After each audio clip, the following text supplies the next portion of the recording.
Прапануем вашай увазе аповесць Васіля Быкава «Трэцяя ракета».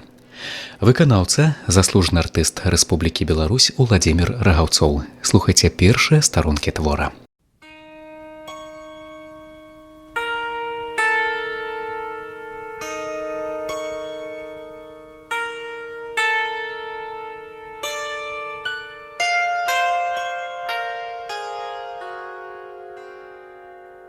Я ляжу в акопе на разасланым шинелі і доўга гляджу ў гору, у сінюю бездань летняга неба. На паверхні ціха, і стрэлу, і выбуху. Наўкола ўсе спяць. Трохі далей ля снараднай нішы нехта моцна сапе, здаецца, вось-вось пяройдзе на храп. Дзень стаіць ветраны, спёка не дужа вялікая, сонца схавалася за бруствер і кіруе ўжо на захад. На беражку акопа матляецца, ляскоча аб высахлы ком чарназёму нейкая былінка, а над усім гэтым высока ў небе лётаюць буслы. Дзве вялізныя птахі, распластаўшы крылы, узнімаюцца ў самую высь і кружацца там, выкупаюцца ў сонечнай раздольнай прасторы. Ветраныя патокі, відаць, патроху адносяць іх у бок, закамкаваты акопны бруствер, але яны, лена і важна перабраўшы крыламі, зноў вяртаюць сабе ранейшую вышыню і кружаць там доўга. Буслы часта з'яўляюцца тут у сонечнай надвячоркі, лятаюць і кружацца, пэўна выглядаючы дзеякую валацяніну, трысняговую старыцу, лужок, каб палавіць спажывы, напіцца, а то і проста па буслінаму звычаю пастаяць у роздуме на адной назе. Але цяпер яны нікуды не могуць спусціцца, бо скрозь ля старыц у прырэчных балацявінах на ўсіх лужках і дарогах людзі. Не спраўляюцца буслы нагледзець, што здатнае, як на зямлі пачынаюць грукатаць стрэлы. Недзе там у ветранай прасторы злосна фыркаюць небачныя чмялі кулі. Буслы палахліва кідаюцца прэч, адлятаюць на захад, некуды ў бок недалёкіх Карпат. Без буслоў бяздоннае сіняе неба становіцца пустым і нецікавым, і ў ім няма на чым зачапіцца позірку. Я прыжмурваюся і дрымотна прыціхаю. Раптам на брустверы над маёй галавой нешта гучна лопае, быхто ляскае дубцом па ссохлай пыльнай зямлі, і я прахопліваюся са сваёй санлівай задумы. У акопе па-ранейшаму ціха, усе спяць, толькі на прыступках туліцца над брустверам Лёшка задарожны, наш зараджаючы.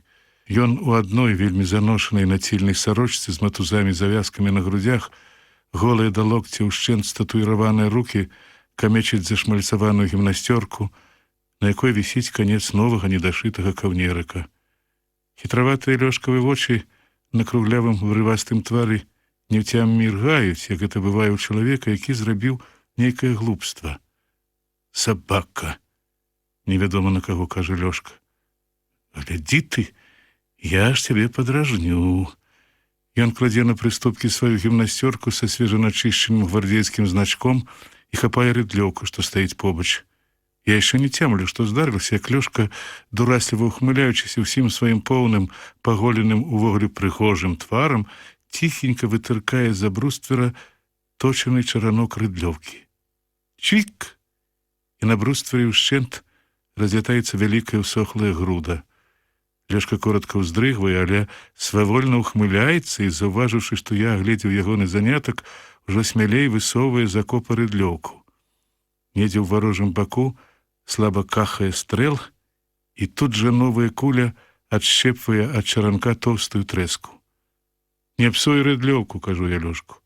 «Знайшоў занятак». «Ерунда там рыдлёўка. Я яго падражню, сабаку». І ён зноў выторквае рыдлёўку, але зараз жа хавае яе, і ў той жа час выразна чуецца чвік-чвік, з бруствера пырская зямля. «О, законна, пазлуйся, пазлуйся», — задаволена кажа Лёшка, забаўляючыся з рыдлёўкай. Ён яшчэ хоча нешта сказаць, але толькі раскрывае рот, як устаялая ціш над акопам узрываецца траскучым грукатам разрывной буйнакалібернай чаргі. Пясок груды і шмотці кукурузы з бруствера разлятаюцца ў бакі, абсыпаюць твары, галовы, спіны сонных людзей у акопе. Але чарга каротенькая, нарабіўшы вялікага грукату, яна раптам сціхае, і вецер паволі здзьмухвае з бруствера пыл. «Што гэта? Што такое?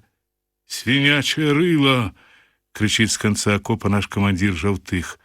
Ён, як і ўсе, прахопліваецца са сну, і, напэўна, нейкае камандзірскае адчуванне падказвае яму, што хтось правінаваціўся. Прыгнуўшыся без папругі ў расшпіленай гімнасцёрцы, на якой пагойдваецца паўтузіна медалёў, ён цераз людскія целы пералазіць па акопу да Лёшкі. «Што табе? Цесна ў акопе?» — пытаецца старшы сержант і строга глядзіць на Лёшку. Той, не вырухнуўшыся, сядзіць у доле абсыпанай зямлёй і, паказваючы свае прыгожыя здаровыя зубы, нахабнавата ухмыляецца. Нейкі Ганс ледзьве іголкі з пальцам не выбіў. Зараза! Іголку яго не выбіў. Ты што, малалетак? Сысунок? Растлумачыць табе, што да чаго? Футбаліст мне. З хвіліну Жаўтых злосна пазірае зверху ўніз на Лёшку, але скрозь усё ціха, і старшы сержант, супакойваючыся, пачынае абтрэсваць з вусоў і галавы пясок. Потым ён пераводзіць свой яшчэ незадаволены позірк на нас, яго падначаленых. Вочкі яго маленькія, няпэўнага выцвілага колеру. Яны хаваюцца пад налахмачаныя строгія бровы, і пажылы ўжо сіні, пабіты порахам твар яго не абяцае добра. Чаго разлёгся? Буркатлівым, глухаватым голасам гырка ён на мяне. «Курорт табе такую матары! А ну марш назіраць!» Я пачынаю ўставаць з шыняля, у душы лаючы Лёшку за яго недарэчныя жарты з немцамі, а камандзір тым часам стаіць і азірае іншых. «А ты, аднавухі? Няма чаго прытварацца, бачу, не спіш. Пад'ём!»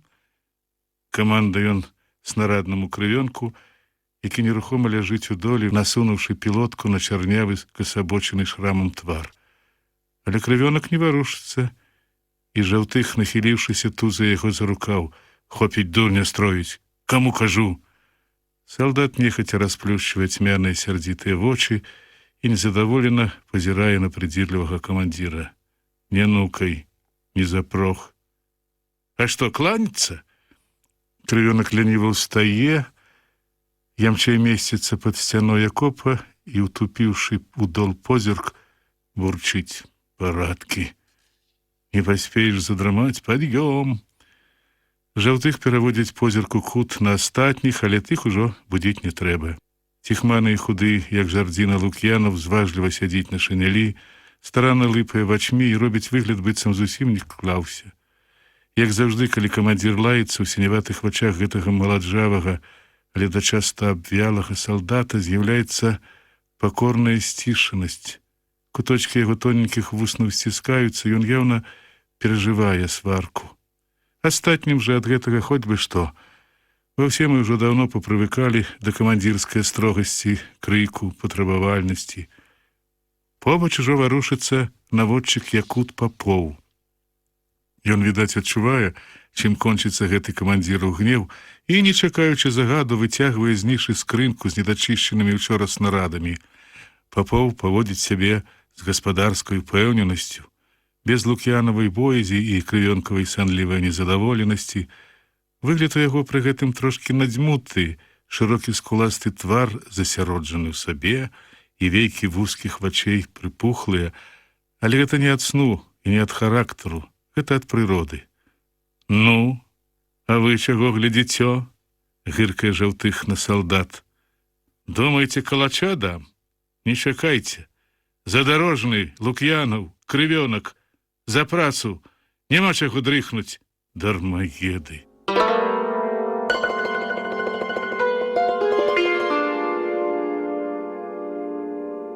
Мы сорокопятчики. Яшчэ нас называюць ПТА, процітанкавая абарона. Яшчэ пушкары, або з абразаю, бывай радзіма. Апошнім часам злуе нас, мы гатовы тады сварыцца з абразнікам і паказваем яму на нашага камандзіра, старшага сержанта Жаўтых, які з 41-га ваюе пры гэтых гарматках, і нішто сабе, вось жывы. Але, відаць, абраза таму і дзейнічае, што ёсць у ёй нейкая доля праўды, якой не хочам прызнаваць мы. Вайна ў шмат чым змянілася за 3 гады.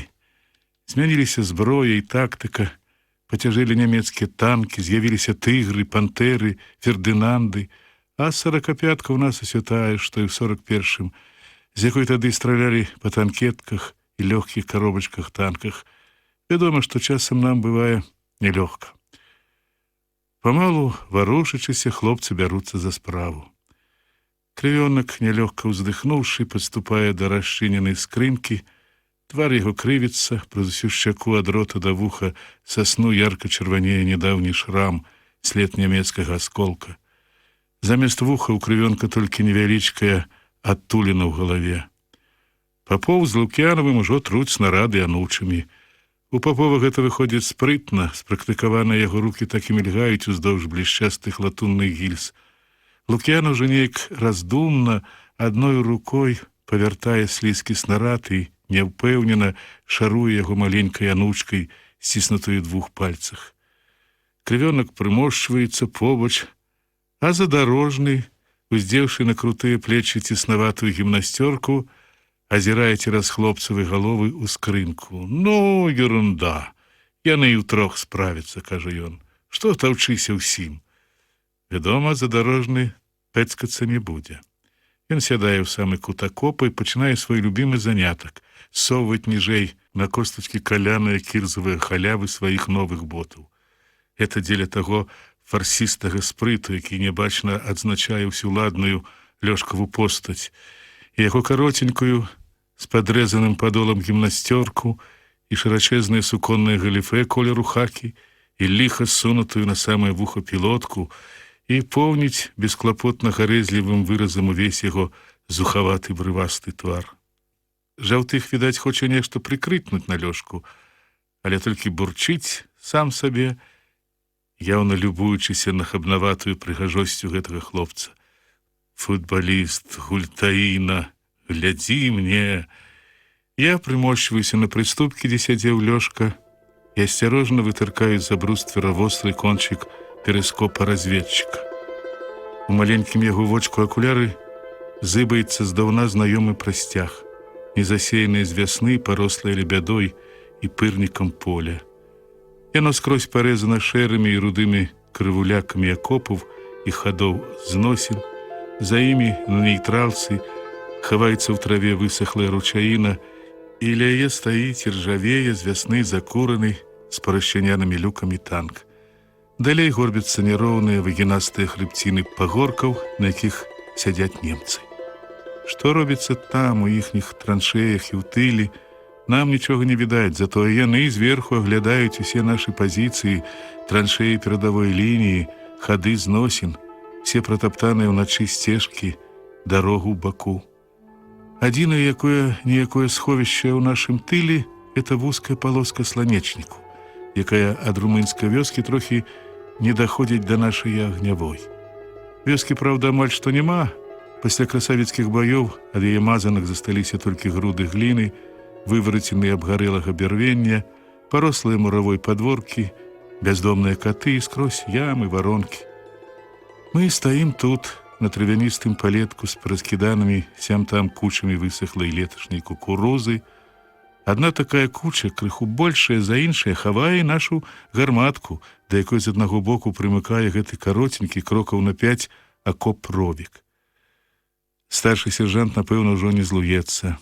Згарнуўшы цыгарку памерам ледзь не збуйнакаліберную кулямётную гільзу, ён сядзіць на дне, курыць, і клубы шызага духмянага дыму напаўняюць акоп. Гэта нам тут даюць такі тытунь з трафейных румынскіх прыпасаў. Жаўтых, калі ўвечары прынясе кілаграмовую міску вялікага зжоўклага лісця, і мы тыдзень курым яго ўсім разлікам. Вядома, каб накурыцца такому курцу, як наш камандзір, трэба згортваць цыгарку памерам ледзь не ўзгаўбічны ствол. «Слухай, Лук'янаў», – кажа праз дым Жаўтых, – «ты не палікмахерам да вайны быў?» «Не, Сур'ёзна адказвае Лук'янаў і ўзнімае на камандзіра вочы. Я на архітэктара вучыўся, толькі вайна. А я думаў, палікмахер. Ужо дуже делікатна ты анучку трымаеш, кажа Жаўтых і раптам загадвае. Ану, трымай мацней, не разарвецца, не бойся. Лук'янаў відавочна бянтэжыцца, зацінаецца ў сабе, пачынае церці хутчэй, але слізкі снарад вышчоўквае з рук і падае ў пясок. О, ну от, гарота, махае рукой Жаўтых. Ідзі сюды, другую работу дам. Салдат змрочна выцірае ад пяску снарад, пасля ад падолгі насцёркі рукі, а Жаўтых дастае свае кільзавыя сумкі пацёртую пакамечаную карту ПТА. Ты вось гэта намалюй, як трэба, то прыходзяць, чапляюцца, чаму няма. Хаця б не было каму, а то поўны разлік грамацеяў. Архітэктар, футбаліст, ды настаўнік. Не забываецца ён намякнуць і на маю колішнюю вучобу у настаўніцкім тэхнікуме. Я, аднак, змоўчваю. Лук'янаў прыкметна весялее, новая работа яму, вядома, больш па характару. Падкурчыўшы пад сябе ногі, ён прысланяецца спіной да акопнай сцяны і пачынае чарціць схему нашых арыенціраў і агню. Жаўтых сядзіць насупраць і пільна, з затоенай цікавасцю, назірае за кожным рухам ягонага алоўка. О, тут бачу ты майстра.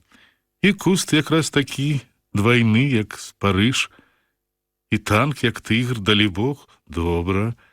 Я таксама пазіраю на невялічкі аркуш паперы, адарваны ад бланка баявога лістка. Нічога асаблівага, звычайны чарцёж. Жаўтыху, вядома, не па сіле такія малюнкі, бо хоць ён і камандуе разлікам, аднак, здаецца, мае самую нізкую ад усіх нас адукацыю, 2 ці 3 класы. Праўда, ніхто, пэўна, таго не ведае, але ва всякім разе ніхто ў нас ніколі не бачыў, каб Жаўтых што пісаў ці чытаў услых.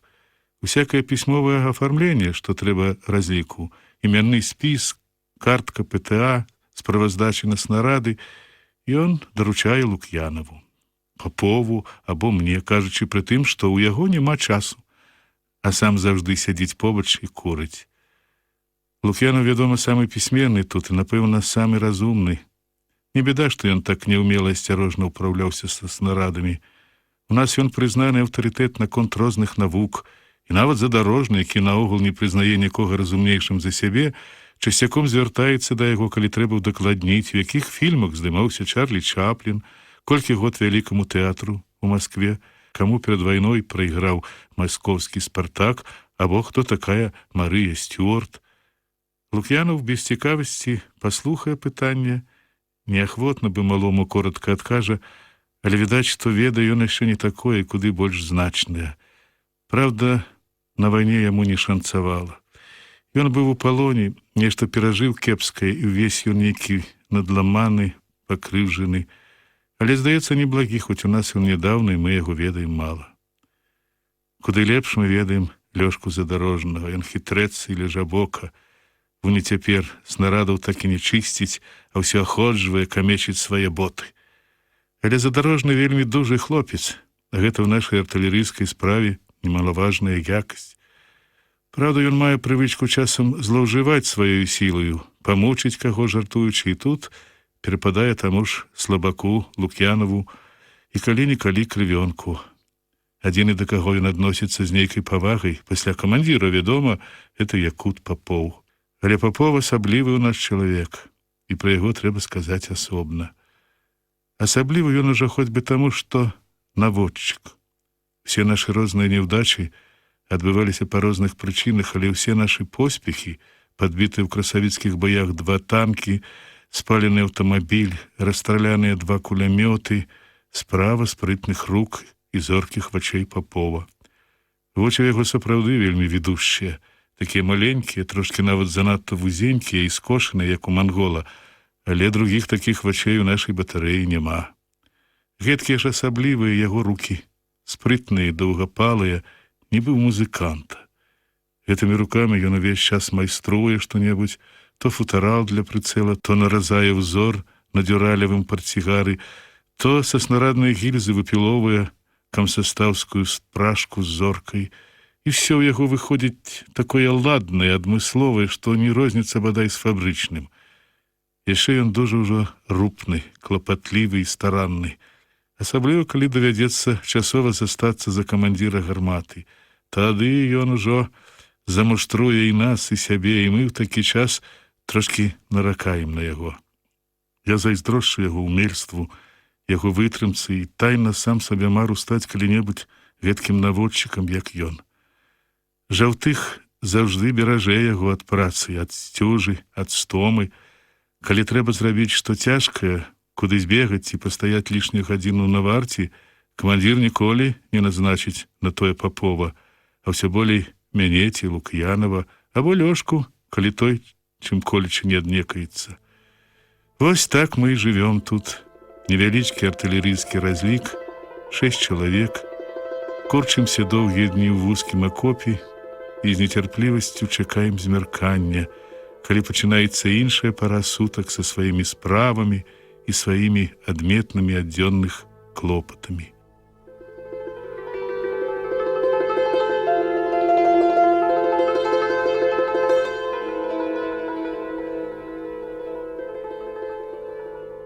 Перш за ўсё, голад не цётка.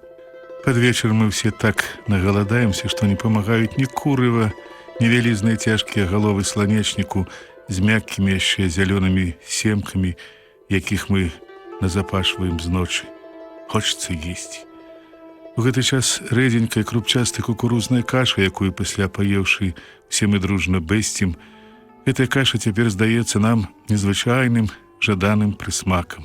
Гэткім жа смачным уяўляецца нам хлеб, чэрствы, калючы, папалам з кукурузнай мукой. Ад сняданку ў нас застаўся невялікі кавалак яго, рэшта нечыя пайкі. Ён ляжыць на верхняй снараднай скрынцы, і кожны з нас міжвольна паглядае ў той бок. Першы не вытрымлівае Лук'янаў. Пакінуўшы на хвіліну сваю чарцёжную справу, ён неяк сарамліва дастае яго запэцканымі пальцамі і, нягледзячы ні на кого, пытаецца: «Хлеба ніхто не хоча?» Коротка зірнуўшы на яго, мы ўсе маўчым. Тады ён аб'яўляе: «То я з'ем». Ён грызе гэты кавалак, ледзь не вывіхаючы з ківіцы пад тонкаю скурай худых нездаровых шчок, а мы глытаем слінку і адводзім позіркі ў бок. Лук'янаў толькі нядаўна вылез з-пад шыняля, бо кожнага дня зранку і пад вечар яго трасе малярыя. Увечары ён трохі ачуньвае, жвавее, і мы даруем салдату яго галодную нястрыманасць, бо ведаем, што ён дужа нагаладаўся ў палоне і дагэтуль не можа наесціся. Хлебны кавалак ён ажжоўвае увесь да крошкі і пазірае ў неба, на якім журботна дагараюць залацістыя водсветы сонца. На сцяне акопа і на бруствере няма ўжо ніводнага промня, дол у вачавіткі засцілае цень, халадае, хутка змярканне. Все мы нецярпліва чакаем гэтага часу. Чакае яго Жаўтых. Увечары ён ходзіць да начальства ў пяхоту, дзе ў яго багата знаёмых. Яго ўсе тут ведаюць, бо старшы сержант, ветэран палка. Чакае вечара Папоў, які адразу, як толькі вылезе з акопу, пачынае аходжваць гармату, выцірае запылены за дзень казённік, прыцэл, страсае чахлы і абнаўляе маскіроўку. Лёшка ўвечары, нібы малады мядзведзь, качаецца на зямлі ля агнявой або сноўдае вакол. Ён любіць усялякія дробныя прыгоды, а больш за ўсё дбае пра тое, каб выпіць дзе і закусіць. Лук'янаў наедаецца, як толькі прыносяць вячэру, дзе-небудзь ціхенька садзіцца, думаючы свае невядомыя нам думы. Я чакаю вечара, бо тады з хоўняй зацішней можна пасядзець на брустверы і назіраць ноч, у якой усё прытаілася, прыціхла, але скрозь поўна таемных, далёкіх і блізкіх гукаў. У безлічы гэтых гукаў я стараюся ўчуць крокі, ціхія лёгкія крокі на тылавой сцяжыне. Я чакаю іх доўгія пакутныя суткі, чакаю насуперад сваёй волі, сам не рады сабе. Паволі, вельмі паволі цямнее. Неба пакрысе гасіць свой залацісты раздольны водсвет, з усходу на яго наплывае сінявата-шызая мутнасць, у акопе змрачнее, асабліва хутка ў снараднай нішы і пад палаткаю, якой накрыт дальні канец нашага сховішча. Жаўтых падпярэзваецца шырокую румынскую папружкай з мноствам дзірачак, не дужа зграбна абцягвае гімнасцёрку і падыходзіць да мяне. «А ну, дай зірну». Я аддаю яму перыскоп, і камандзір, стуліўшы голов, водзіць туды-сюды тоненькай трубкай. «Ой, смаячыць, глядзі ты, думаю, не ўбачым», кажа ён, нешта прыкмеціўшы ў варожым баку. «Спяць дармаеды, снайперы гэтыя. Ось калі б хлопнуць. Шкада не з рукі, далёка», кажа ён, аддае мне перыскоп і, раздзьмуўшы вусы, з натугай глухавата камандуе. «А ну, падрыхтавацца за вячэрай, пойдуць сёння». На момант ён прыціхае, аглядваючы нас, пойдзе Лук'янаў і... Ён секунду раздумвае, каго прызначыць другім, але побач ускоквае задарожны. «І я». «Што гэта ты такі хуткі сёння?» – здзіўляецца камандзір. Лёшка ладна надзімае свае крутыя аб'ёмістыя грудзі, вялікімі пальцамі спрытна рассоўвае пад дзягай зборкі, каўнер яго гулліва расшпілены на 2 гузікі і бялее свежай палоскаю марлі. «Трэба», – усміхаецца Лёшка і падміргвае адным вокам. «А, здагадваецца жаўтых, вядомая рэч. Ну, што ж, справа маладая, не тое, што нам, старыкам». Чорт бы яго ўзяў, гэтага хвацкага Лёшку, думаю я. Заўсёды ён арыентуецца першы скарыстае момант, які я празяваю. Сёння на нашай кухні дзяжурыць Люся, сан-інструктар, малодшы сержант медыцынскай службы. Тая самая наша сінявочка, якую чакаю я і якую цяпер першы ўбачыць Лёшка. Адразу робіцца нецікавым увесь гэты вечар. Не радуе хуткая вячэра, мне хочацца толькі маўчаць і пакутваць сабе ў адзіноце. «А што ж? Законна», – кажа Лёшка сваё любімае слова і прысланяецца плячом да сцяны акопа. «Яшчэ трэба трошкі шчакаць, бо светлавата». Урэшце змрок шчыльней захутвае зямлю, зблізку відаць кучы кукурузы і сям-там чорныя плямы варонак.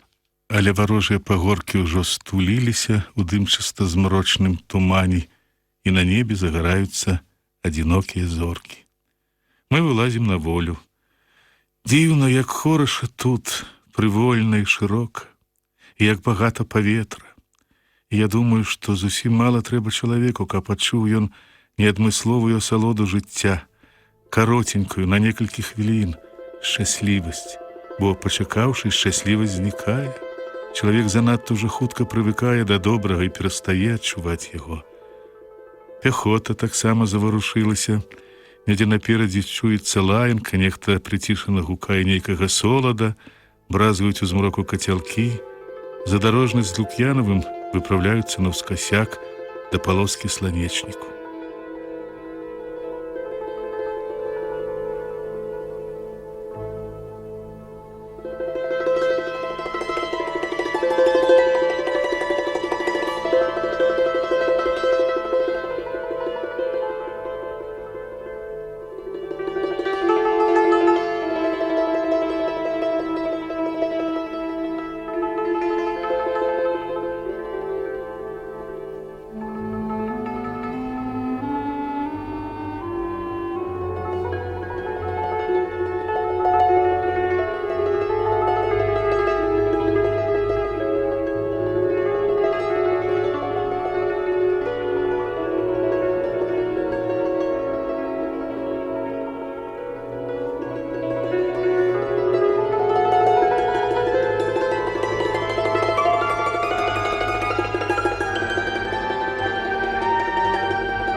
Сябры, вы слухалі першыя старонкі аповесці Васіля Быкава «Трэцяя ракета».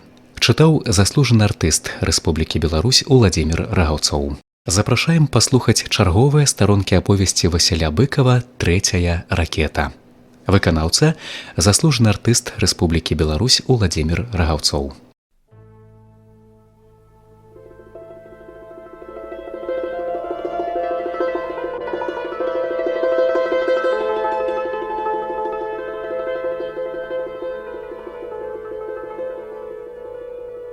Хутка будзе вячэра. Я кладуся на закіданым кукурузы брустверы і гляжу ў гору. У высокім і яшчэ светлаватым небе сям-там гараць маленькія рэдкія зоркі. Іх неяк дужа мала, зусім не тое, што ўзімку. Я ледзьве знаходжу ў гары коўш вялікай мядзведзіцы. Па даўняму школьнаму звычаю праводжу ад яго роўную лінію і бачу палярную у хвасце малой мядзведзіцы. Там, далёка на поўначы, або чадрогаў Карпат, што сіняватаю смугою выступаюць на гарызонце ў ясны сонечны дзень, там ляжыць недзе мой край, моя зняволеная, знявечаная Беларусь. Хутка ўжо споўніцца доўгі пакутны год, як я пакінуў яе. Пакінуў ледзьве жывы, абвязаны бінтамі з перабітым сцягном. Самалёт перанёс мяне да жыцця і паратунку, я зноў узяў у рукі зброю. Але там недзе засталіся мае землякі, мае старенькія бацькі і сёстры, засталіся ў лясах партызаны роднага мне атрада «Мсцівец». Я не трапіў да іх назад. Вайсковы лёс закінуў мяне на самы левы фланг вялікага фронту, але моя душа там, у далёкае лясное старонцы. У вялікім горы, як той бусел, кружыць яна над яе палямі, пералескамі, вялікімі і малымі шляхамі, над пазелянелымі ад моху стрэхамі нашых нябогаў вёсак. Не зыходзіць з думак, стаяць уваччу нашыя хлопцы, сціплыя, цярпялівыя да ўсіх нягод партызаны з «Мсцівца», жывыя і тыя, каго ўжо няма на свеце. І ў гэтым невялічкім разліку я заўсёды нашу сабе стрыманы, маўклівы гонар, што я беларус. Я не крыўдую, калі, сказаўшы не так, якое рускае слово, чую ад задарожнага абразлівая трапка. Хай сабе я не скажу гэтак прыгожа, як ён, але ёсць у мяне свая вартасць. І ён, як бы не хацеў, не можа абразіць мяне. Побач на мулкія сцяблы маскіроўкі апускаецца крывёнак. Ён не кладзецца, як я, а мочкі сядае і пазірае ў ноч. Мне знізу добра відаць яго насцярожаная, ваўкаватая ў рухах постаць. Галава ў крывёнка вялікая, лабатая, пілотка на ёй абыякава перакручана ў поперак. Хлопец ён дробнай касці, але з норавам, маўчун, і, як кажа Лёшка, зусім без пачуцця гумару, таму яны прынцыповыя ворагі. Мяне ён таксама не вельмі вабіць сваім характарам, але мы тут маладзейшыя з ім. Гэта міжвольна нейкай маўклівай агульнасцю з'ядноўвае нас.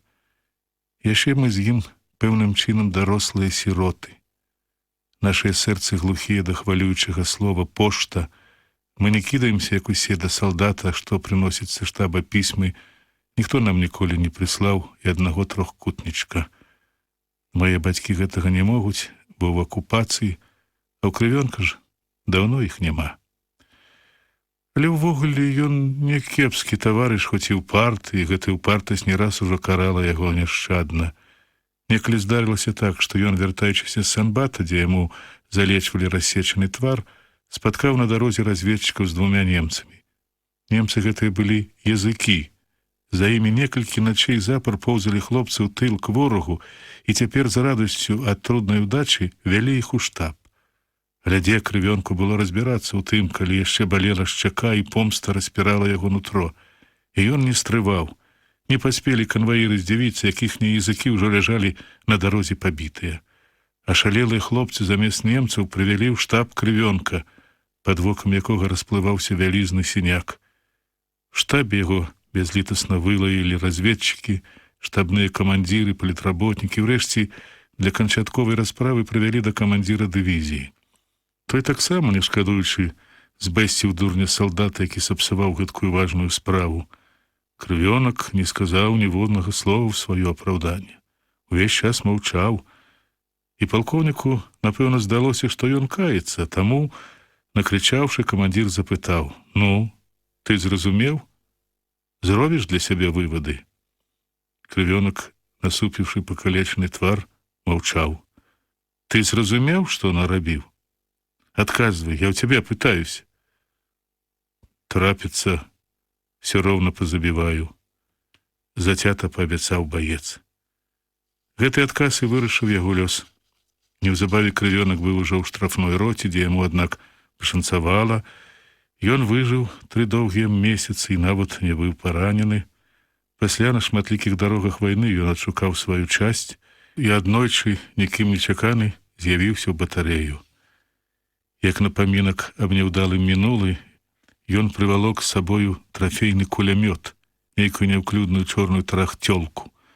І жаўтых, разважыўшы, залічыў яго ў кулямётчыкі, вядома, па сумяшчальнасці з абавязкамі гарматнага нумара. «Слухай, крывёнак», — пытаюся я ў хлопца, «адкуль ты родам?» «А, не адкуль». «Як гэта?» «А так, радзіўся пад Смаленскам. Пасля, як маці памерла, я толькі не бадзяўся. Седзіць дома абышоў». «Дрэнна ўсё ж так, без роднага кутка. А на чорта мне куток. Табе многа карысці з яго?» «Многа», — кажу я, падумаўшы. «Ты не ведаеш гэтага». «А мне пляваць. Гада ўбіць усюды няблага». Буркае крывёнак, голас яго раздражнённы, абрывісты, без усякае адзнакі сцішанай чалавечай лагоднасці. «Чаго гэта ты нервовы такі?» Пытаюся я, стараючыся як-небудзь тонам ці словам не раззлаваць таварыша. Але крывёнак лаецца. «Ты б не быў нервовы. Распісалі б табе так морду, небось, занерваваў бы». «Ну, твар, не рукі, не ногі. Людзі з усякімі тварамі жывуць». «Жывуць». Хлопец ёрзае на зямлі і адхінаецца ў бок на локаць. «Ведаю, як жывуць. Кожнаму, хто размаўляе, адвярнуцца хочацца». «Гэта ты дарэмна. Дзяўчат жа ў нас няма, чаго саромецца». «Каб жа не было. Каб жа не было. Ага. Вядома, ён мае на ўвазе Люсю. Это правда, яна заўсёды мяняецца, суравее і змрачнее з твару, калі сустракаецца позіркам з крывёнкам, хоць і паводзіць сябе з ім, як з іншымі. Да і крывёнак, здаецца, стараецца быць далей ад яе, ніколі не загаворыць, не павітаецца. І тут раптам мяне азарае здагадка, ад якой ажно халаднее на сэрцы. Няўжо? Але пэўна ж так. І крывёнак, нібы ў пацвярджэнне маёй думкі, кажа: «Над вячоркам задрамаў, Люся прыснілася, і быццам да ранення гэта. Твар мой, як у людзей. Ажно прачынацца цяжка было. Ну вось, так яно і ёсць. І яму яна не дае спакою ў жыцці, ён, напэўна, гэтак жа, як і я, пакутуе з-за яе. Дык вось чаму ён стаў нервовы, грубы да ўсіх, асабліва, калі прыходзіць яна. Стаіўшы дыханне, я чакаю, што яшчэ скажа ён, але крывёнак маўчыць. І я таксама маўчу. Бо што я магу сказаць яму, сказаць, што і мне яна снілася двойчы, і што я вось цяпер ляжу і думаю, ці прыйдзе. Так хочацца бачыць яе, чуць яе голас, чым-небудзь дагадзіць ёй. Незвычайная, незразумелая і ніколі не адчуваная пяшчота да гэтай дзяўчыны перапаўняе маё нутро. Эх, Люся, Люся! Калі я прыйшоў у полк, яна яшчэ была ў гэтай батарэі санітарным інструктарам. Немало я бачыў дзяўчат, санінструктараў і ў іншых часцях. Яны неяк з гонарам ставіліся да нашага брата, болей гарнуліся да афіцэраў, але гэта і адштурхоўвала нас ад іх. Люся ж была надзіва таварыская, простая і ў той жа час вельмі прыгожая дзяўчына. Невялічкая, жвавая, з выгляду зусім яшчэ дзяўчо, гадоў на 16, яна не спакушалася афіцэрскім сяброўствам і паводзіла сябе так, нібы і не ведала, якая яна слаўная. У нас яна мела такую да сябе прыхільнасць усіх, байцоў і камандзіраў, і маладых, і старых, што ўсе мы ледзь не навыперадкі хацелі зрабіць ёй штосьці прыемнае, як-небудзь аблегчыць яе нялёгкае франтавое жыццё. Праўда, яна не з тых, што ахвотна прымалі заляцанні і спагаду іншых. Яна сама рабіла нам немало турбот сваімі клопатамі пра наша здароўе, быт і гігіену. Мусіць таму, а мо з якой іншай прычыны начальства і вырашыла, што лепей будзе, калі забраць яе у палкавую санчасць. Яе перавялі ад нас, але на яе месца нікога не далі. І гэтая дзяўчына ўсё не забываецца на сваю батарэю, амаль кожную ноч наведвае нашыя гнявыя, і, здаецца, палавіна з нас у потай закахалася ў яе. А яна нібы нічога таго і не бачыць. Па-ранейшаму вясёлая, клапатлівая, аднолькавая да ўсіх, па-ранейшаму дбае пра наша акопнае жыццё. І ўсё ж часта мне здаецца, што гэта не так сабе, што нехта з нас таемна прываражыў да сябе яе сэрца, інакш не прысохла б яна так да нашай батарэі. Ось такая яна, гэтая дзяўчына, наша сінявочка, як завуць яе ў палку. Мы маўчым і цярпліва чакаем, услухоўваючыся ў кожны гук з тылу. Гукаў наўкола многа. Акопныя людзі ўночы павылазілі з зямлі, толькі тых, якіх мы чакаем, не чуваць. Так, ну што ж, адказвае крывёнак на нейкія свае думкі. Позна ўжо.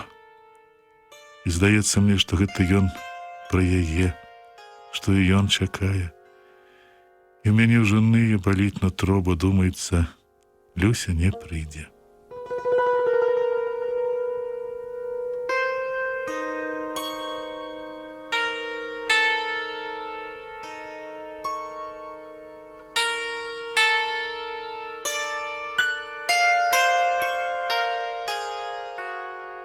Але яна ўсё ж прыходзіць. Прыходзіць, калі мы ўжо не чакаем яе і моўчкі паныла сядзім на бруствары. Побач на агнявой нешта лязгае затворам папоў, жаўтых стаіць на пляцоўцы паміж станін і па-старэчы глуха пакашлівае. Мы чакаем толькі нашых хлопцаў з вячэрай, і здалёк яшчэ чуем у змроку іх крокі. Поўныя іх кацялкі цяпер не бразгаюць. Хлопцы мякка ступаюць гумавымі абцасамі сваіх кірзачоў, але да нас даносіцца іхняя гаворка, і мы ўслухоўваемся. Нешта невыразна буркае адзін голас, напэўна, Лук'янаў, потым адзываецца другі, гучнейшы, гэта, відаць, задарожны. І раптам чуецца тоненькі, шчыры дзявочы смех. Крывёнак міжвольна уздрыгвае, устаўляецца ў цемру засяроджаным пільным поглядам і не кратаецца. Вячэра ідзе. Як заўжды глухавата, але з прыкметнай бадзёрасцю ў голасе аб'яўляе жаўтых. А ну, давай, цягні палатку. Ну што сядзіш, не чуеш? Буркае ён на крывёнка і дастае з кішэні вялікі ў драўляным тронку вожык. Гэтым ножом старшы сержант, як бацька, у вялікай сям'і заўсёды кроіць у нас хлеб, распячатвае кансервы і в'е цукар. Пакуль крывёнак вытрэсвае заплямленую і запыленую за дзень палатку, яны падыходзяць утраіх. Задарожны весела зубаскаліць нешта, яўна адрасаванае Люсі, і яна тоненька сцішана смяецца. «Фалундра!» — жартоўна хукае ён, змрочным ценем падышоўшы да агнявой. «Лыжкі к бою, гвардейцы!» «Добры вечар вам», — кажа да нас такі незвычайны тут, нейкі мілагучны і любасны голас дзяўчыны. Мы ўсе рознагалоса вітаемся. «Здрасце! Добры вечар!» «Законна! Вечар на 5», — развязна аб'яўляе задарожны. Ён ставіць на дол кацялкі з крупнікам і чаем. Лук'янаў вымае з-пад пахі бохан і кладзе яго на разасланую крывёнкам палатку, але мы ўжо забыліся, што згаладалі. Мы не ведаем, як нам сустракаць, як трымаць сябе перад гэтаю увесь дзень чаканую госцей. Добра, аднак, што яна не чакае нашага запрашэння, яна тут жа з намі, як дома, адразу падступае да жаўтыха, апускаецца на калені і расшпільвае сваю таўшчэзную медыцынскую сумку. «Вось мазь», — аб'яўляе яна камандзіру. «У нас не было, дык прасіла аднаго, прывёз медсамбата. Мазаць 3 разы на дзень. І вось бінт новенькі для перавязкі». Ну, дзякуй, але колькі я ўжо іх перамазаў. Жаўтых рады ад яе клопату задаволена сапе і пхае ў кішэню мазь. У яго на назе экзэма, якая немала турбуе камандзіра ў спякотныя дні, якую Люся настойліва лечыць вось ужо каторы тыдзень. То былі так сабе, гэта не такая, гэта новая, запэўнівае яго Люся. Толькі не паленуйцеся мазаць 3 разы ў дзень. А яшчэ забылася, медкамісія будзе ў чацвер, так што, можа, яшчэ які водпуск атрымаеце. Ого, не вытрымлівае Лёшка, от это да! На Кубань, да Дар'і Амельяновны, здорова! Ну ты, рана яшчэ ржаць, пабачым, о! Кажа Жаўтых і бярэцца за хлеб. Да Люся не смела бы до начальства падыходзіць Попов. Товарищ Люся, много просил, хочу, кажа ён і змаўкае. Ну что, Попов, кажи. Жона много письмо не слал. Чему не слал? Не знай, Попов. Надо штаб документ пиши. Теперь печатка стал. Послать запытание, здогадывается Люся. Во, запытание. Добре, я попрошу завтра в штабе. А скажи мне свой адрес. Попов чухае потылицу и вздухая. Якутия, район Оймякон. Это ён боится, что жонка к шаману перабегла, пакуль ён тут кукурузу едзе, зазначае Лёшка. Люся крыўдліва папракае яго. Ну што вы задорожны? Заўсёды з жартамі, ці нельга сур'ёзней. Жона нету, ходи, шаман. Шаман нету Якутия, серьезно кажа Попов, робячи націск у слове Якутия на «і». Не слухайте яго, Попов. Я зраблю завтра, просто абяцае Люся, збіраючы сваю сумку. Ну, давай бліжэй, ды павячэрай з намі, запрашае Люсю камандзір. Та, аднак, ускоквае з долу. Не, вы ешце, я ўжо... Яна зашпільвае на баку сумку, і мне раптам становіцца вельмі крыўдна ад таго, што яна вось-вось пойдзе, і застануцца адны толькі мае думкі і маё доўгае чаканне новага няскорага вечара. Яна спяшаецца і на хаду заканчвае справы. А як у вас за Крыхінам, Лук'янов? Вы ўсё хварэеце? А Крыхін папілі? Ну, яшчэ на 2 прыёмы максімальна, сцішана, але з нейкай годнасцю адказвае Лук'янов.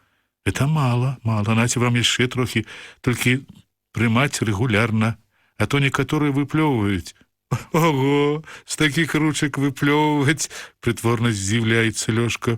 Ось мяне ніякая халера не бярэ, а то б з тваіх сінявочка ручак па кілаграму гэта я труты з'ядаў. Далі Бог, каб я здох, толькі па адной штучцы з пальчыка. Ох, і весялун вы задорожны, насмешнік, смяецца Люся. Жаўтых тым часам раскладвае на палатцы 6 роўных салдацкіх паек і, бачачы, што мы марудзім разбіраць іх, прывычна гырка. Ну, чаго чакаеце? Калача? А ну, хапай мне жыва. Не, нам няёмка паказаць перад гэтай дзяўчынай нашу галодную нястрыманасць. Мы марудзім яшчэ. Адзін толькі задорожны, так нібы нікога тут чужога няма, усаджваецца на зямлю, па-турэцку падкурчыўшы ногі. Вялізную пяцярнёю ён лапае акраіць і адразу адкусвае ад яго ладны кавалак. Нечага драмаць, крупнік прастыў. Налягай, гвардія. Сінявочка, калі ласка да мяне, будзем на пару, так сказаць, есці і так далей. З лёгкасцю слабацкога дзецюка звяртаецца ён да дзяўчыны. Люся спрабуе яго абысці. Не, вы ешце, а мне яшчэ ў другі разлік, да скварышава трэба. Без цябе ні ў жизнь, скоквае, загароджвае ёй шлях Лёшка. Ён ладгалавата разводзіць свае разлапістыя рукі і затрымлівае дзяўчыну. Ну, толькі зняць пробу. Ну, хоць адну лыжачку. Люся, відаць, зусім не хочацца есці, але паспрабуе адчапіся ад гэтага Лёшкі. Крывёнак нерухома сядзіць на брустверы, і мне здаецца, у змроку толькі кусае вусны, гледзячы, як распінаецца Лёшка. Мне таксама чамусьці вельмі ніякавата ад гэтага, і вельмі хочацца, каб яна не паслухала Лёшку і пайшла. Па-ранейшаму сумна расставацца з ёй, але гэтая прыліпчывасць задорожнага становіцца зусім ужо нястерпнай. І ўсё ж яна не ідзе. А ён далікатна і настойліва бярэ дзяўчыну за яе вузенькія плечы і падводзіць да свайго месца каля палаткі. Мне здаецца, што Люся адштурхне яго нахабныя заграбастыя рукі. Я ўжо хачу крыкнуць: «Адчапіся, прытвора!» Ды Люся раптам паслухмяна і лёгка сядае з ім поруч. Лёшка рад, ён дамогся свайго, і, змяніўшы лісліва салодкі голас на грубы, гукае ў наш бок: «Гэй, крывёнак! Неси, дай лыжку!» «Ідзі да д'ябла!» буркае крывёнак і выцягваецца ў долі. А я ў нейкім бяздумным імкненні дастаю з-за халявы лыжку і даю Люсі. Толькі Люсі яна не дастаецца. Задарожны вырывае яе з маіх рук, а сваю з нахабнаватай услужлівасцю перадае дзяўчыне. «Ну, я толькі паспытаць», смеючыся, але, здаецца, задаволена, кажа Люся. «Калі вы ўжо такія гасцінныя, мы самога румынскага караля кукурузай накармілі б, пальчыкі б аблізаў», самаўпэўнена хваліцца задарожны. Люся дробненька смяецца і зачерпвае крупніку. Нейкі час усе маўчаць, бразгуючы ў кацелках. Пасля жаўтых аб'яўляе: «А крупнік быццам і нішто. Есці можна. Ну, што там чуваць у вашых медыцынскіх тылах?» пытаецца ён у дзяўчыны. «Ці хутка нам, дармаедам, у наступленне, а то всю малдаўскую кукурузу паяму?» «Ерунда, куды спяшацца. Ад кукурузы гэта не залежыць», кажа задарожны. Але жаўтых не любіць клему, хто пярэчыць. «От шмат ты разумееш, не залежыць. А ну скажы, Лук'янаў, ці залежыць наступленне ад харчу?» «Безумоўна, залежыць», ціха зазначае Лук'янаў. «Харч — эканамічны фактар, састаўны элемент усіх дзеючых на вайне сіл». Люся слухае гутарку, з'ядае з лёшкавага кацелка некалькі лыжах крупніку, але кідае позірк у бок і бачыць нас двух на брустверы. «Што ж гэта? Я ем, а хлопцы сядзяць галодныя». «Ерунда, жывы будуць. Госцю першае месца, законна». «Мы не хочам», падзёра пацвярджаю я. Крывёнак усё маўчыць. І Люся грозіць мне пальцам: «Ой, ведаю, змовіліся. І вы, лазняк, хлусіць сталі, не спадзявалася. Ну што вы?» кажу я нейкім не сваім блазняцкім голасам. «Мы так...» Люся, аднак, ужо ўглядаецца ў панылую постаць крывёнка. «А што ж гэта мой рыцар надзьмуўся сёння? Ці, можа, пісьма не дачакаецца? Са шпіталю?» смяецца Люся. Хлопец ёрзае на брустверы і груба кідае: «А табе якая справа?» Ну, не сярдуй, Паўлік, я ж пажартавала. Ты хорошы», сур'ёзнее Люся. Крывёнак нешта чмыхае і, пэўна, каб як пераадолець сваю няёмкасць ад дзявочай увагі, пачынае закурваць. Курыць у такі час і гэтка адкрыта нельга, але хлопец, мусіць, забываецца пра гэта і яркім агеньчыкам раздзімае сваю цыгарку. «А ну, асцярожней там!» строга гукае да яго жаўтых. «Што раскачагарыў?» «Будзем есці», кажу я крывёнку. Той не адказвае, маўчыць. І я не настойваю, бо разумею, што робіцца ў яго душы. Але і мне не лягчэй. Вось табе і радасць, думаю я. Вось і дачакаўся, і цяпер вось трывай. З новым пачуццём болю і прыкрасці я пазіраю на цьмяную постаць Люсі, ледь не з нянавісцю на задарожнага. І не магу даўбецца, як гэта яна не бачыць яго прысалоджанай нагласці, не заўважае яго грубаватага жарту, адносіцца да яго так, быццам ён тут найлепшы сярод нас. І мне нават здаецца, што ёй добра так сядзець з ім і есці суп. Ну, ось так, павячэралі, дай Бог паснедаць, кажа жаўтых, выціраючы вусы, і бярэцца за другі кацялок. Будзем піць чаёк і закурым. Але папіць чаю яму не ўдаецца. Не спраўляецца ён падняць кацялок, як у гары нечакана, і таму незразумела спачатку візгліва узвывае: «Піу, піу, трак-трак!» і рве ў цемры навокал нас. Гарачыя хвалі ўдараюць у спіны, у твары, абдаюць дробнай зямлёй. Близкое полымя на момант вырывае з цемры спалоханыя знямелыя постаці, асляпляе і знову гары вые. Піу, піу, трах! Ложись, пагрозліва крычыць Жаўтых. У акоп! Прыгнуўшыся хлопцы ўскокваюць. Я перавальваюся цераз бруствер і падаю з усімі ў чорную цемру акопа. Нехта навальваецца на мяне, балюча выцеўшы абцасам у спіну. Земля под нами рвецца, уздрыгвае раз, другі, трэці. Па галовах, скурчаных спінах лапочуць груды, і нечакана зноў усё сціхае. Сабакі, кажа ў напружанай цішы Жаўтых. Штурхаючыся ў цемры, ён пачынае ўставаць. Засеклі ці наўгад. За камандзірам варушацца іншыя, здаецца, все цэлыя. А божачка, і напалохалась ж. Раптам зусім блізка ля мяне адзываецца Люся, і я ўздрыгваю. Яе цёплае, пругкае і трошкі дрыготкае цела толькі што прыціскалася да маёй спіны.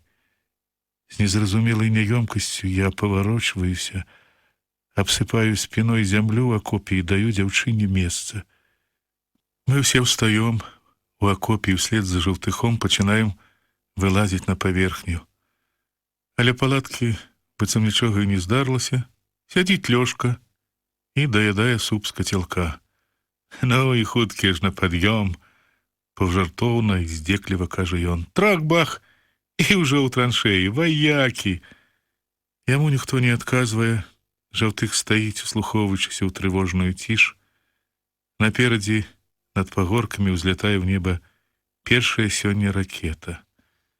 Губляючы агняныя кроплі, яна разгараецца, міргае па кукурузных кучах далёкім мільготкім агнём і гасне. А ты не дужа таго, кажа Жаўтых, глядзі, каб калі бокам не вылезла. Да жартуешься. Ерунда. Двум смертям не бывать, одной не миновать. Что мне, подумаешь? Хлопцы зноў присядаюць каля палаткі, недаверліва азіраючыся на чорныя пагоркі, а Люся, пэўна, яшчэ, не перажыўшы свайго страху, стаіць на выхадзе з акопа. Ой, няўжо вы не баіцеся? Роўным голасам пытаецца яна ў задарожнага. А чаго? І не падумаў. Смелый. Зайздрошчу смелым, кажа яна і ўздыхае. А я ўсё не прывыкну. Колькі нацярпелася, і ўсё боязна. Трусіха такая. І тады я бачу крывёнка. Нікім не заўважаны, ён зацята і маўкліва сядзіць на ранейшым месцы ля бруствера. Трошкі апанураны ад свае нястрыманасці перад дзяўчынай, я бяру з палаткі акраец. Крупніку ўжо няма, перакулены наш кацялок валяецца на зямлі.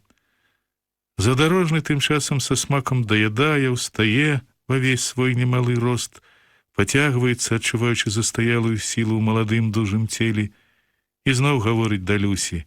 Смялей, дзяўчынка, з намі не прападзеш. Хадзем, правяду цябе да другога разліку. Не, дзякуй, я сама, адказвае Люся і выходзіць з агнявой. А дзе гэта моя сумка? Не памятаю, дзе я кінула. Ось тут, у мяне. Нейкім прыдушаным голасам упершыню адзываецца крывёнак. Лёшка выхоплівае яго сумку і аддае Люсі. Яна надзявае яе цераз плячо і абыходзіць агнявую, каб выйсці на сцяжынку ў другі батальён. Поруч ідзе задарожны. Дзякуй за вячэру, хлопчыкі. Да пабачэння. Auf Wiedersehen. Па-блазнерску кідае нам задарожны. Прыходзь, калі, кажа Жаўтых Люсі. Не забывай нас. Дзівакі, як жа вас забыць? Вы ж мае родненькія. Даносіцца зводдаль ласкавы голас. У мяне сціскаецца сэрца. Крывёнак пераварочваецца на жывот, і з грудзей яго вырываецца цяжкі, як стогн, уздых.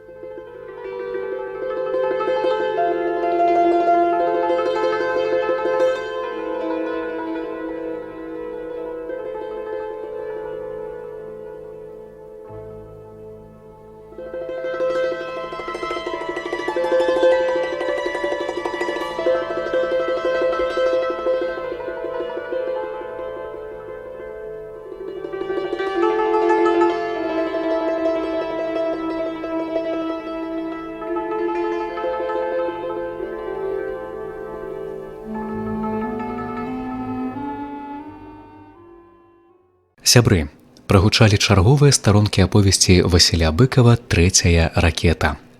Чытаў заслужаны артыст Рэспублікі Беларусь Уладзімір Рагаўцоў. Запрашаем паслухаць чарговыя старонкі аповесці Васіля Быкава «Трэцяя ракета». Выканаўца заслужаны артыст Рэспублікі Беларусь Уладзімір Рагаўцоў.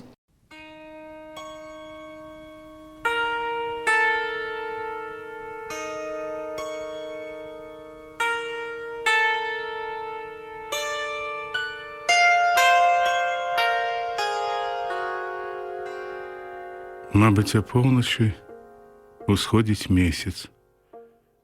Ён як неўпрыцям выпаўзае з-за небасхілу і, залазячы ўсё вышэй, пачынае свой нетаропкі рух па ўскрайку святлявага чэрвеньскага неба.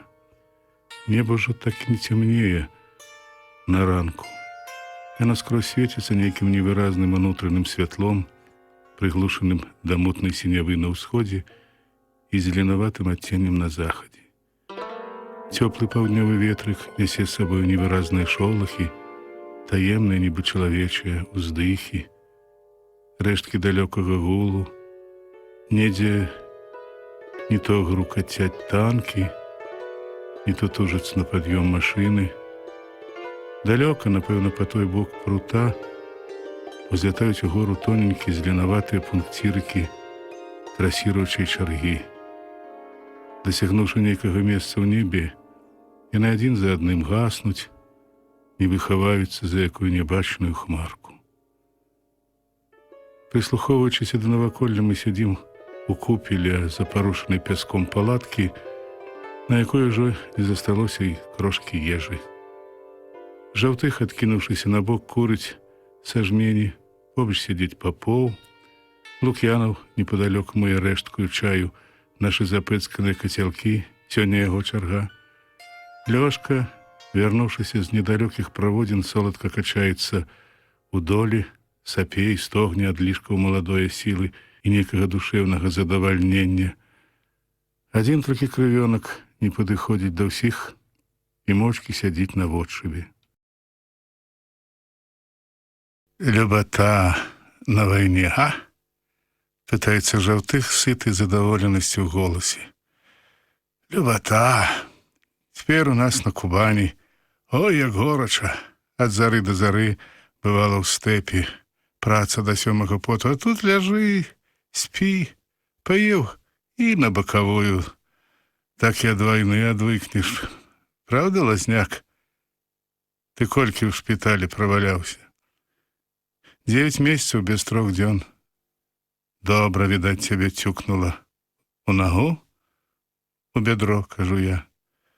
Так, няпэўна, выдыхае Жаўтых і, разважыўшы, дадае. А наогул прападзе, ну пропадам гэта вайна. У японскую мяне дзеда забіла, у тую германскую бацьку. Японцы пад тым Халкіным голам. Правільна, Халкін голам, тут же папраўляе Лёшка. Ну, пад Халкін голам. Да гэта брата Сцёпку пакалечылі. Прыйшоў без рукі з адным вокам, цяпер я. Правда, тут ужо нічога не скажаш, тут трэба. А ўсё думаецца, няўжо і маім дзецям без бацькі расці? Пэўна, штось цікавае ўдумаўшы, ўскаквае з долу Лёшка. Слухай, вось ты кажаш, вайна, вайна. А ты падумай, хто ты да вайны быў? Ну, хто? Радавы калгаснік, быкам хвасты закручваў, кізякі голымі нагамі мясіў. Законна? Ну і што? Насцярожваецца Жаўтых. А то быў ты нікудыка. А цяпер паглядзі, кім цябе вайна зрабіла. Старшы сержант, камандзір гарматы, кавалер ордэна айчыннай вайны, 3 медалёў за адвагу, член партыі. От сказаў, з'едліва здзіўляецца Жаўтых, кавалер. Ці ведаеш ты, што майго бацькі крыжоў было болей, чым у мяне медалёў? І што? Думаеш, што змянілася? А то кавалер, кажа Жаўтых і злосна ёрзае ў долі. Ерунда, аб'яўляе Лёшка, зноў разлёгшыся на траве. Моя правда. Правда. Я б усе медалі аддаў, толькі б дзяцей аберагчы. Вунь, не скончыцца вайна да Новага года, старшы мой Дмітрый пойдзе, да прызыўнік. 18 год хлопцы возьмуць трапіць у пяхоту, і што думаеш? Маладое, дурное, у першым другім баі пакладзе галаву, не жыўшы, не ведаўшы. А то медалі. Добра табе, халасцяку, ні кола, ні двара, сам сабе галава, а тут 4 в доме, і малыя. Лёшка маўчыць, камандзір уздыхае, лагодна яго настрой псуецца. Толькі той радасці, як падумаеш, што гэтая вайна ужо апошняя. Даваюем і баста. Ужо другой такой не будзе, не павінна быць. Сам я гатовы на ўсё, але каб апошні раз, каб дзецям не давялося. А што, хай паваююць. Не то ўсур'ёз, не то жартам, яго не зразумееш, пярэчыць задарожны. Разумнейшыя будуць. Вайна таксама быццам акадэмія. Акадэмія, ах ты! Сам вы скончы гэтую акадэмію, пасля кажы. Ерунда, воююць жа хлопцы. І дзеўкі нават, вунь Люська, напрыклад, чым яна горшая? Ну і што ж? Думаеш, правільна гэта? Ці лёгка ёй дзяўчыне сярод такіх вот, як ты, бугаёў? А што? А нічога. Праўда, Люся дзяўчына хорошая, кажа Жаўтых. Даваяваць, ды даў бы ёй Бог шчасця. Яна варта. Мы все маўкліва згаджаемся. Хто ж з нас скажа, што супраць Люсі? Жаўтых зацягваецца ружовым агеньчыкам, узгараецца і гасне заціснутая яго кулаку папіроса. На добрай зямлі вырасла. У добры час. Што вы думаеце? Ад зямлі ўсё. І чалавек. Якая зямля, такі чалавек. Нямецчына паганая земля, на ёй, пэўна, адны мухаморы ды порхаўкі розныя растуць. І фашысты яшчэ. Земля зноў жа жыццё. Калі жыццё ў маленства ператрэ добра, будзе чалавек. Залашчыць, прапаў чалавек. Ну, гэта ты загінаеш, кажа здолу Лёшка. Ерунда гэта. Прычым тут земля, мухаморы, гэта яна табе дагаджае, Люська, дык ты ўжо так за яе. Дагаджае, злуецца Жаўтых. Эх ты, галава яловая, дагаджае. Не ведаеш ты яе, а я ведаю. Адкуль у яе гэта возьмецца? У яе гэтага і ў крыві не было. Бацька яго некі герой быў. Арол? Рэвалюцыю ў нас на Кубані рабіў, 18 ран меў. Рано памёр. А яна ў чужых людзей гадавалася. Думаеш, соладка было? Думаеш, так, гэта ветрам надула, таму і такая справядлівая. Але задарожны ўсё не згаджаецца. Цябе тады перед генералам апраўдала, дык ужо і справядлівая. А што ж, і апраўдала, уратавала, каб не яна расстралялі б за нішто. Дурная справа не хітрая, шпокнулі б і ўсё. Хіба няма дурневы сярод генералаў? А так вось, жыву. Я ведаю, хлопцы расказвалі ўжо пра гэты не дужа даўні выпадак. На пераправе цераз Буг атрымалася няўстойка. Немцы атакавалі нашу пяхоту і артылерыя, што не паспела яшчэ закапацца на плацдарме, рынулася назад. І тут, адкуль не вазьміся, нейкі крыклівы генерал. Ён спыніў на беразе наш разлік і загадаў Жаўтыху развярнуць гармату і біць па ўсіх, па сваіх і немцах, што беглі на гэты бераг. Хлопцы развярнулі гармату, але Жаўтых скамандаваць агонь не наважыўся. Да і ў астатніх не падняліся рукі гармату зарадзіць для такой справы. Стаяць яны, а пераправа аж гудзе ад народу, затор утварыўся. Тады на вілісі зноў падлятае той генерал, здзірае са старшага сержанта пагоны, аўтаматчыкі хапаюць яго і валакуць пад абрыў. Хлопцы ўсе анямелі, не ведалі, што і думаць. Камбат перабежчыкаў збялеў і схаваўся недзе за перакулены аўтамабіль. Начальнік артылерыі падвярнуўся паблізу, але калі згледзеў генеральскую папаху, адразу падаўся кудысь далей ад гэтага ліха. Здавалася, Жаўтыхова жыццё ўжо скончана самым паганым чынам. І тады да разлютаванага генерала кінулася Люся. Яна дагнала яго віліс, спыніла яго на пераправе. Хлопцам з гэтага берага не чутно было, што адно аднаму крычалі яны, толькі раптам з віліса выскоквае ад'ютант, бяжыць да абрыву, Люся за ім, а там яны з-пад самых аўтаматаў вывалакваюць Жаўтыха. От, не памог ні камбат, Нейкія геройскія хлопцы, а дзяўчына ўратавала. Ось што значыць землячка, з гонарам кажа Жаўтых. Месяц паціхеньку сунецца ў небе, на ўтаптаным доле варушацца нашы кароткія цені, пахне травой, раскапанай зямлёю, росною свежасцю дыхае сонны абшар. Такое не забудзецца, такое доўга помніцца будзе. Да магілы, разважна прадаўжае Жаўтых. Ну, але і мы аднойчы яе выручылі. Тут, мабыць, не ўсе ведаюць, которые маладзейшыя не былі, не чулі. Хто ўжо адтуль застаўся? Азіраючы нас, пытаецца камандзір. Папоў раз, ну, крывёнак, астатнія новічкі. Недзе над вячоркам на фланг нас перакінулі. Зацягнуўшыся, кажа Жаўтых, і затоптывае абцасам цыгарку. Сталі у вішанніку. Я якраз перабувацца сеў. Хлопцы акоп капаюць, гразь, на кожным боце паўпуда. Аж прыбегае салдатик, так і так. У хутары немцы раненых акружылі, 20 чалавек там і адна дзеўка. Адбіваюцца, памажыце. А хутар вунь ён, кіламетр з гакам. Чуем, страляніна ідзе. Але дзе яна не ідзе, скрозь грыміць. Не дакапалі мы акоп, кінулі лапаткі, я з салдатамі, аўтаматы ў рукі і туды. А Папоў зарадзівы давай паліць. Адзін, а ладна так, браця, паліў, беглі і радаваліся. Снарад туды страляй, снарад сюды страляй, хата не чапай, задаволена усміхаецца ў змроку Папоў. Ага, ладна, прылаўчыўся. З гадзіну мы караскаліся на той бугор, а Папоў не пускаў немцаў. Са сцен той мазанкі ўсю гліну пазбіваў, але сваіх не зачапіў. Падбеглі, ударылі збоку, немцаў турнулі і ў хату. А там пехацінцы, сапёры, і глядзім, Люся, параненая ў нагу. Павыцягвалі ўсіх, пасля як хто з-пад агню выбіраліся, Люсю крывёнак выносіў. Абшапіла яна яго за шыю, так ён і валок дзеўку цераз усё поле. А з мінамёта немец лупіў. Думаў, я прападуць абое. Але абышлося. Толькі я з тыдзень баяўся, ну, думаю, камбат снарады праверыць. Засталося з дзесятак. Папоў і бронябойныя расстраляў. Было законна, пацвярджае Лёшка і бесцырымонна моцна ўрываецца ў наш сцішаны па-начному раздумны настрой. Вось у мяне такое было у шпіталі, як родная стала. Над больш, от гісторыя.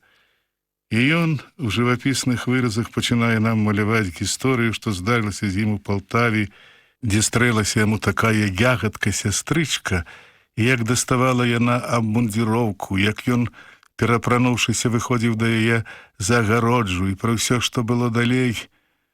Мы моўчкі слухаем.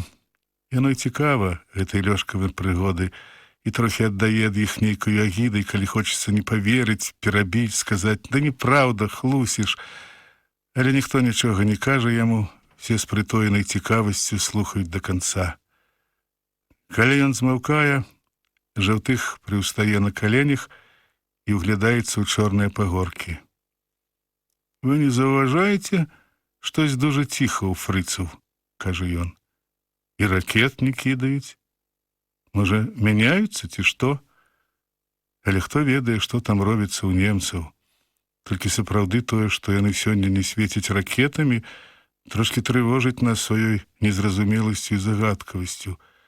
Праўда, пакуль усё ціха, і не хочацца думаць пра што благое. Зводдаль ад пехацінскай траншэі, здаецца, нехта ідзе. У начным месячным змроку відаць, што гэта чалавек, але хто, разгледзець яшчэ нельга. Толькі падходзіць ён усё бліжэй і кіруе да нас. Здаецца, там двое.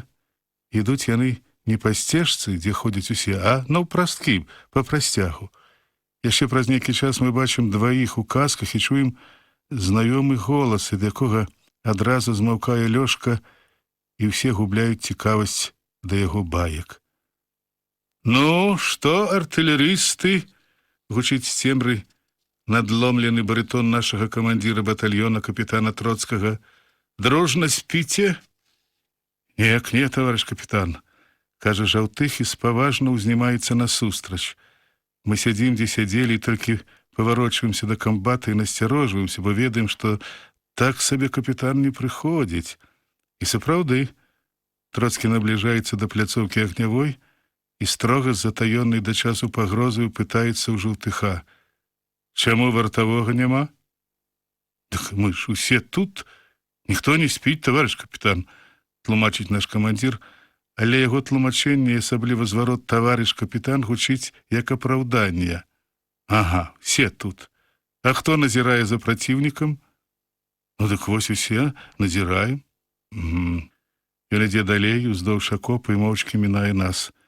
З ім побач тупае прыціхлы Жаўтых, і ззаду валачэцца сувязны з аўтаматам упоперак грудзей.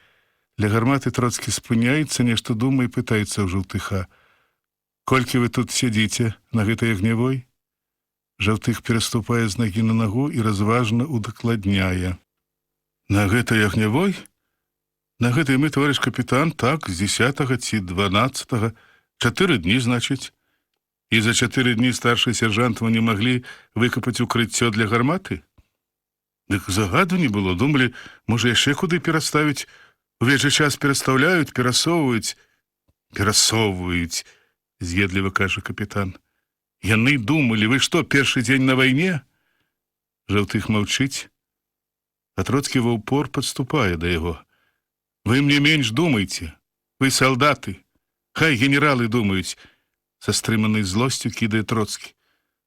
«Вы мне заўтра знішчыце кулямёт, вунь той, буйнакаліберны», тыцкае ён пальцам у цемру. «10 снарадаў вам на тое і 10 хвілін часу». «Адсюль?» пытаецца Жаўтых. «Адсюль. Адкуль жа яшчэ?» «Адсюль нельга, таварыш капітан», пярэчыць камандзір гарматы. «Тут нас накрыюць».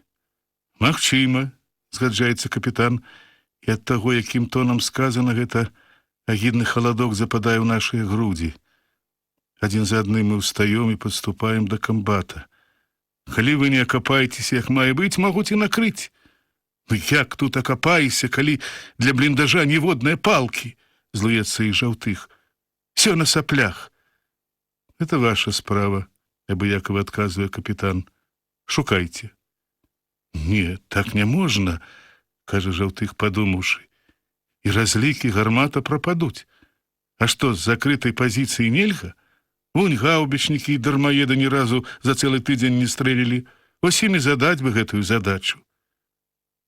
Мы ўсе маўчым, бо разумеем, што ад нас патрабуецца, уяўляем сабе, што можа быць заўтра, а ўнутры само па сабе вырастае жаданне, каб Жаўтых, як аднекаўся, пераклаў гэтую задачу на каго іншага. Але Троцкі не такі, відаць, камандзір, каб даць угаварыць сябе, адмовіцца ад уласнага намеру. Мы ўжо ведаем яго гэтага прыдзіру, самага строгага з усіх трох у палку камбатаў. «Вы зразумелі задачу?» холадна пытаецца ён у Жаўтыха. Але і наш камандзір таксама з характарам, і каля яго разлаваць можа паказаць сваю упартасць хоць каму хочаш. «Што задача?» пераходзіць ён у наступ на камбата. «Трэба было раней яе ставіць, вунь 3 дні лупіць адтуль. А гэтакі кулямёт не разаб'еш і гармату загубіш. Тут жа пад самым носам. Трэба падрыхтавацца». «Рыхтуйцеся». «Ага, рыхтуйцеся. Трэба агнявую змяніць, а капацца як след, гэта не жарты. За ноч не зробіш». «Вось што», абразае яго капітан ужо іншым катэгарычным тонам. «Мы не на кірмашы, таварыш старшы сержант. Падрыхтавацца і ў 3:00 далажыць аб гатоўнасці». Камбат паварочваецца і роўна скіроўвае некуды ў змрок.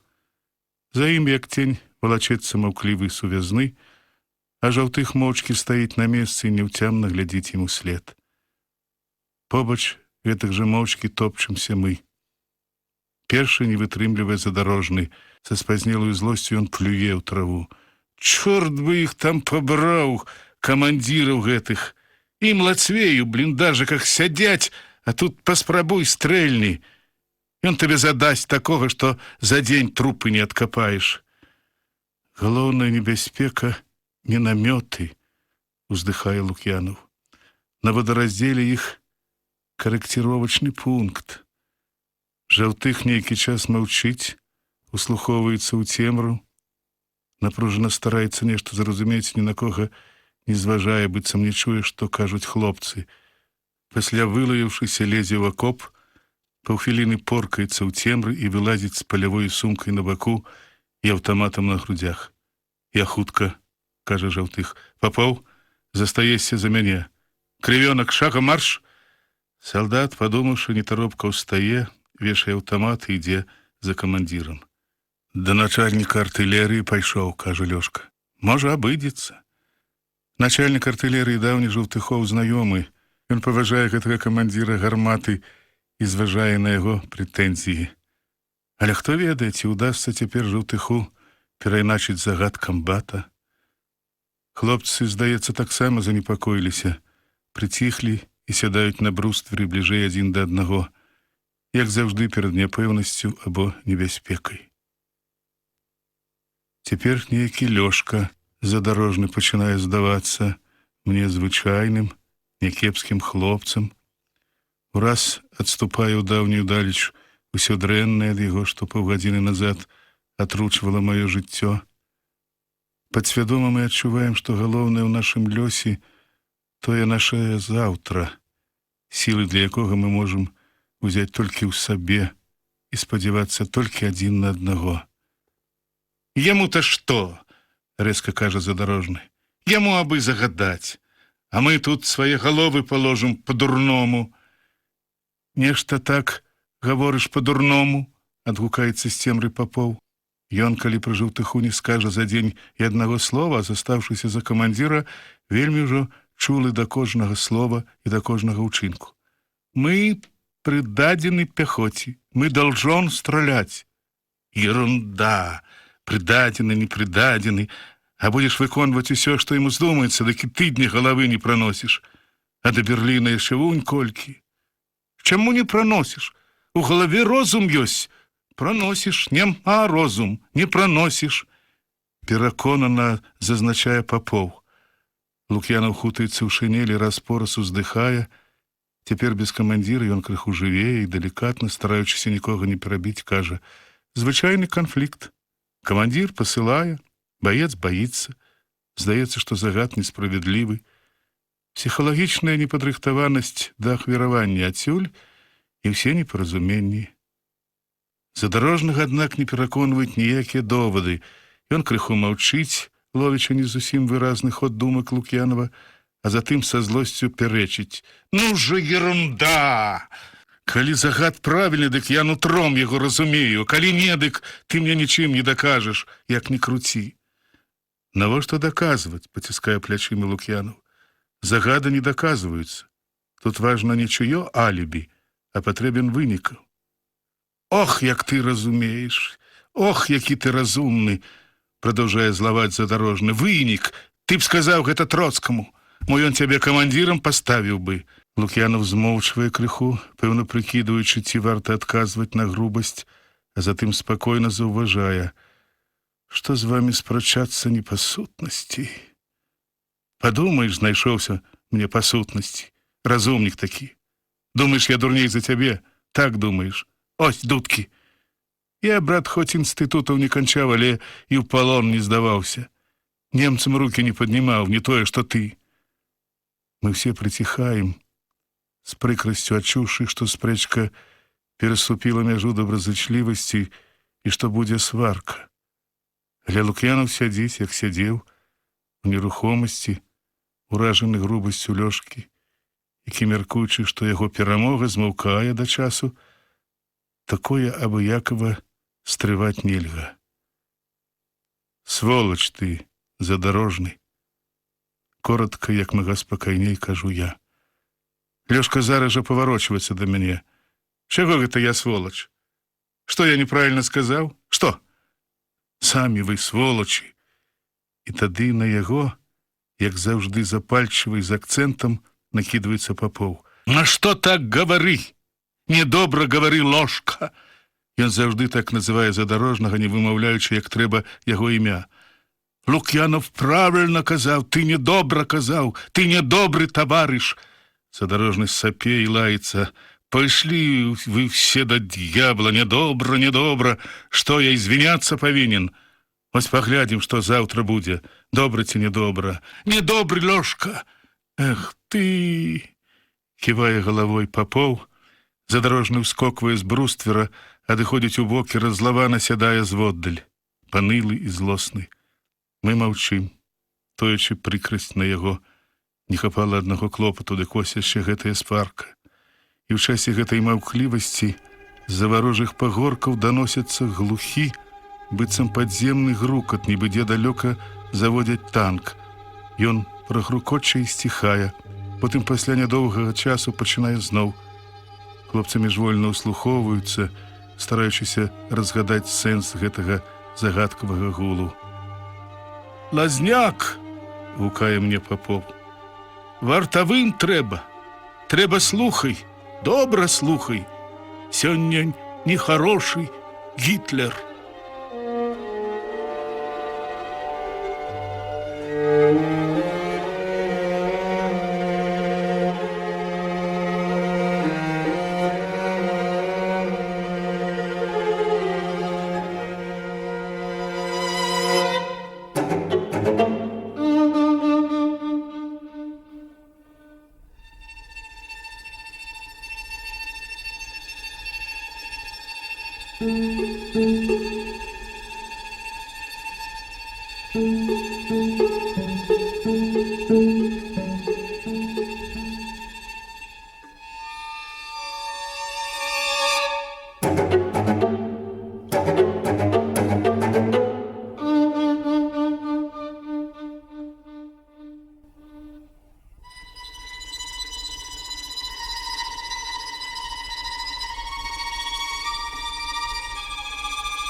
Сябры, прагучалі чарговыя старонкі аповесці Васіля Быкава «Трэцяя ракета». Чытаў заслужаны артыст Рэспублікі Беларусь Уладзімір Рагаўцоў. Запрашаем паслухаць чарговыя старонкі аповесці Васіля Быкава «Трэцяя ракета». Выканаўца заслужаны артыст Рэспублікі Беларусь Уладзімір Рагаўцоў.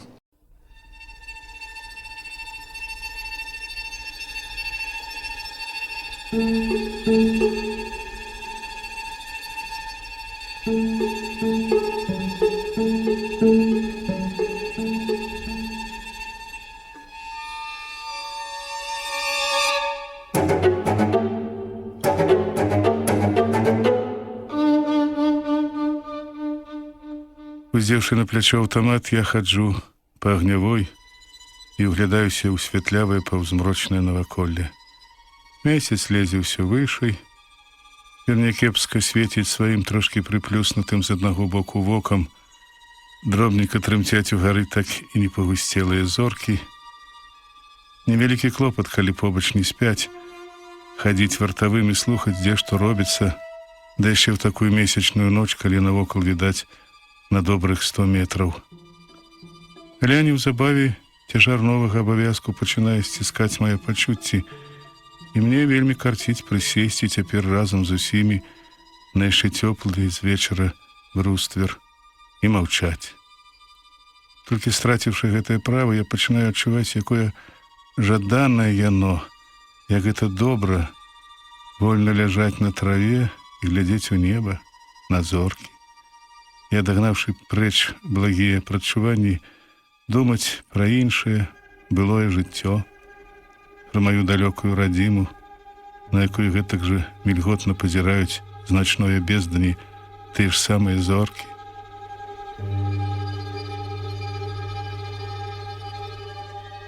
Цяпер ужо пэўна, што заўтра чакае нас нелёгкая справа. Хлопцы трошкі аблянелі за гэты ціхі, спакойны тыдзень. адвыклі ад франтавых нягод і цяпер устрывожыліся. Трошкі боязна і мне, трошкі трывожна. Яно і зразумела, так добра, калі ціха наўкола. Не трэба ўвесь час напружвацца і пакутна чакаць самае горшае з усяго, што можа напаткаць на вайне. Толькі мне прагнуць спакою нельга. З даўніх часоў жыве ва мне несціханы трывожны боль. Ён перасільвае маю звычайную чалавечую палахлівасць, жалобай і лютасцю пячэ маё сэрца. Я не ведаю, што гэта. Злосць ці ненавісць або няздзейсненая прага помсты, толькі адчуваю, што ў жыцці мне спакою не будзе, пакуль не сціхне той гарачы боль у грудях. Я ўжо не маю ахвоты шукаць дзе лягчэйшага. Мушу ісці насустрач труднаму і трываць усё да канца. Пачалося ўсё тое у клёклы восеньскі ранак на роднай далёкай адсюль зямлі для невялікай віцебскай вёсачкі, якая мела няшчасце асесці панад тою жахлівай прыфрантавою дарогай. Дарога была звычайная, якіх тысячы на зямлі, і не дужа роўная, і не дужа гладкая, але яна вела на станцыю, якую чамусьці ў тую восенню падабалі для сваіх бандыцкіх спраў немцы. На станцыі яны выгружаліся з вагонаў, платформаў, наладжвалі свае грузавікі, транспарцёры, броневікі і валакліся к фронту. Ішлі нудныя восеньскія дажджы, і варожыя колы прарэзалі на той дарожцы дзве доўгія і глыбокія па калені каляіны. Гэтымі каляінамі мы, 6 атрадных разведчыкаў, у глухі змрок вераснёўскай ночы прыйшлі ў вёску. Што тут нам трэба было, аб тым ведаў наш камандзір Колька Буйневіч, які прывёў нас да патрэбнай хаты. Пакуль ён там рабіў сваю справу, мы стаялі на варце за хлеўком і на гародчыку пад мокрай рабінай. Немцаў, здаецца, у вёскі не было. Вялікая калона іх надвячоркам прайшла па дарозе, было ветрана, сцюдзёна, восеньская золь пранізвала да касцей, вёска спала, і ўсё ж знайшліся паганыя людзі, высачылі, данеслі. Мы ж заўважылі кепскае трохі позна.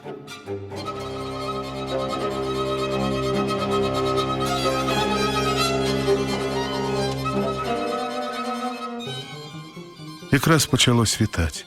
Адстрэльваючыся, мы беглі па агародах, затым па дарозе, паўзлі па тых глыбокіх, як раны, каляінах.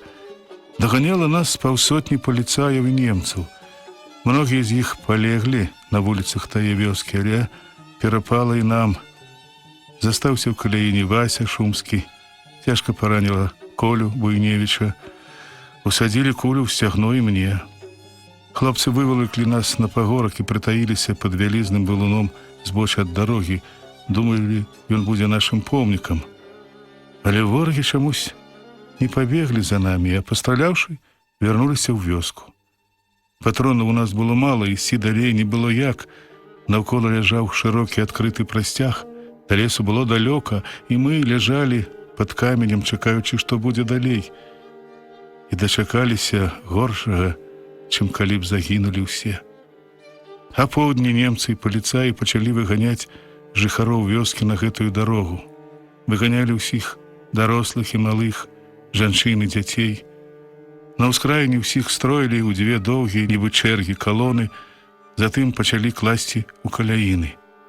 На дарогу ўшчаўся лямант, забухалі стрэлы. Людзі нехаця, адчуваючы нешта страшнае, клаліся ў гразь і ваду. На тым канцы вёскі пад'язджалі і спыняліся машыны, бронетранспарцёры і ўсюды ходы. Праз гадзіну пачалося жахлівае. Калона машын рушыла па дарозе.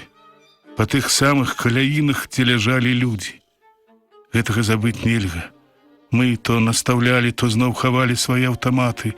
Было далекавата, да і што мы маглі зрабіць з нашай паўсотняй патронаў? Мы толькі глядзелі. Побач паміраў Колька Буйневіч, сцякала крывёю дрэнна перавязаная мая нага, сыпаў дробненькі дождж. Затым гарэла вёска. Раўлі невыгнаныя на пашу каровы, кудахталі куры, вішчалі свінні. У полі наўкол пажарышча бегалі ашалелыя авечкі, трашчалі аўтаматныя стрэлы. Увечары хлопцы перанеслі нас цераз поле і дабраліся да лесу. Буйневіча там закапалі. З таго дня пачаліся мае пакуты. Я думаў, здурнею ад болю і бездапаможнай бяссільнай ярасці, што туманіла маю свядомасць. Зубамі я шматаў ноччу ватоўку у лагерным шпіталі. Удзень сварыўся з доктарам Фрумкінам, які хацеў мне адрэзаць нагу. Я тады стаў лаяцца, нізавошта крыўдзіў сястру і таварышаў. Я хацеў сілы, дужасці, каб устаць і ўзяць аўтамат. Але сілы было вельмі мала, а нестрываны боль у назе прымушаў выць. Тады я рашыў памерці як найхутчэй. Я не еў, выплёваў лекарствы, не даваў рабіць уколы. Доктар, напэўна, спалохаўся за маю нагу, а яшчэ болей за розум, і адправіў мяне на аэрадром. У ціхім тылавым шпіталі мне стала лепш. Нагу не аднялі, я супакоіўся, хоць часам хацелася завыць, як у тым лесе. Але дактары былі чужыя, незнаёмыя людзі, ці яны маглі зразумець недарэчныя мае пакуты. Патроху гаілася нага, і я займеў надзею вярнуцца на фронт. Я зрабіўся самым старанным хворым, рабіў усё, што мне раіла медыцына, прымаў усе лекі, нават вітаміны, расходжваў нагу, рэгулярна займаўся лячэбнай гімнастыкай, якой цураліся параненыя. Я ж мусіў яе любіць, мне трэба было вярнуць сабе сілу, трапіць на фронт і сквітацца з ворагам. Быццам дражнячы мае пачуцці, у шпітальнай палаце вісеў плакат з надпісам «Воін савецкай арміі адпомсці». Пасля ўсяго, што я перажыў, плакат мне не дадаў ярасці, я і без яго прагнуў схваткі, не сумняваўся, што калі толькі дарвуся да жывых немцаў, аб маім подзвігу даведаецца свет. Сталася трошкі інакш. Калі я трапіў на фронт, войскі спыніліся ў абароне, жыццё на перадавой было сумнае і аднастайнае, але я не траціў надзеі. Я набраўся трывання, зацяў у сабе мой боль і цярпліва чакаў, верачы, што мой час прыйдзе. І вось цяпер гэтае заўтра. Невядома, якое будзе яно, але вельмі хочацца спатоліць свой боль. Хлопцы трошкі турбуюцца, трошкі непакояцца. Мне ж завельмі турбавацца аб сабе не выпадае, такую раскошу не дазваляе мой лёс. Але вось, здаецца, зноў нехта ідзе ад перадавой. Невыразны цень шмыгае в адным месцы сцежкі, потым у другім. Спакваля становіцца бачнай постаць чалавека. Яна хуценька, пэўна подбегам шыбуе да нас. «Стой! Хто ідзе?» Прывычна з франтавою прыціхласцю пытаюся я, калі чалавек набліжаецца і чакаю. «Свае, свае хлопчыкі!» Чуецца з месячнага паўзмроку, і ад гэтага водгуку мяне ранейшым пакутна-радасным болем заходзіцца сэрца. Я папраўляю дзягу, спражка якой разам з дыскам спаўзла на бок, набіраю паветра ў грудзі, крышачку на правае вуха, як у лёжкі, хілю пілотку, і мае думкі скіроўваюцца ўжо іншым, весялейшым шляхам. Лёгкай дзявочай хадой, як начная бесшумная птушка, яна неўзабаве падыходзіць да агнявой, мінае акоп. Хлопцы ўраз губляюць задумлівую нерухомасць, Лёшка ўскоквае з долу і імклівай хадою кідаецца насустрач. «Люсёк! Ужо ўправілася, малайчына, а мы тут чакалі, ды усе чаканкі паелі», радаснай балбатнёй сустракае ён дзяўчыну. «Ідзі да мяне, пасядзім трошкі, памарым пра тое-сёе». «Не, хлопчыкі, пайду, няма калі. Добрай вам ночы», кажа яна, і нешта ў мяне нема і настойліва прагне. «Застанься, пабудзь. Невядома, чаму мне так хочацца бо пячэ мяне і другое адчуванне, што не будзе мне ад гэтага радасці, але ўсё роўна я вельмі хачу, каб яна засталася. І то няблага, я правяду цябе, кажа Лёшка, і спрытна падсоўвае пад дзявочын локаць сваю руку. Але Люся гэтак жа спрытна адводзіць локаць у бок і смяецца. Калі не супраць, вядома, і так далей. Не супраць жа, ну, скажы праўду. Не супраць, смяецца Люся, толькі без рук. Мы ж не мартышкі, праўда? Праўда, хай без рук, усмешыста згаджаецца Лёшка, але ўсё ж ціхенька бярэ яе за плечы, і яны па сцяжыне ідуць у тыл. Хто дазвалял? Ерунда, чаго там, 5 хвілін, чуецца зводдаль, і Папоў, пэвна, не ведаючы, што зрабіць, нерухома застаецца на брустверы.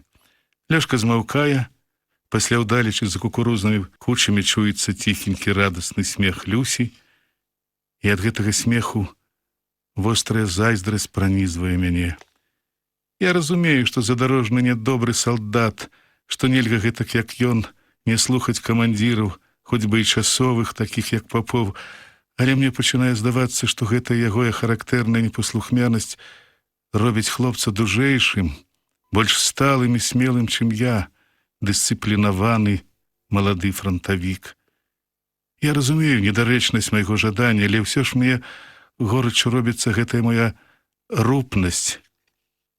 І хочацца Лёшкавай непаслухмянасці, яго самастойнасці, яго, можа, і не заўжды разумнай рашучасці. Я згадываю ім нейкую уладарную сілу перад жанчынамі, і думаецца цяпер, што ўсё тое ў шпіталі, аб чым расказваў Лёшка, так і было на справе. І яшчэ здаецца мне, што ён паволі і ўсё болей падабаецца Люсі. І падабаецца менавіта тым, чаго не хапае мне або крывёнку. Грубаватую мужчынскую мажнасцю, самавітасцю, упэўненасцю ў сабе і, вядома, сваёй мужчынскую дужасцю. І я зайздрошчу яму. Я хачу як мага пасталець, набыць усё тое, што ён ужо мае, як найхутчэй перажыць 20-ы свой год. Невялікія мае гады здаюцца мне зусім яшчэ хлапечым узростам. Мне трэба сталасці, самавітасці, фізічнай дужасці. І ў гэтым сэнсе задарожны раптам вырастае ў пакутны, чымсьці непрыязны, але і жаданы мой ідэал. Я ведаю Лёшкава жыццё. Ён ніколі нічога не тоіць ад іншых. Ведаю, што ён былы футбаліст, грубаваты, фанабэрлівы і не дужа таварыскі хлопец. Здаецца, ён залішне самаўпэўнены, гэта вядома ад таго, што яму заўжды шанцавала ў жыцці. Можа, і не вельмі, але ва ўсякім разе больш, чым мне і крывёнку. Ліха звычайна мінала яго. Мінала, калі ён яшчэ да вайны жыў у Новарасійску і рана пачаў бадзяцца па прыстанях, кірмашах і розным гарадскім завуголлі. Аднойчы, як ён расказваў нам, кампанія гэткіх жа, як і ён, свавольнікаў з цэментнага завода злавіла аднаго флоцкага, з якімі яны заўсёды вялі вайну, і добра дала яму ягоную же шырокую дзягай з бляхаю. Біў яго і Лёшка, але калі нейкі час чакаўшы флоцкія дзеля помсты зацапалі іх у парку, дык дастаў ножыка ў бок ягоны сябар, Лёшка ж выйшаў з гэтага здарэння сухі. Шанцавала яму і пасля ў вайну.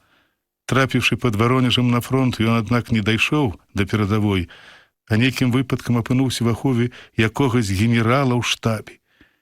Генерал, відаць, не быў страявым камандзірам і не дужа любіў раз'язджаць па перадавой, таму задарожнаму разам з 5 іншых, што ўваходзілі ў яго світу, 2 ардынарцы, шафёр, кухар і цырульнік, заставалася толькі дбаць пра бытавыя зручнасці і бяспеку начальніка. Гэтае шанцаванне прадаўжалася аж да самага нешчаслівага ранку, калі генеральская машына выпадкова наляцела на супрацьтанкавую міну, пакінутую немцамі на ўзбочыне тылавой дарогі. Генерала адправілі ў шпіталь, а аглушаны Лёшка, пасланяўшыся са 2 тыдні ў санбаце, трапіў рэшце ў стрэлковы полк. Тут ён дзеля важнасці аб'явіў сябе танкістам, але паколькі танкаў у палку не было, яго паслалі у процітанкавую батарэю, бо каб цягаць гарматы, патрэбна была сіла, а задарожны, здаецца, трохі накапіў яе на генеральскіх харчах. Спачатку ён трошкі фанабэрыўся, не дужа слухаўся жаўтыха, зусім не прызнаваў паповаў, все любіў успамінаць, як мы з генералам ехалі, або мы з генералам разважылі, але мала-памалу абламаўся, пацішэў, тым болей, што жаўтых не вельмі зважаў на ягоныя з генералам подвігі.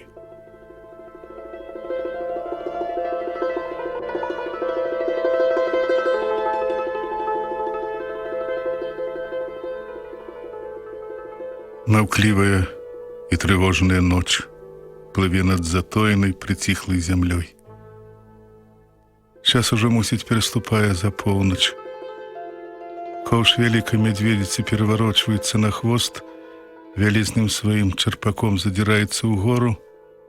Месяц, узабраўшыся ў самую высь, свеціць на поўнае вока. Пад кукурузнымі кучамі туляцца кароткія, зусім чорныя глухія цені. Часам, здаецца, нехта шмыгае там ад кучы да кучы. Позірк сам сабою напружваецца, але я ведаю, колькі не ўглядайся, нічога не ўбачыш. Это здаецца. На перадавой ціха, нават вельмі ціха. Немцы маўчаць. Чорныя гарбатыя пагоркі, нібы хрыбціна разластанага на зямлі волата, ледзьве шарэюць на гарызонце. Маторны гул неўпрыцем неяк заціхае, ці, можа, аддаляецца куды. У начную цішу ўрываюцца далёкія і блізкія выпадковыя гукі. Недзе ззаду ў вёсцы трывожна ржэ конь. У траншэі наперадзе лязгае нешта. Пэўна, перазараджаюць кулямёт. Зводдаль у гары гудзе і сціхае самалёт. Мабыць, начны разведчык. Папов ідзе ў акоп і грукае там, мусіць, нешта шукае. Лук'янаў маўчыць з таго часу, як яму нагрубіў Лёшка, і нерухома сядзіць на чорным брустверы. Я памалу хаджу ля агнявой і думаю пра Люсю. Вось яна пайшла з Лёшкам. Ёй, відаць, добра і весела з ім. Інакш не смяялася б яна так гарэзна і шчасліва. І той яе смех, скіраваны другому, вострай пілой рэжа маю душу. Але я ведаю, што Люся вельмі-вельмі хорошая дзяўчына. Апроч таго, што яна мілая і прыгожая, яна яшчэ невыказна ласкавая да ўсіх, і да знаёмых і незнаёмых, маладых і старых. І гэтая яе ласкавая спагадлівасць, ад якой так даўно ўжо адвыклі нашы загрубелыя душы, п'яніць мяне болей, чым самае моцнае малдаўскае віно. Яшчэ яе ласкавасць ды іскрыстыя смяшынкі у зіхатлівых вачах неяк даюць мне спадзеўку, што не вельмі ўжо благі і я, замковы лазняк, што яна сябар усіх, у тым ліку і мой. І для асаблівай абсалютнай шчырасці між намі не хапае толькі чагосьці наспелага ўжо, гатовага, але яшчэ не сказанага. І, здаецца, мне варта толькі знайсці яго, азначыць патрэбным словам, і мы ўдваіх ашчаслівімся навек вялікім шчасцем. Але крывёнак, хіба не тое ж носіць у сабе і ён? Не, відаць, ён адчувае яе неабходнасць куды мацней.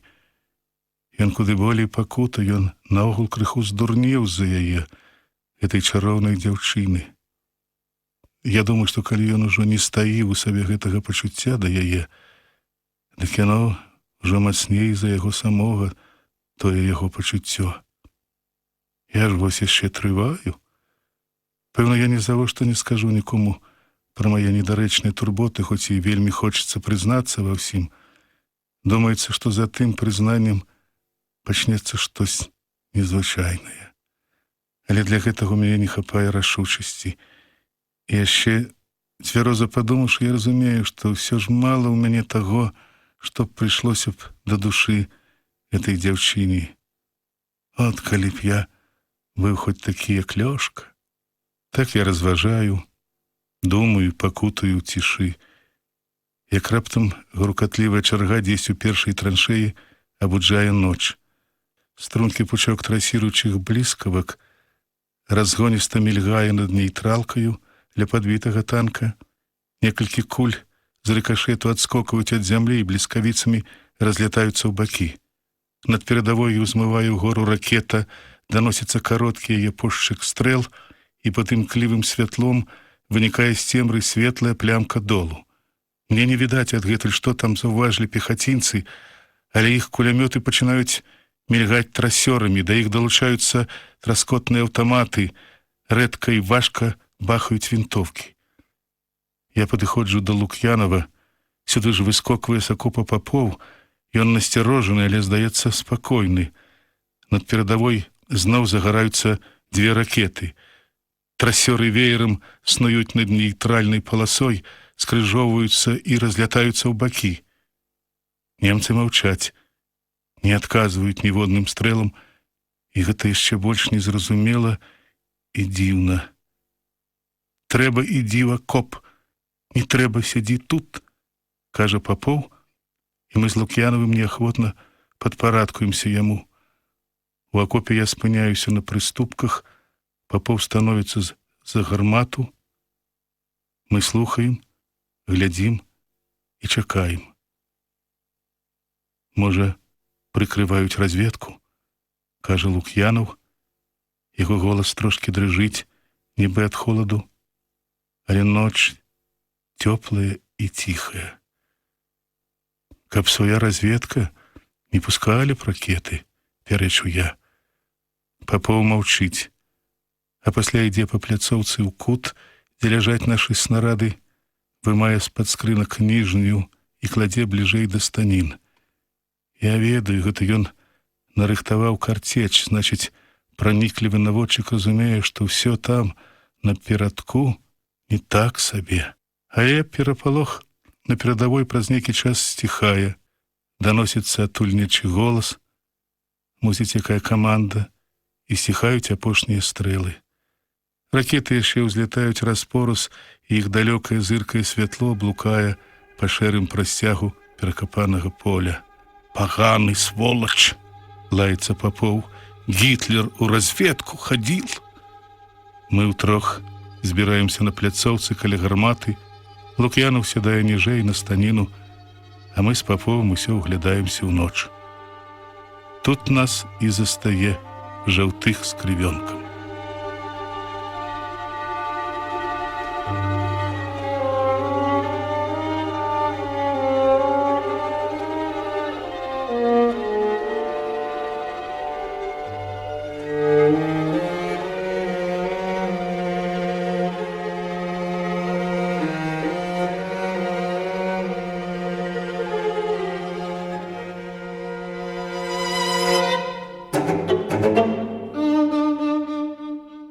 Наш камандзір прыбягае на агнявую задыханы, здаецца, разлаваны, і з першых яго слоў мы адчуваем, што сталася нешта кепскае.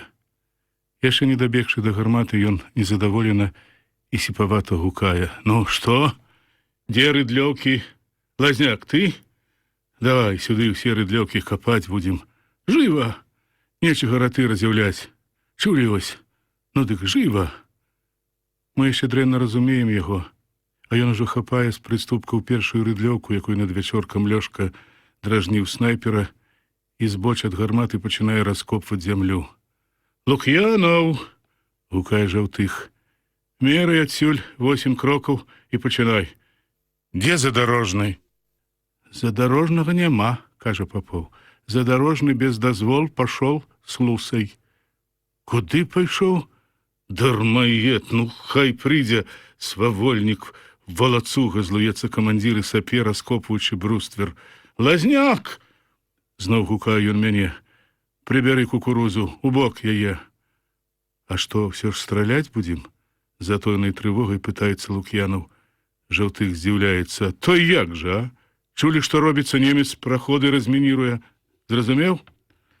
Лук'янаў няўцямна выпростваецца з рыдлёўкай, паварочваецца да гарматы Папоў, Здзіўленыя мы глядзім на нашага камандзіра і чакаем тлумачэнняў. Ну, што раты разявілі, крыкліва злуецца Жаўтых і перастае капаць. Не зразумелі? Заўтра зразумееце. Чулі гуло? Чулі, кажу я. Ну от, дарма не гудзе, запомніце. Кідае Жаўтых і зноў з ярасцю налягае на бруствер, у якім трэба пракапаць шырокую траншею, сховішча для нашай гарматы. На нейкі час мы заміраем ад нечаканасці і прадчування ліха, што ўсё бліжэй падступае да нас. Зноў трывожны клопат агартае душы. Але пакутаваць няма калі. Папа ўпершы перадольвае здранцвенне і моўчкі бярэцца за рыдлёўку. Пачынаем капаць і мы. Яшчэ праз колькі часу усе мы дружна налягаем на рыдлёўкі, ва ўсе бакі выкідваем з яміны зямлю. Часу да ранку засталося не дужа многа, а выкапаць трэба багата. Нядаўняе наша нежаданне рабіць ужо забыта. Мы цяпер разумеем, што заўтра хопіць гора ўсім, і пяхоце, і гаўбічнікам, і нам, і што дзяліцца тут няма чым. Значыцца так. Цяжка сапучы і адкашліваючыся, кажа наш камандзір. Ён убівае ў зямлю рыдлёўку, знімае сумку, распярэзваецца і адкідвае ўсё гэта далей да гарматы. Значыць так. Заўтра перш-наперш на золку разбіваем кулямёт. У што б там ні стала. Камандзір палка сам загадаў, так што трэба пастарацца. Жаўтых плюе ў далоні, зноў дыхавічна бярэцца за працу. Побач з ім капае Лук'янаў. Ён ашчадна бы зямля, якая дарагая рэч, калупае рыдлёўкай, падбірае з долу і паціху выносіць на бруствер.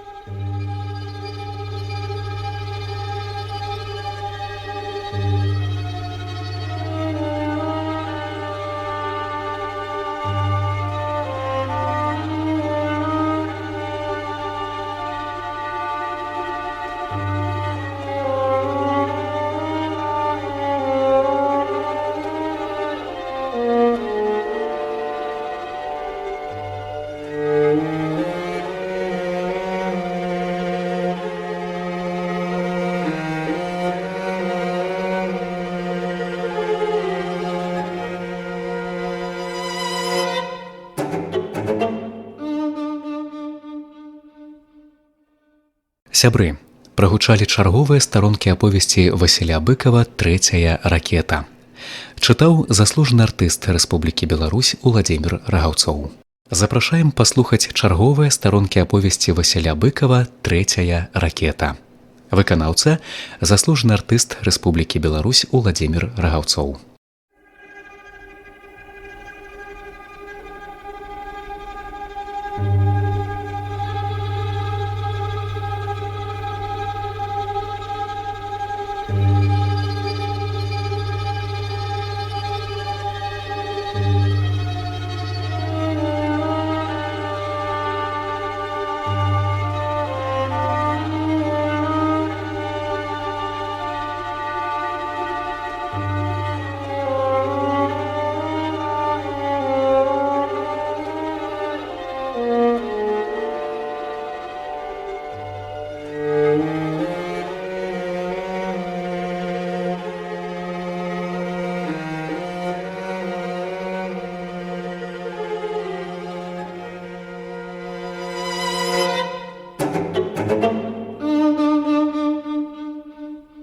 Жаўтых плюе ў далоні, зноў дыхавічна бярэцца за працу. Побач з ім капае Лук'янаў. Ён ашчадна бы зямля, якая дарагая рэч, калупае рыдлёўкай, падбірае з долу і паціху выносіць на бруствер. Пасля некалькіх выкінутых рыдлёвак спыняецца і адпачывае з хвіліну. Гэткі працоўны тэмп Лук'янава калісьці раздражняў нас.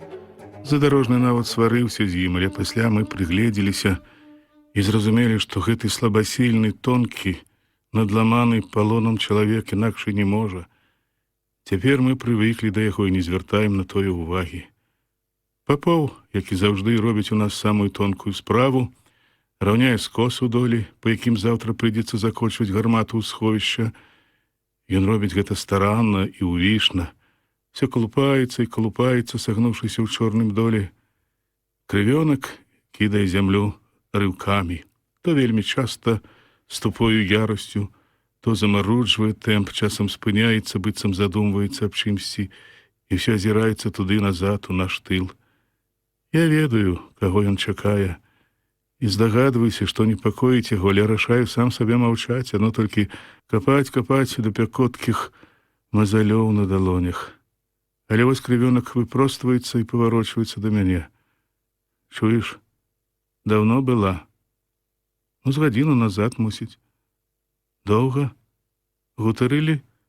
Да не, Ніколечкі, адразу пайшла, і ён за ёй. Крывёнак змаўкае і самотна паглядвае на сцежку.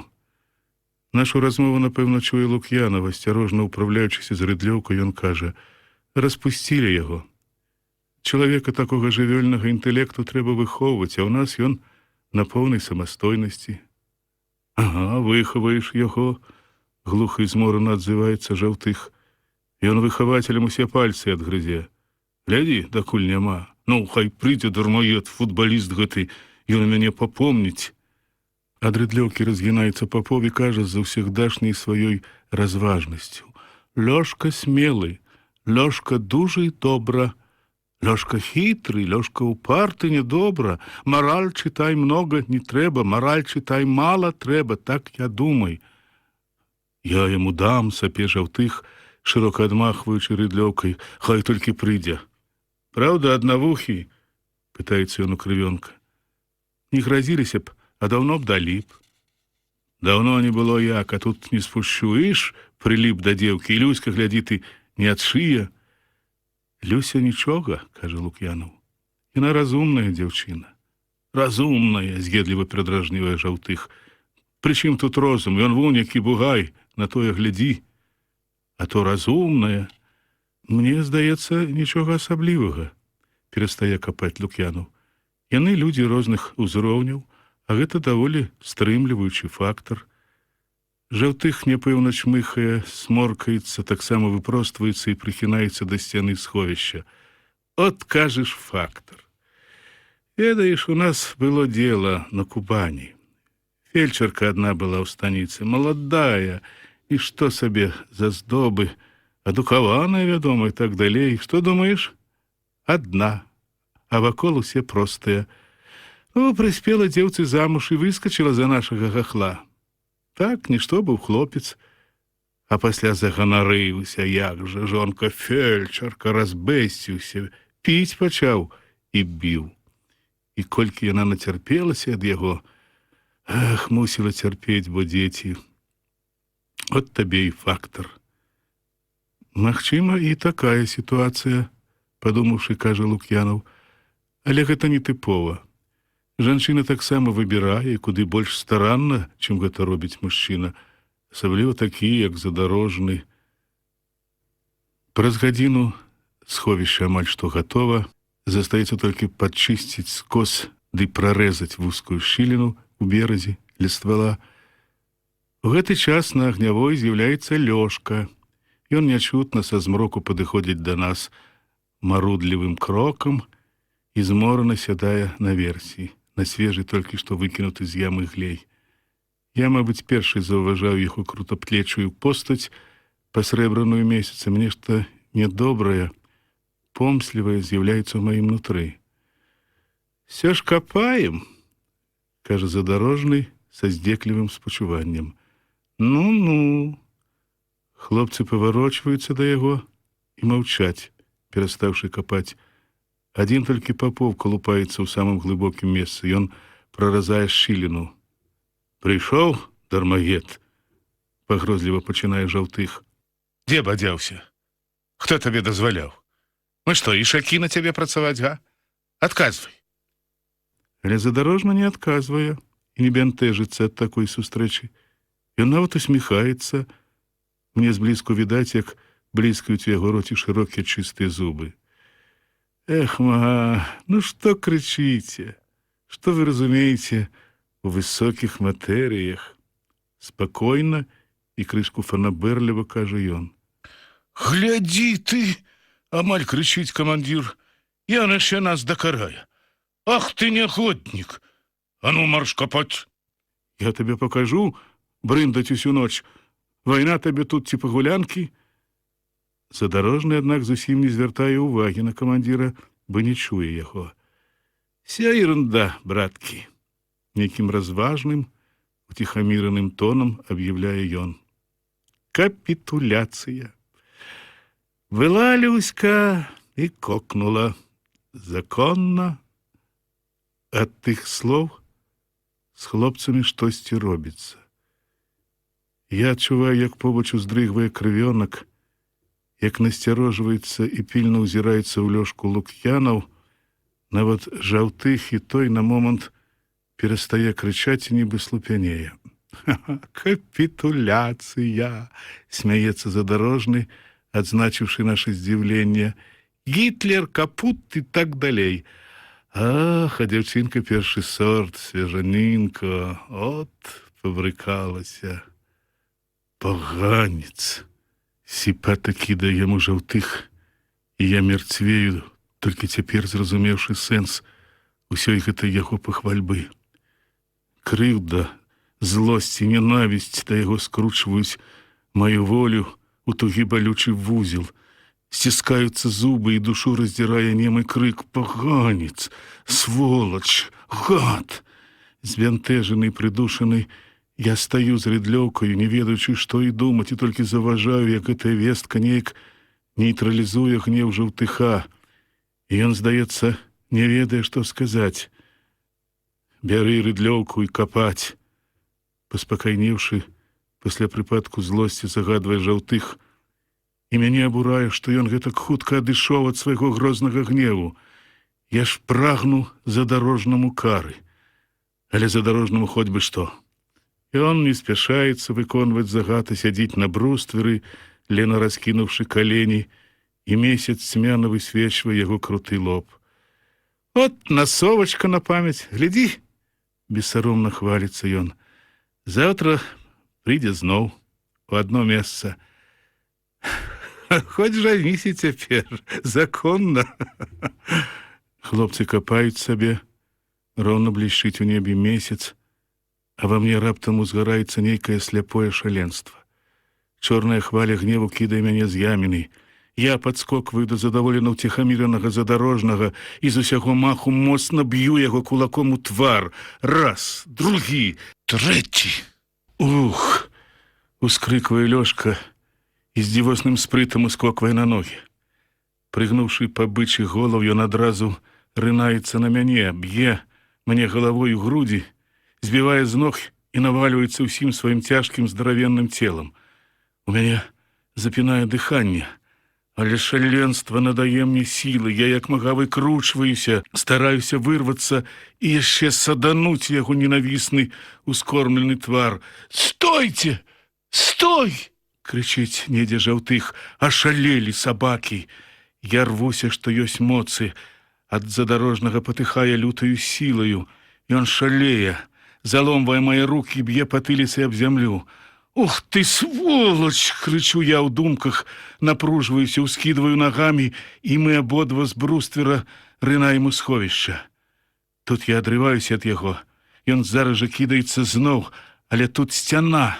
Я устойваю на нагах і сустракаю яго кулакамі.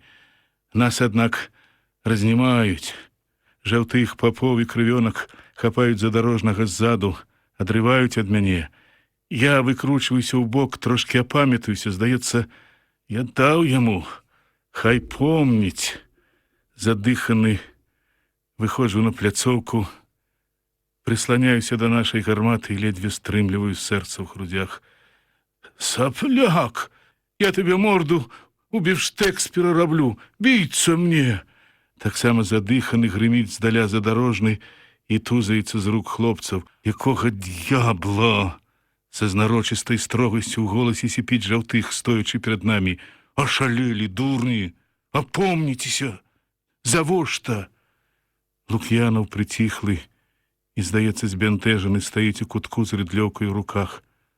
У такіх схватках ён, вядома, не ўдзельнічае. Я аддыхваюся і маўчу. Я не скажу, завошта. Хай здагадаецца ён, калі здольны на гэта, а іншым не трэба і ведаць.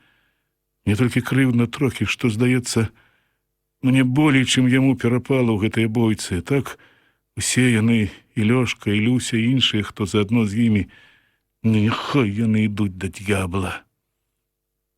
Доўга пасля гэтай сутычкі старшы сержант усё бручыць, абураецца на нас, а я стараюся працаваць, падбіраю з долу пясок і думаю, што ад задарожнага чаго іншага і не выпадала чакаць. Але чорт з ім, задарожным. У маіх пачуццях пачынае расці, разрастацца гідлівая пагарда да той нашай чараўніцы, да Люсі. Вядома, што ні ў чым яна не вінаватая перад намі і вольная ў сваіх учынках, але я цвёрда перакананы, што в адносінах да ўсіх нас яна зрабіла нешта злачыннае, за што варта вялікай ганьбы. Яна шукала нешта светлае ў нас, збэсціла сабою увесь людскі род.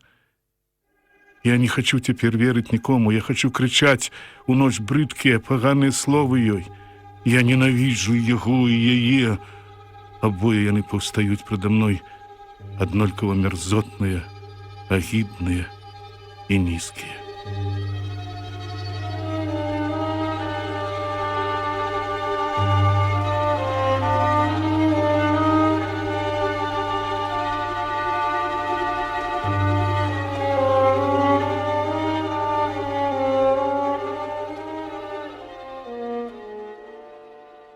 Урэшце укрыццё гатова, Папоў таксама канчае сваю працу. Мы выходзім на пляцоўку за гарматай, кідаем у кучу рыдлёўкі. Жаўтых дастае з кішэні трафейны швейцарскі гадзіннік, асцярожна зашпільвае на руцэ бранзалет і углядаецца ў зеленаватай лічбы на чорным цыферблаце.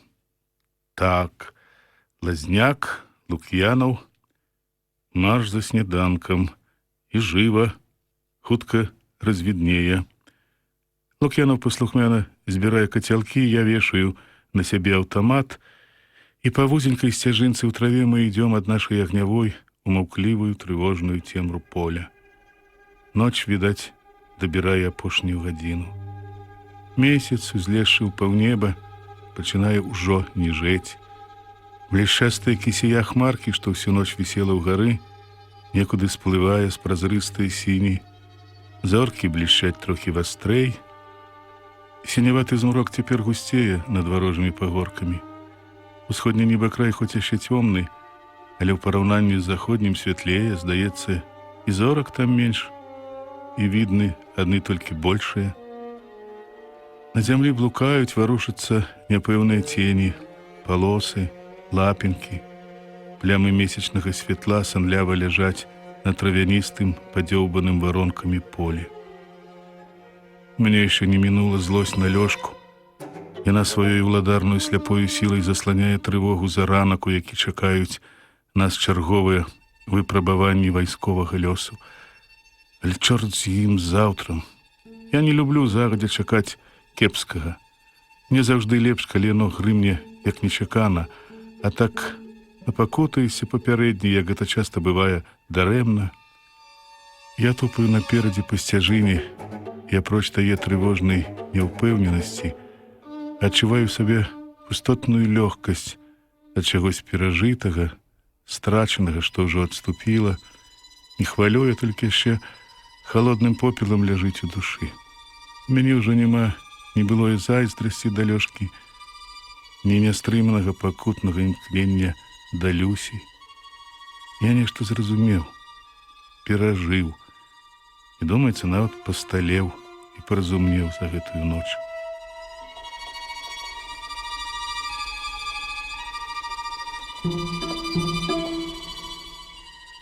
Мы ідём моўчкі, ціхенька парыпвае душка на кацялку. Лук'янаў ззаду маўчыць.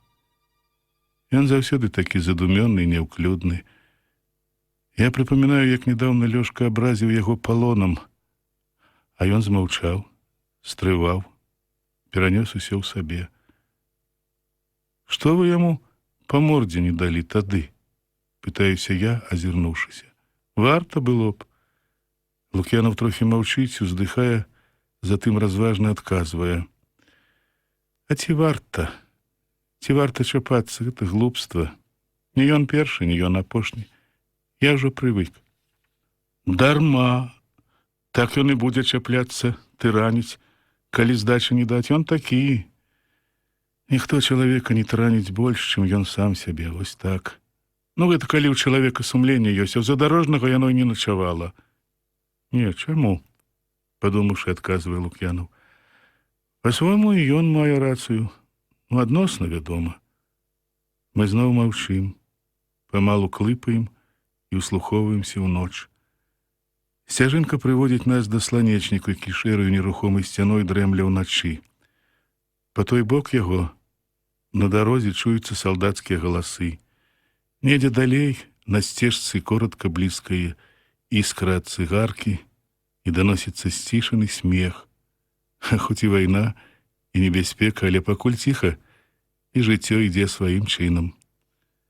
Лук'янаў ціхенька ідзе ззаду, і ў сузіральна-супакойным настроі яго я згадваю ціхі водгук перажытых пакут, нейкі душэўны надлом. А цяпер мне блізка, зразумела. Я пытаюся, скажыце, а як вы у палон трапілі? Салдат з паўхвіліны маўчыць, нешта думае, затым уздыхае. Проста. Пад Харкавым у 42-м. Параніла. Страціў прытомнасць, ачнуўся, наўкола немцы, ну, лагер і ўсё. Я думаю, што Лук'янаў скажа яшчэ што, але ён змаўкае.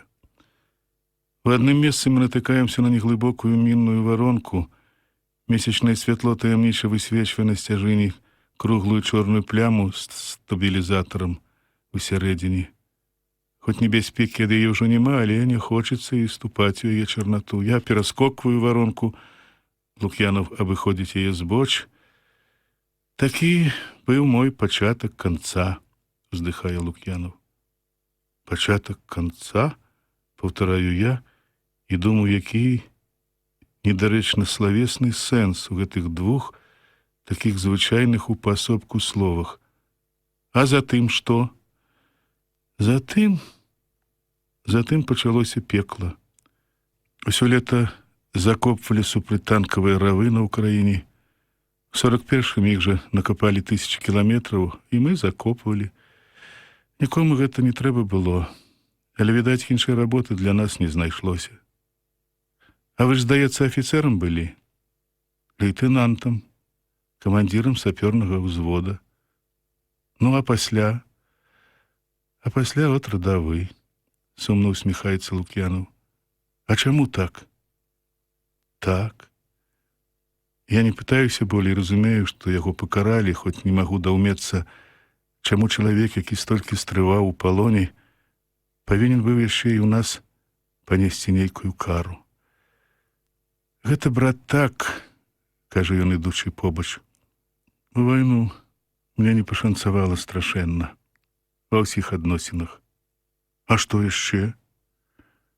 Лук'янаў прыцішвае хаду, пазірае ў месячную далячынь і заклапочана кажа: разумею, што атрымалася.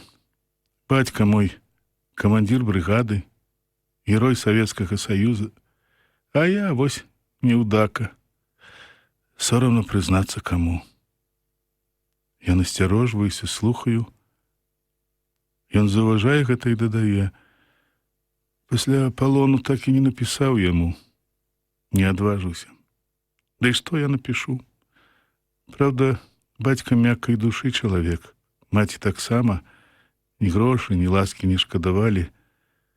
Здаецца, і я някепскі быў, слухаў, вучыўся. В 41-м разам з дому пайшлі. Бацька на фронт, я ў вучылішчы. І вось, дзіка як атрымалася. Ну што ж, ці ваша віна? Вайна ўсё. Вайна, вядома. Але не ў тым рэч, пярэчыць ён. Недзе штось сфальшывіла ва мне, я то ведаю. Толькі ён, аднак, не дагаворвае, змаўкае, і я кажу: кепска. Вось іменна. Я веру і шчыра спачуваю яму. Гэта яго бяда нечым вабіць мяне. Мусіць, у нас з ім нейкія блізкія перажыванні, і мне хочацца чым-небудзь суцешыць свайго таварыша. Ну, то нічога. Яшчэ не позна, можна званне аднавіць. Быць бы жывым, а на кпіны вы не зважайце. Не ўсе ж у войску такія, як Задарожны. Яно-то так, але... Дарэчы, ты не вельмі слухай гэтага Задарожнага. Пераходзіць на іншыя Лук'янаў. Ён трапло. На брэша, а на справе нічога і не было. Такіх шмат сярод нашага брата мужикоў. Гэтыя словы спачатку здзіўляюць, а затым раптоўна ўзбадзёрваюць мяне. Я аж спыняюся, і нечакана для сябе ў мяне вырываецца. Правда? Ну, а ты як думаў? Люся някепская дзяўчына. Наогул шмат нашых уяўных бед ад таго, што мы не верым жанчыне. Мала паважаем яе, а ў ёй жа святасць мацярынства і мудрасць вякоў. Яна антаганіст злачынства, бо яна маці. Яна шмат выпакутавала.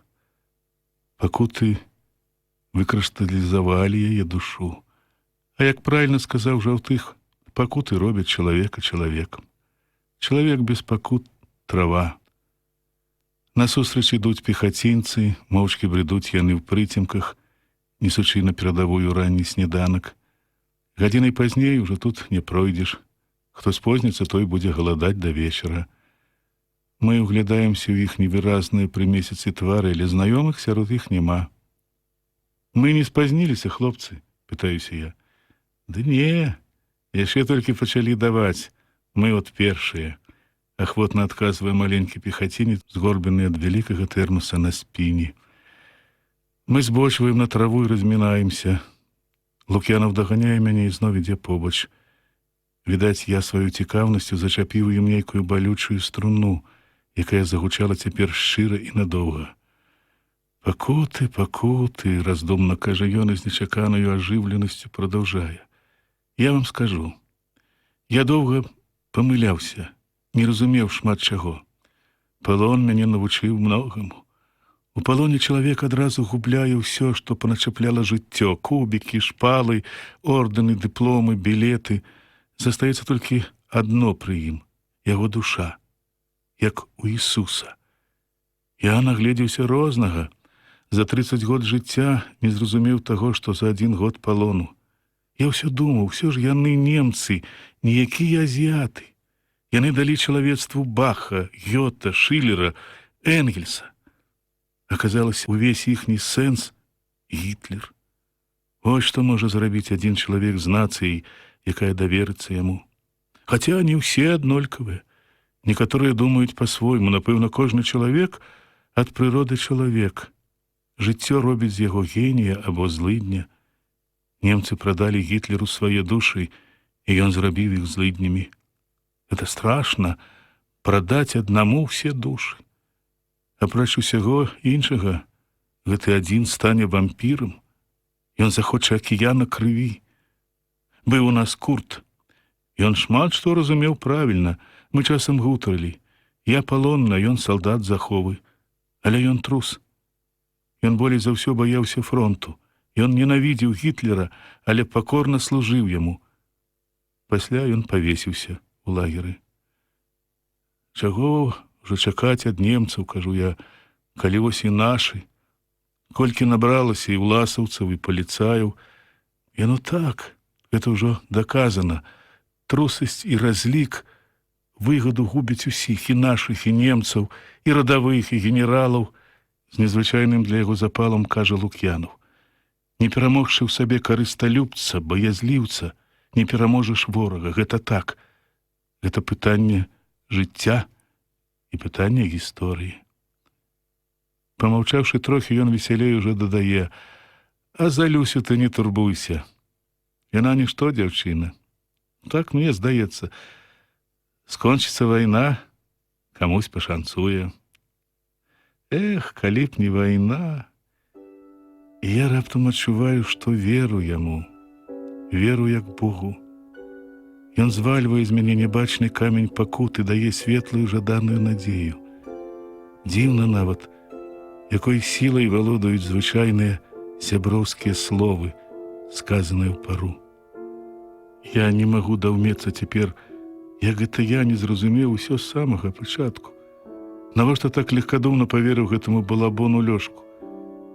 Я вельмі рады цяпер, але, здаецца, нічым таго не паказваю Лук'янаву. Мне раптам робіцца лёгка і светла на душы.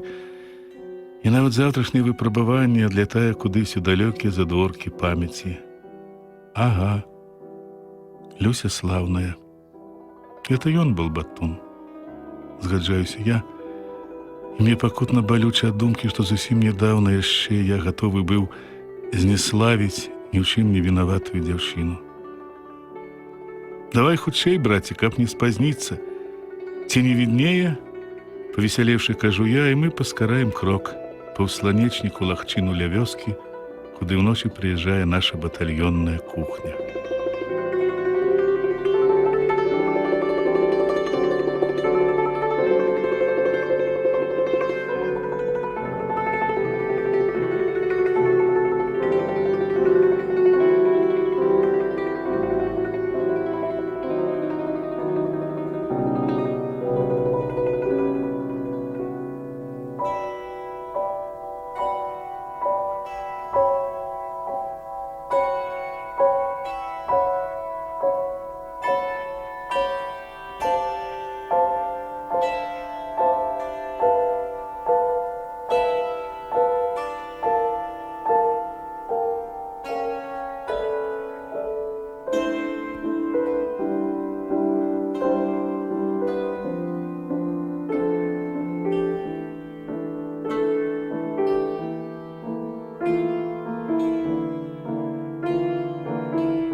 Сябры, прагучалі чарговыя старонкі аповесці Васіля Быкава «Трэцяя ракета».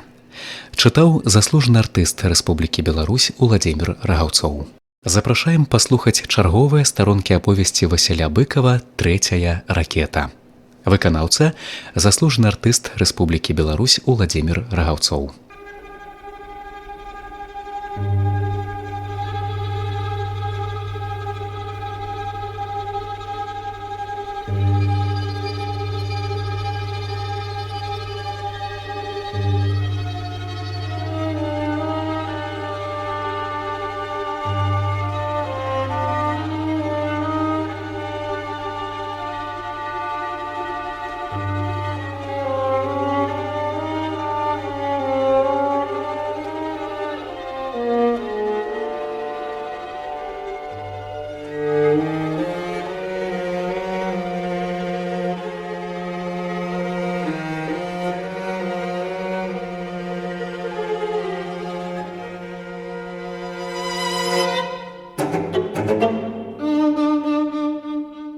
Пакуль мы прыносім сняданак, пачынае світаць.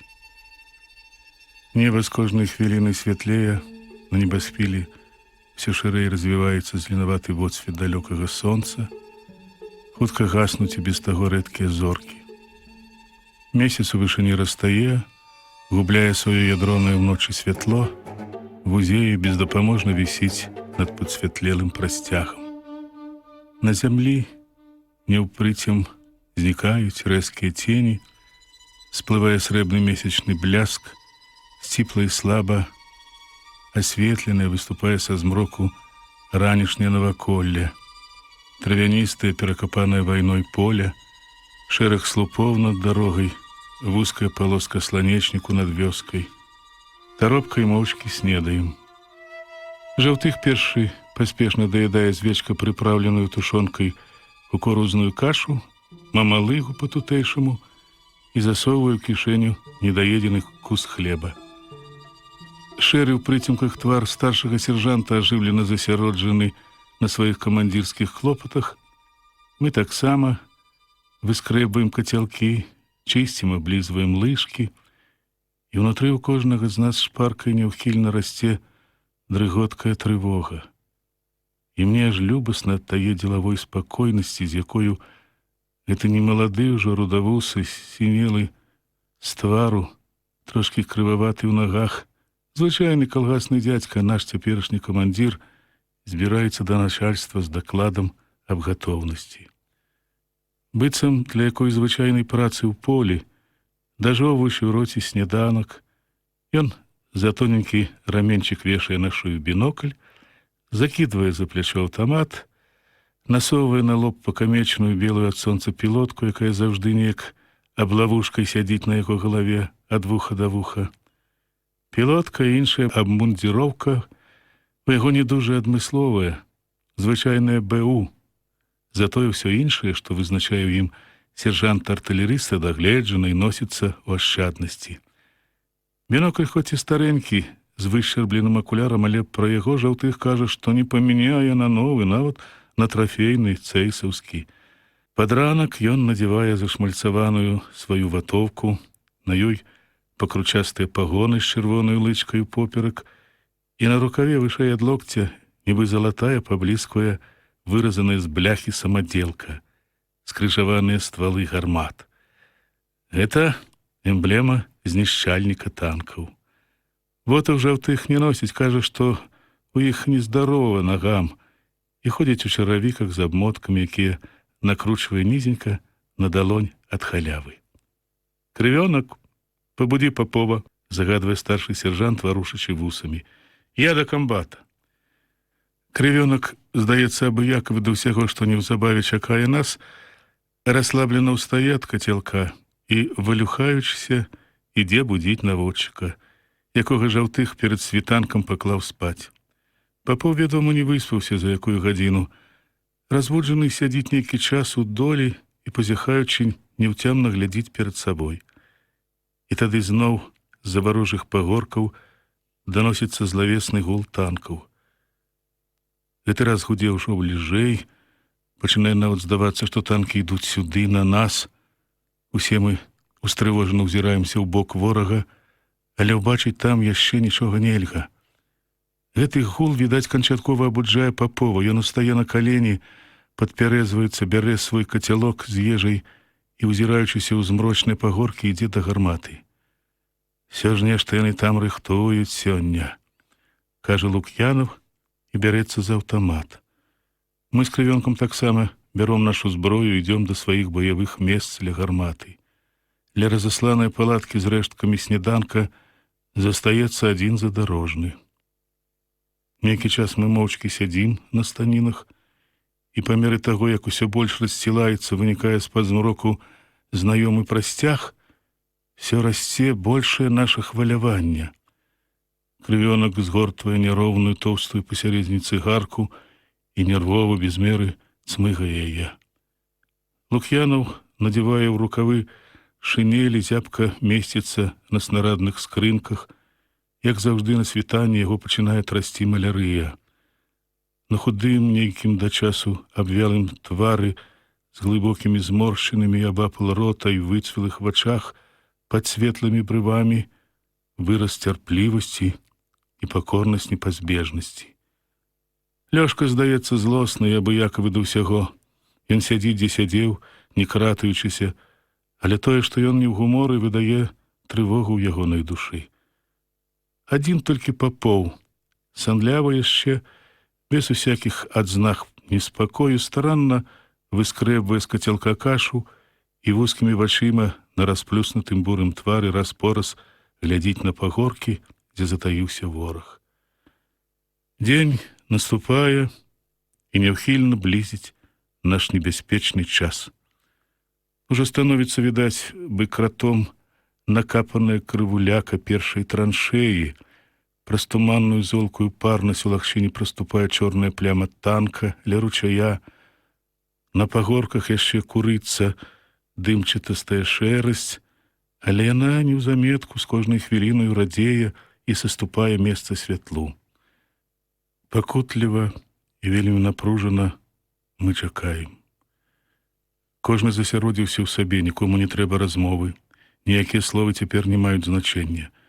Мы прыціхаем, натапырваемся і чакаем хуткага таго самага часу, калі для кожнага з нас можа вырашыцца ўсё.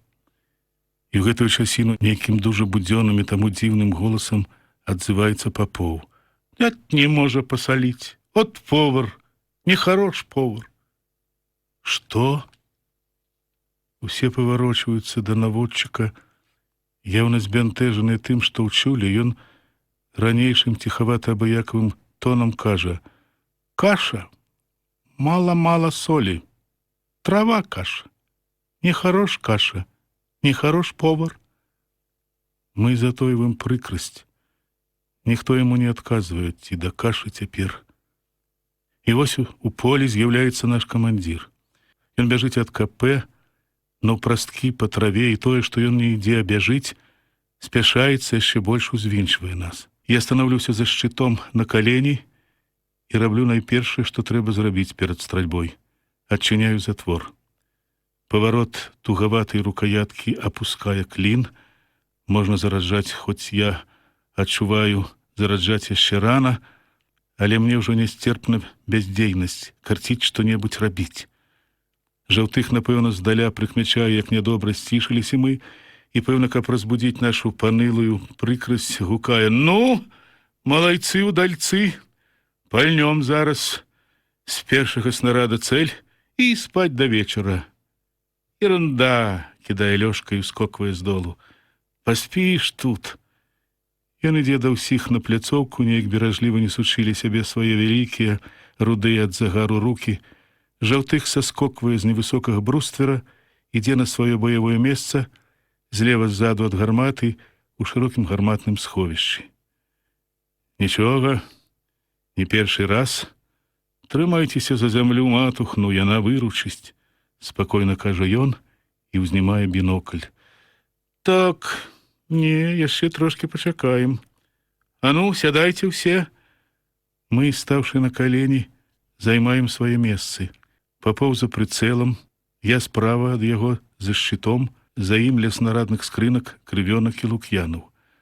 Жаўтых усё ўзіраецца ў бінокль, згінаецца да прыцэлу Папоў. Мы разумеем, што ўступаем у паядынак, дзе пытанне, хто каго, будзе рашацца тым, хто хутчэй. Калі толькі мы спознімся, немцы раней убачаць нас на гэтай пазіцыі, то нам будзе кепска. «Папоў, наводзіць пад ніжні абрэз», — распараджаецца Жаўтых, ужо не адрываючыся ад бінокля. «Так, так, зарадзіць». Сіпата, спакойна, але з залішняю строгасцю камандуе ён, і адчуваю па тым, што хоць трошкі, але хвалюецца ён. Задарожны, натрэніраваны і размашыста ўсоўвае патроннік снарад, затвор, коротка лязнуўшы, зачыняецца, Папоў прыліпае да прыцэла, і мы затойваем дыханне. Ідуць апошнія хвіліны санлявай ранішняй цішыні. Неба за нашымі спінамі ўжо наліваецца водсветам блізкага сонца. Гэтыя апошнія імгненні перад адкрыццём агню, асабліва няўсцерпныя, тупым болем ныюць усе нервы. Хутчэй, хутчэй.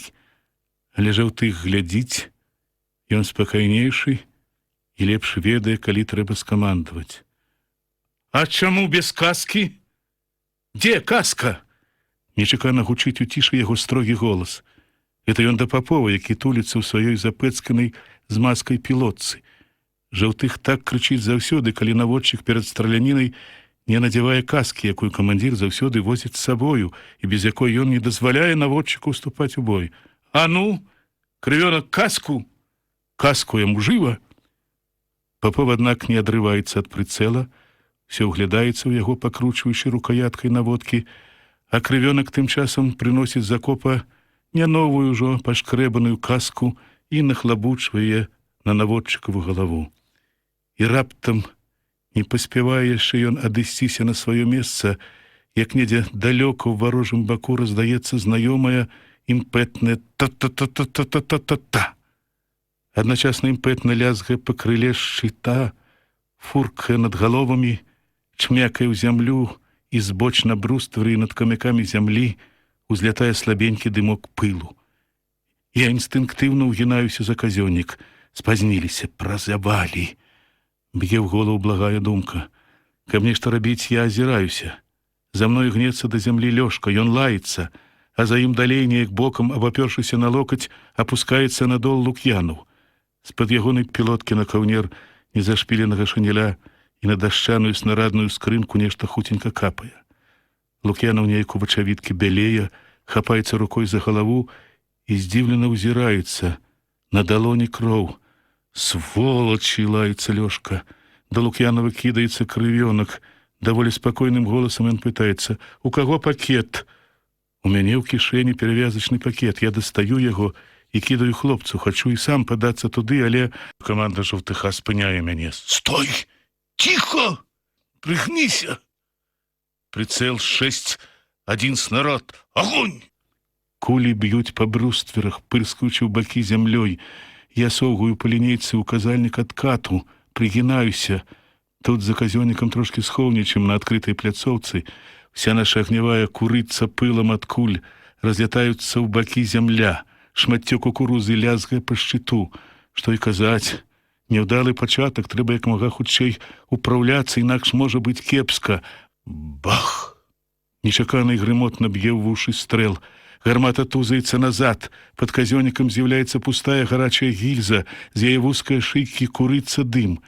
Я не бачу за шчытком выбуху, але чую яго далёкае раскоцістае ках. У ствале ўжо новы патрон, і Папов асцярожна, дужа акуратна і спакойна падкручвае махавікі. Фіць, фіць, швік. Праносіцца побач варожая чарга. Хутчэй, хутчэй, стукае ў скароні думка. Я імгненна азіраюся. Лук'янаў ляжыць на баку, і крывёнак няўмела, раскручваючы белы чысцюткі бінт, абмотвае яму галаву. Скрозь павязку праступае і распаўзаецца бурая пляма крыві. Бах! Б'е новы наш стрэл, і правае вуха глухне, нібы ў яго забіваюць тугі корак. Я таропка азіраюся на ўказальнік адкату. Адкат, здаецца, нармальны. Прицел 7! З лютасцю ў голасе камандуе ззаду жаўтых. Значыць, недалёт. Трэба яшчэ прыстрэльваць. Кулямёт б'е доўгімі чэргамі, і гэта, мусіць, ратуе нас, бо толькі першыя кулі з чэргі трапляюць паблізу, іншыя ж ідуць з рассейваннем навокал. Усе мы тулімся долу. Лёшка ляжыць на баку, прыціскаючы да грудзей патрон. Позіркі нашы сустракаюцца, і я не знаходжу ў ягоных вачах варожасці. Мне таксама цяпер не да злосці. Люся і ўсё, што звязана з ёй, адступаюць цяпер далёка, у нейкае невыразнае даўняе учора. Папоў працуе, аднак, таропка і дакладна. Не паспяваю я да канца адчуць сваю прыкрасць ад першых стрэлаў, як бахае новы, 3 стрэл. І зараз жа ззаду крычыць жаўтых: «Адмеціцца па разрыву!» Гэта улюблёны прыём нашага камандзіра. Ёсць пэўныя правілы прыстрэлкі прамой наводкай, але жаўтых амаль заўжды карыстаюцца толькі гэтым адмечаннем па разрыву, які ні разу яшчэ не шукаў нас. Папоў, згорбіўшы спіну, ледь-ледь аднымі далонямі кратае махавічкі наводкі і цісне кнопку спуску. Я выглядваю з-за шчытка. Снарад праз пыл з бруствера ідзе ўдалеч і рвецца на пагорку. «Верно!» — радасна і натужна з усяе сілы крычыць жаўтых. 3 снарады, беглы агонь. Слава Богу! Спадае ў душы прыкрае трывожнае напружанне. Трапілі. Цяпер дабіць. Бах! Грукае стрэл, гармата тузаецца. З казённіка са звонам вылятае гільза. Лёшка, на імгненне прыўзняўшыся на каленях, дасылае наступную, і праз 10 секунд зноў бах! На агнявой кіславаты парахавы смырод, пыл. 6-я гільза звонка лязгае ў долі аб папярэдняе, і вось жаданая каманда: «Ва ўкрыццё!» Ёсць! Здаецца, удалося. Яшчэ трошкі, яшчэ. Мы ўсе хапаемся за гармату. Я перапаўзаю цераз станіну, вырываю з восі стопар. Нехта ззаду выдзірае з зямлі сашнік. Жаўтых хапаецца за левую станіну. Припаўшы да самай зямлі, налягаю на кола, штурхаю, гармата зрушваецца з месца. Папоў трошкі спазняецца штурхнуць левае кола. Гармата перакошваецца на пляцоўцы, і Жаўтых злосна крычыць на яго: «Папоў! Такую твою раз такую! Штурхай!» На Папова камандзір крычыць рэдка, толькі ў баі пад агнём. Тут ён ніколі не вылучае, тут у яго ўсе роўныя. І, паслухаўшы збоку, ў такі час можна падумаць, што ён з кожнага гатовы садраць скуру. Папоў не крыўдзіцца на тое, як не крыўдзіцца ніхто. У насунутай на вочы касцы ён упіраецца каленямі ў зямлю, плячом у кола. Гармата зрушваецца з места і, цяжка гойдаючыся, ідзе ва ўкрыццё. Та-та-та-та-та-та-та! Стукае здаля кулямёт. Але мы ўжо звярнулі станіны. Я напружваюся, што, здаецца, разрываюцца ад натугі грудзі, і штурхаю ў кола аберуч, аж пакуль гармата не пачынае каціцца паціху сама. Хлопцы і Жаўтых кіруюць яе станінамі, а апошні, на каленях учапіўшыся за правіла, штурхае схуднелай, закрываўленай шчакой Лук'яну.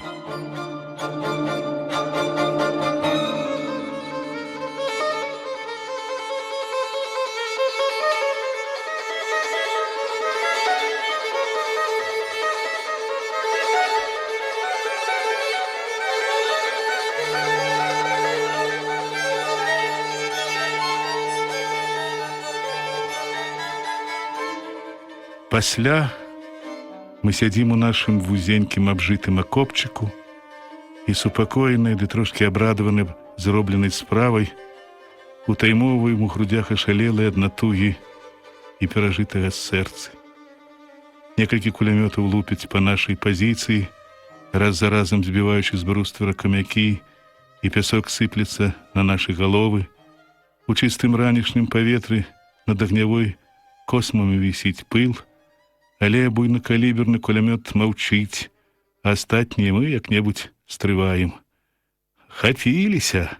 — задаволена кажа Жаўтых, седзячы на дне, і радасна смяецца, густа наморшчыўшы свой зашчацінены за ноч сіняваты твар. «Ся ж абдурылі! Ведай нашых!» Пасля пасур'ёзнейшы камандзір пытаецца: «Ну, а ты як, Лук'янаў, трываць можаш?» Лук'янаў, схіліўшы перавязаную галаву, корчыцца пад палаткай у канцы акопа і зябка хутаецца ў шинель. Рана ў яго на галаве, пэўна, не дужа страшная. Ён не стогне, не скардзіцца на боль, толькі дрыжыць ад малярыі. Выгляд у салдата па-ранейшаму пакутна засяроджаны. «Патрываю», — ціха кажа Лук'янаў. «У санчай жа не выбрацца». «Не выбрацца», — пацвярджае камандзір. «Сядзі да вечара». Мы месцімся адзін ля аднаго ў самым дне і пільна ўслухоўваемся, што робіцца наверсе. На ніжэйшым прыступку сядзіць Лёшка. У руках у яго перыскоп, і ён раз-пораз ціхенька высоўвае яго з-за бруствера. Кулямёты нам тут не страшныя, але мы чакаем, што вось-вось ударыць мінамёты, тады ўжо будзе чаго баяцца. Але неўзабаве сціхаюць і кулямёты, і ў ранішнім прасторы запаноўвае цішыня. Нідзе ні гуку, ні стрэлу, ужо добра развіднівае, недзе ўсходзіць сонца, і яркі блакіт паўднёвага неба аж буяе ад стрункіх патокаў святла. Першыя сонечны промні кладуць свае яшчэ халодныя лапы на пыльныя груды нашага акопа. Змануты цішынёй, над полем з'яўляецца жаўранак, як нешта далёкае і не ўраз зразумелае. Далятае да нас яго цвіркатлівая лагодная песня, а затым і сам ён паяўляецца ў небе над самым акопам. Жаўтых першы задзірае ўгору галаву, напінаючы сухую скуру на няголенай шыі, прыжмурвае немаладыя вочы і шчыра здзіўляецца: «Эй, глядзі ты, заспяваў! І не баіцца? От жа малеча!» Мы ўсе пазіраем угору на дробненькае пырханне маленькае птушкі. Неяк адразу адлятаюць прэч нядаўнія страхі, турботы. З'яўляецца такое ўражанне, быццам мы толькі ўсталі з ночі ў гэтым акопе ровіку, і што не было ні трывогі, ні кулямётнага абстрэлу, ні бою. Адно толькі ніколі не дрэмнае наша адчуванне не хоча расстацца з прытоенай заўсёды жывучай трывогай і ўсё трымае ў сабе прыглушаны напамінак пра тое, дзе мы і што нас чакае яшчэ. Аб тым мы не гаворым, але тое, відаць, адчувае кожны, апроч хіба аднаго Папова. Як толькі сціхае абстрэл, ён пачынае нудзіцца без працы, пасля зніме гімнасцёрку і бярэцца прыладжваць пад пагоны бляшаныя палоскі. Нядаўна яму прысвоілі званне ефрэйтара, і Папоў некалькі дзён усё ахаджвае свае новыя пагоны, прышывае лычкі, з чырвонага нямецкага кабелю робіць канты, цяпер вось прыладжвае бляшкі. Жаўтых задаволены, весела і з пачуццём узросшай годнасці азірае нас, але мы адчуваем, як ён пільна трымае вуха да кожнага гуку наверсе і разумеем, што ён таксама чакае. Лёшка па-ранейшаму невясёлы, крывёнак прысеў у нішу са скрынкамі і нешта калупаецца у трафейным сваім кулямёце. «О, — сказаў камбат, — да ўзнагароды прадставяць усіх за кулямёт. Атрымаем па медальку. Ці блага?» — кажа Жаўтых. Атрымаць медаль заўсёды прыемна салдату, асабліва таму, у каго нічога яшчэ няма. Толькі Жаўтых пра тое наўрад ці марыць, вунь у яго колькі іх на грудях. Крывёнку ды мне было б, дарэчы, па якой узнагародзе на нашай нічым не аздобленай гімнасцёркі, таксама як і Лёшку, который апроч гвардзейскага значка, якім ён, між іншым, дужа ганарыцца, нічога не мае. Толькі Лёшка цяпер незадаволена ўзнімае да старшага сержанта сваю лабатую галаву і кажа: «Ерунду кажаш. Тут, пакуль медаля дачакаешся, дык 5 разоў закапаюць». «Чаму?» — не злуючыся добразычліва пярэчыць Жаўтых. «Цяпер абарона, это хутка робіцца. Камандзір дывізіі падпіша і гатова. Дарма толькі лаяўся учора, бач, як ладна абышлося». І насмешліва дадае: «Прыйдзе на спатканне Люська, а ты ўжо ўзнагароджаны. Жаніх».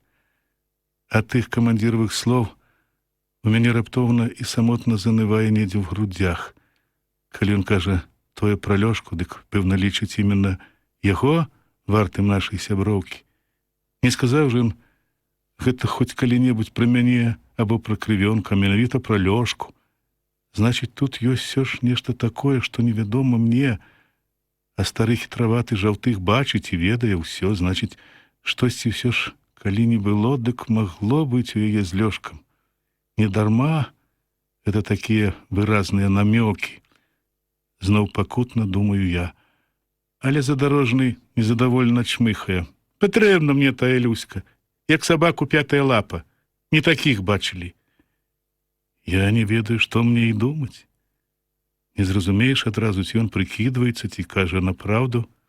І я не магу даўмецца, чаго ён так раптам перамяніўся да дзяўчыны. Чаму так ахалодаў да яе? На гэты конт у галаве з'яўляюцца пэўныя здагадкі, але гэта зноў тое старое, ўчарашняе, агіднае і пакутнае. Я стараюся ўтапіць яго ў сваёй душы, прыняць, не даць яму ходу і скіроўваю думкі на іншае. Не, я, мабыць, ніколі так не скажу пра Люсю, хоць сам разумею тым маю гору і мае пакуты. Я магу вылаяць яе сам сабе, збэсціць са злосці ў думках, але адчуваю я, ніколі мне не шчарсцвець да яе ўсмешкі, да яе голасу, яе манер трымаць сябе, да ўсяго яе такога светлага сяброўскага аблічча. Мне б вельмі хацелася з'явіцца перад ёй з баявой узнагародаю, з лычкам на пагонах, ну, чым-небудзь, што б зрабіла мяне большым, смялейшым, дужэйшым і больш вартым у яе вачах. Это цяжка, але я, напэўна, гатовы на новыя пакуты ў баях, абы мне толькі хоць трошачкі палепшыць і наблізіцца да гэтай незвычайнай дзяўчыны. А што яна вельмі ўжо незвычайная, лепшая за ўсіх на свеце дзяўчат, у тое я веру ўсёй сваёй недарэчнай маладой душою.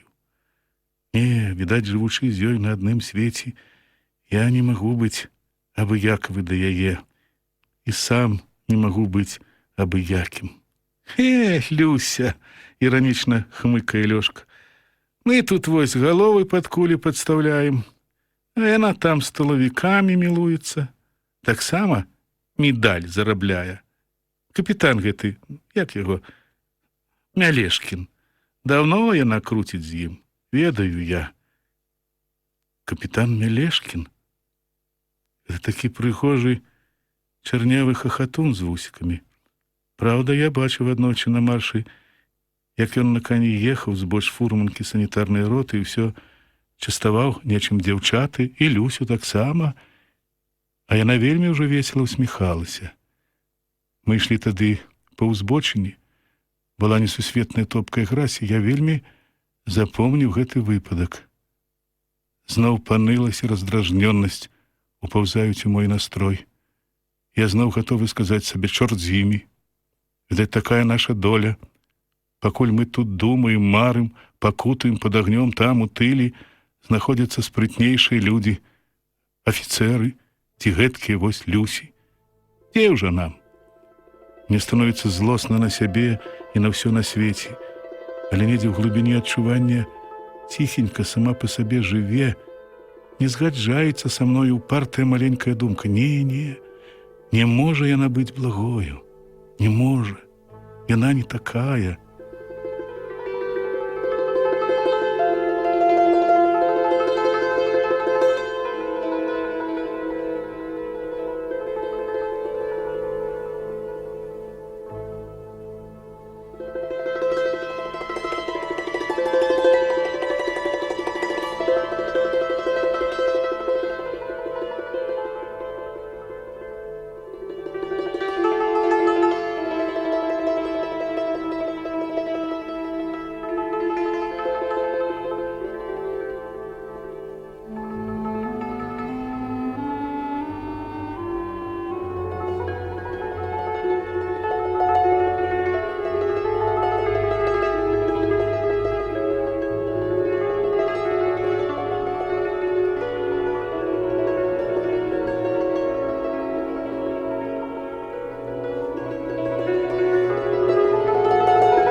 Сябры, прагучалі чарговыя старонкі аповесці Васіля Быкава «Трэцяя ракета».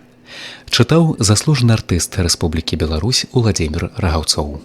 Запрашаем паслухаць чарговыя старонкі аповесці Васіля Быкава «Трэцяя ракета». Выканаўца заслужаны артыст Рэспублікі Беларусь Уладзімір Рагаўцоў.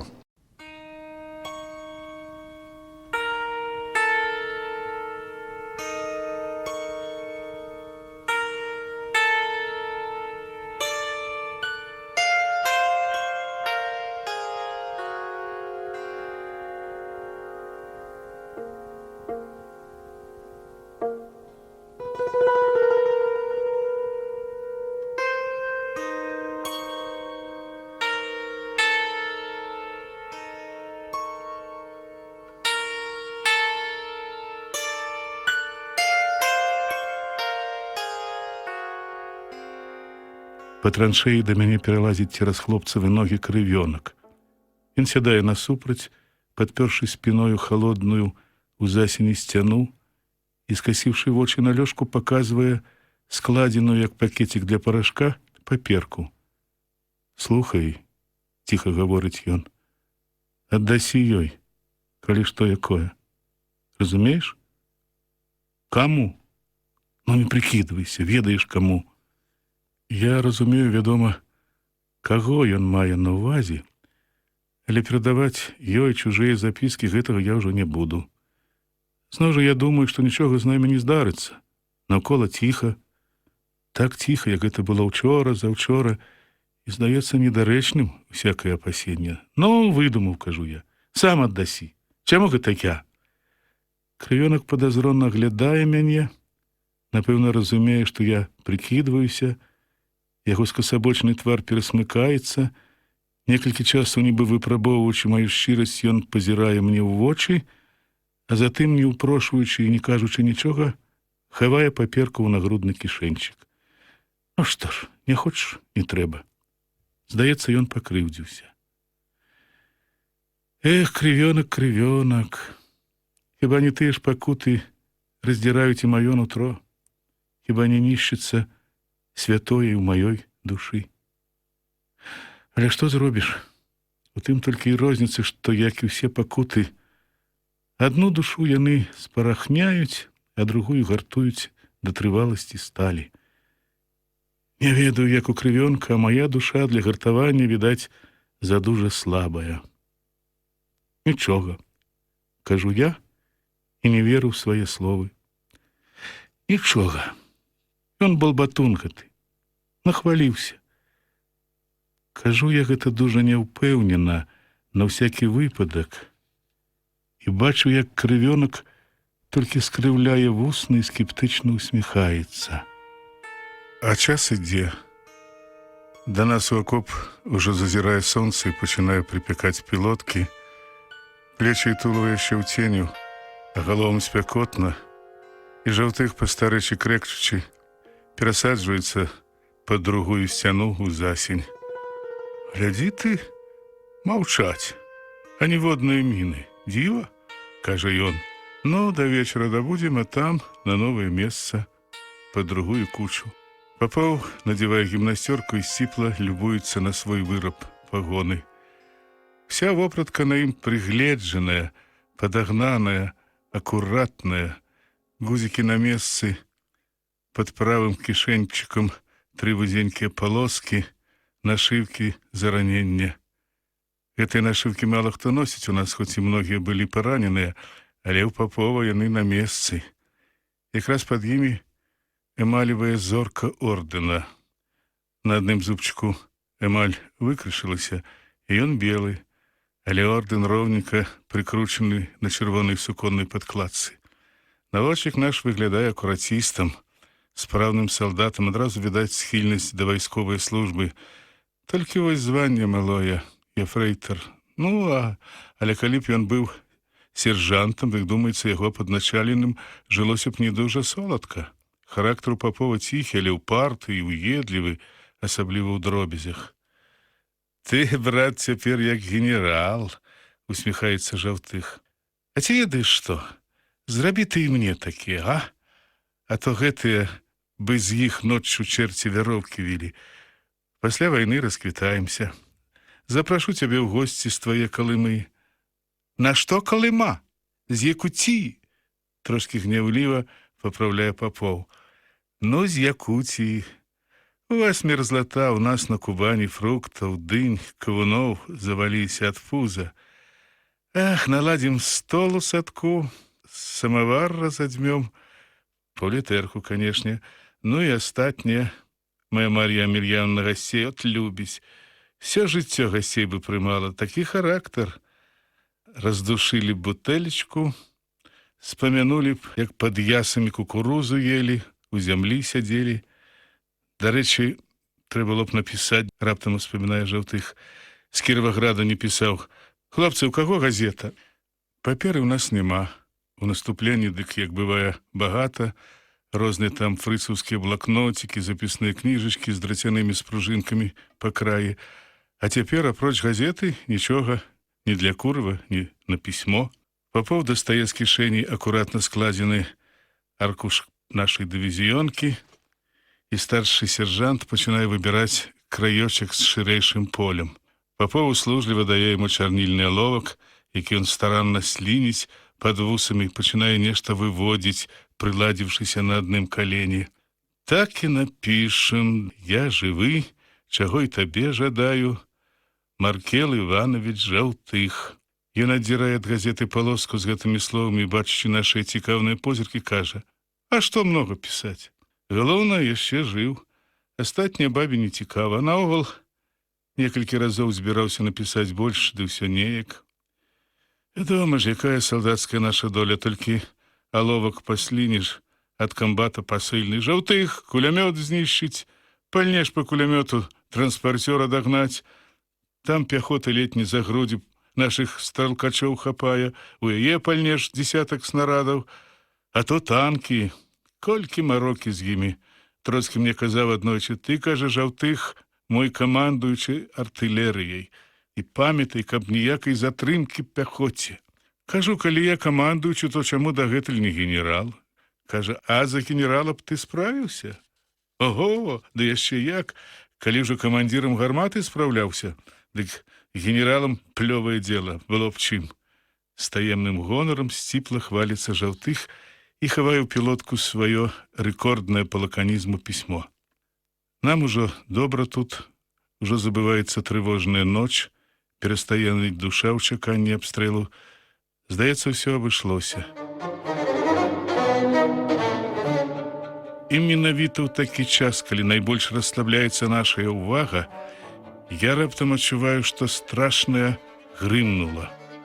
Я не разумею яшчэ, што гэта, але бачу, як скалануўся над шынелём Лук'янаў. Маленькія камандзіравы вочы раптам круглеюць у здзіўленні, паглыбляюцца і ўраз гаснуць. З прыступка ніцма ў дно падае Лёшка, і толькі тады да маёй свядомасці даходзіць здалечы знаёмы жудасны гук. Недзе там, за варожымі пагоркамі, прарэзліва і нудна выдыхаюць сябе скрыпуны, шасціствольныя нямецкія мінамёты. Толькі сціхае іх працяжны агідны стрэл, як з паднябесся рынае на нас прарэзлівы візг. Здаецца, нейкая лютая небачная сіла хапае за грудзі і пачынае трасці, біць, калаціць зямлю.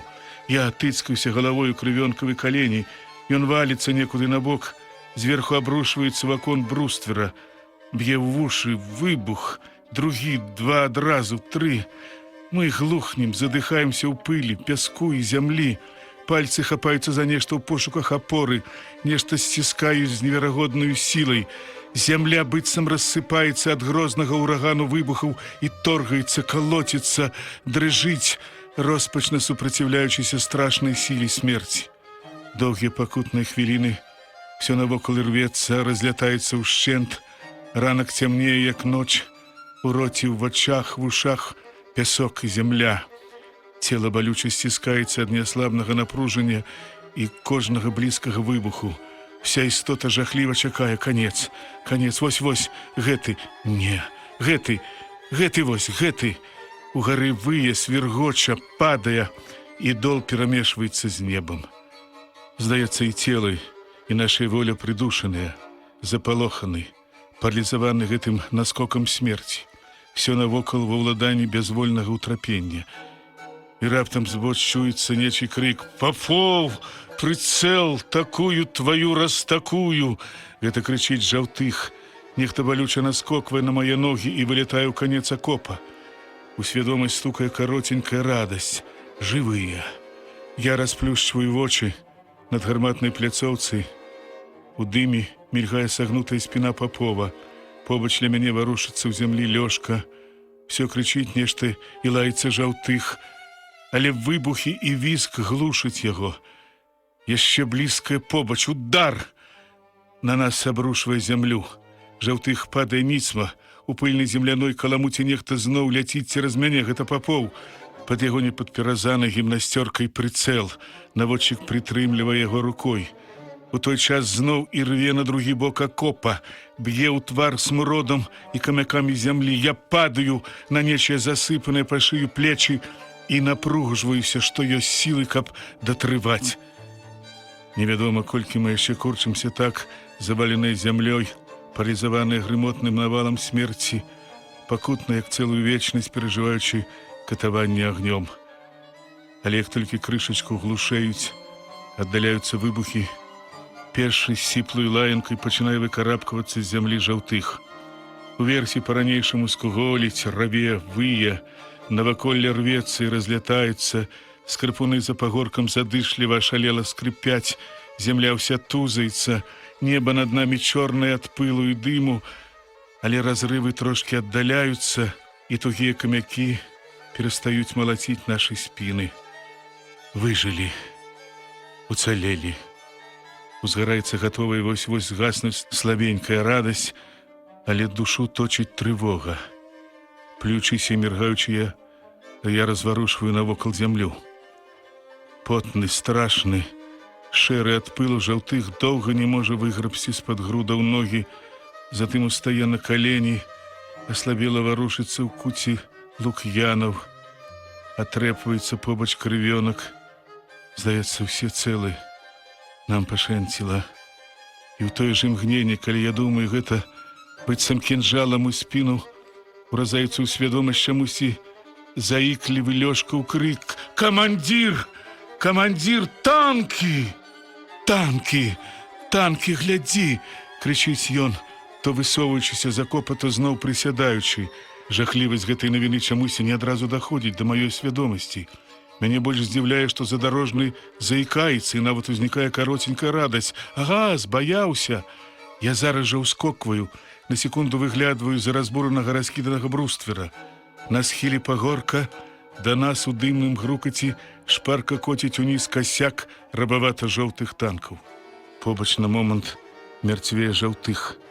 Хуценька міргаючы з вузелымі ад пяску вачмі, ён быццам не верачы, некалькі секунд пазірае на танкі і выскоквае з акопа.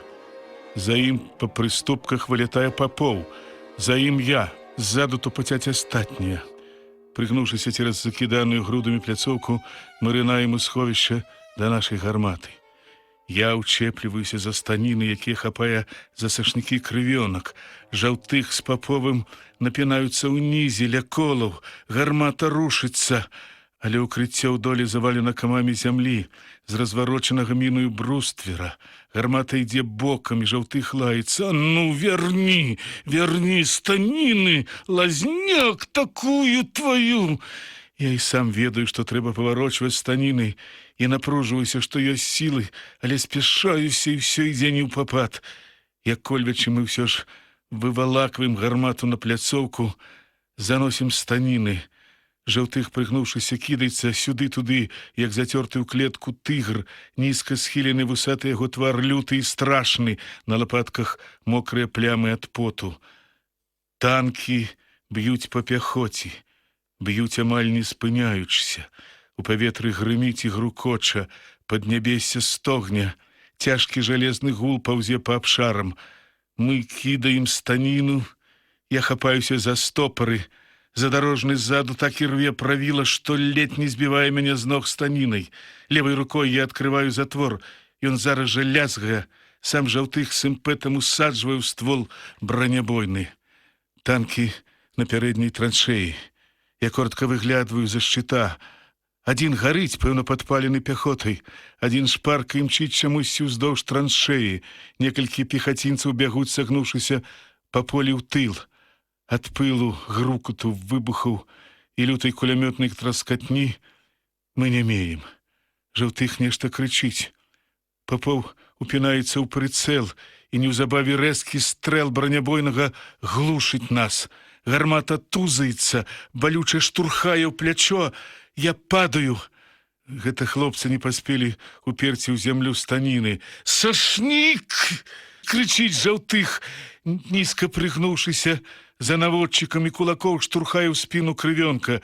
Той хапаецца за правіла станіны і пачынае яе забіваць у ямку. Другі сашнік аслабела ўціскае ў зямлю лук'янаў, стоячы на каленях. Крыклівая настырнасць жаўтыха супакойвае. Здаецца, калі камандзір тут, благога не здарыцца. Ён дагледзіць усё, скамандуе, нам толькі б выконваць. Трах! Б'е другі стрэл. Слабенькі чырвоны агеньчык трасёра мільгае ля танка, аб нешта б'ецца ля яго і адлятае угору ў бок. Агонь! Агонь! Гах! Гах! Гах! Б'е гармата, падскокуючы на колах. Трасёры не ўсе відаць, некаторыя снарады без следу знікаюць удалечы. Танкі ад першай траншэі, беручы на ўзбочы да дарогі, адзін за адным імкліва паўзуць па нашай абароне. Ужо відаць на бартах іхнія чорна-белыя крыжы. Машыны цяжка перакочваюцца на брустверах, узнімаючы ашмоцця пылу. Долгие гарматы с пудовыми тормозами на концах погрозливо ворушатся и грукают стрелами. «Огонь!» — рве жаўтых! «Наводить лепш!» Попов малайчына, наш хороший Попов, ён, здаецца, адзін і тут, каго не датычыць ні страх, ні хваляванне.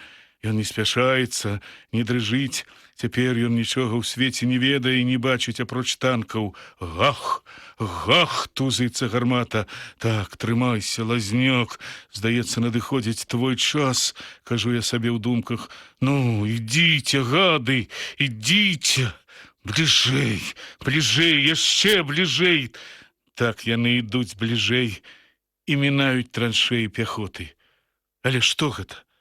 Здаецца, яны прарываюцца.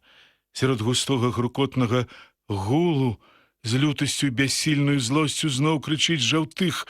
«Не бярэ, халера, д'ябла ім у горла! Маці, за нагу, бі па гусеніцах!» Не бярэ. Я таксама адчуваю гэта. Гах! Падскоквае гармата. Імклівая іскрынка трасёра гнуткай стралой мігае ўдалеч, б'е ў вежу танка і адскоквае ў бок. Не бярэ. Немцы, мусіць, пусцілі на нас цяжкія танкі. Можа, гэта іх тыгры? Пяхота ўцякае. Десяткі людзей па ходах зносін па полі імчацца з-пад удару ў сланечнік. Адзінае тут якое-ніякое сховішча. Да дарогі падаюць, устаюць, абстрэльваюцца. Пяхота ўцякае. Десяткі людзей па ходах зносін па полі імчацца з-пад удару ў сланечнік. Адзінае тут якое-ніякое сховішча. Да дарогі падаюць, устаюць, адстрэльваюцца. За імі між танкаў гэтак жа бягуць, мітусяцца немцы. Непадалёк ад агнявой, нізка прыпаўшы долу, знямогла трухае сержант з потным чырвоным тварам. Адной рукой ён валачэ за сабой Гарунова, другая, нібы палка, звісае да самай зямлі. За ім, штохвіліна азіраючыся, шыбуе невялічкі баец з патроннымі скрынкамі ў абедзвюх руках.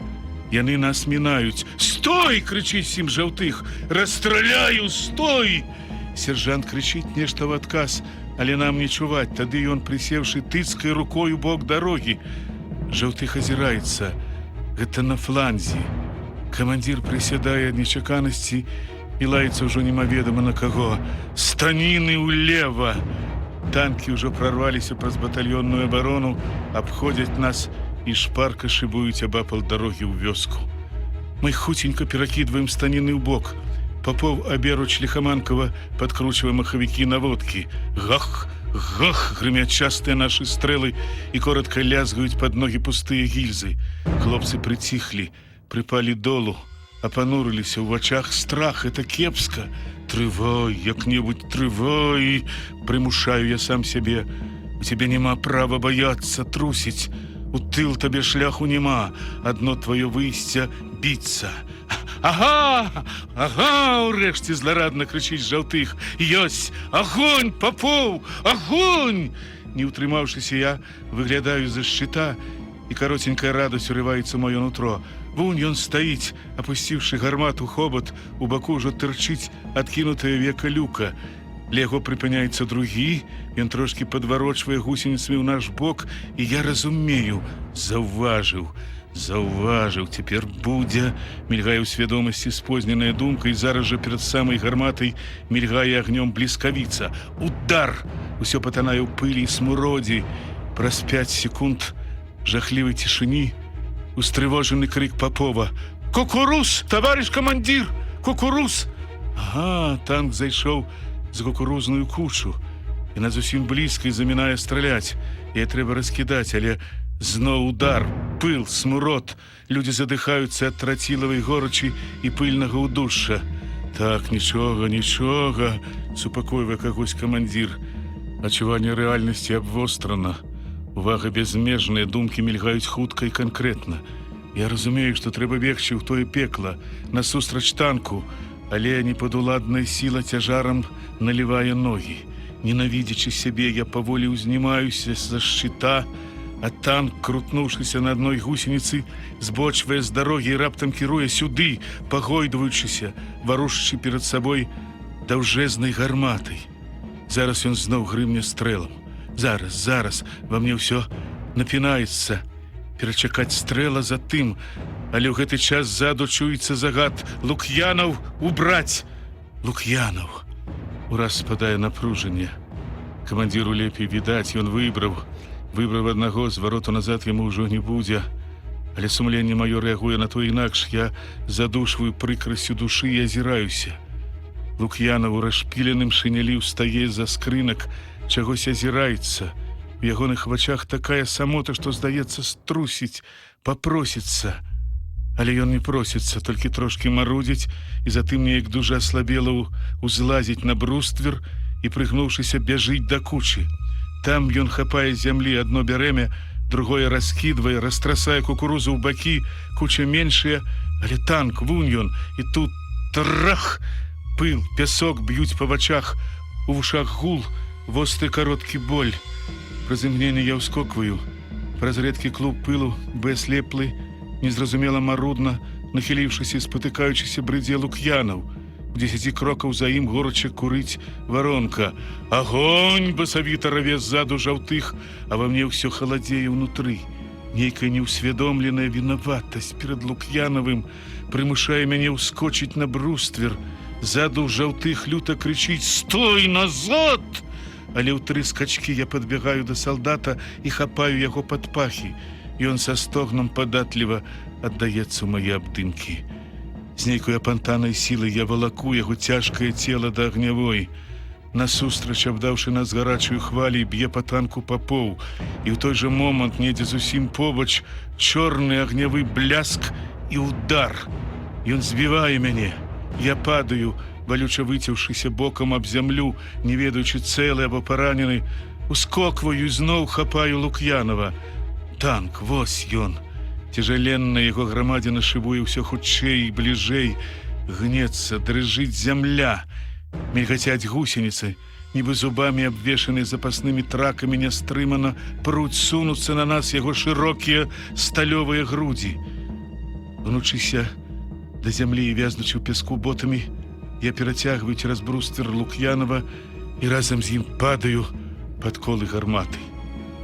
Некалькі куль наўздагон лязгаюць па шчыту і рыкашэцяць у бакі. У акопе стукоча кулямёт, гэта крывёнак б'е па пяхоце. Камандзір задорожным, ляжаць між станін, ля прыцэла адзін Папоў. Але чаму гэта сціх жаўтых? Чаму ён не камандуе? Чаму не кратаецца? Прываліўся плячом да станіны і маўчыць. На каленях я падскокваю да яго, ззаду глушыць стрэл, гармата выжывае, жахліва тузаецца, у спіну балюча б'е гільза, я хапаю камандзіра за плячо. Ён спаўзае са станіны надол, і струмень цёплай крыві аднекуль з шыі пырскае мне ў твар. Высокім дробным фонтанам абдае нерухомую лёжкаву спіну. Я прыпадаю да зямлі, намацваю і заціскаю пад расшпіленым жаўтыховым каўняром невялічкую ранку, але кроў усё роўна б'е і апырсквае ўсё навокал.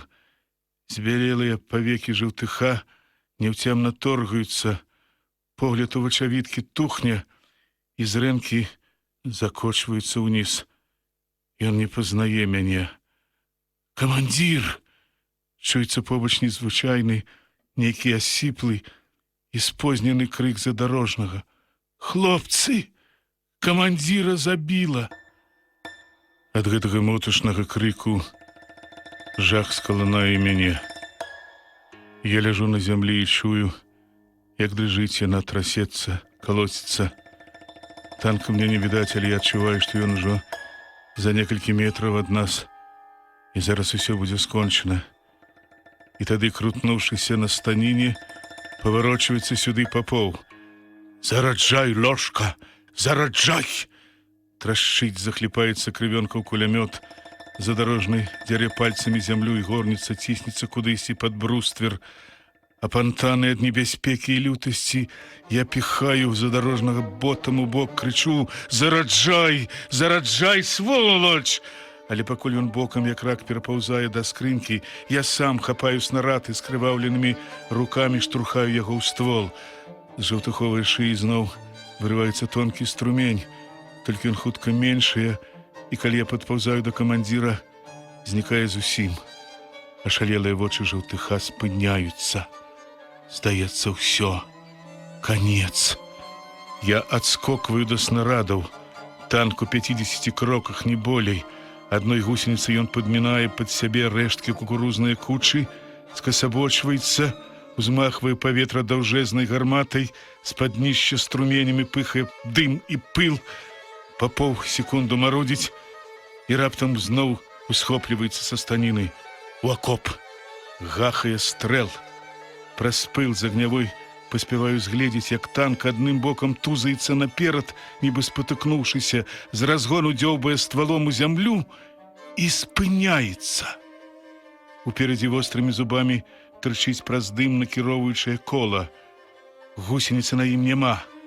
Танк стаіць да нас бортам. Падбілі.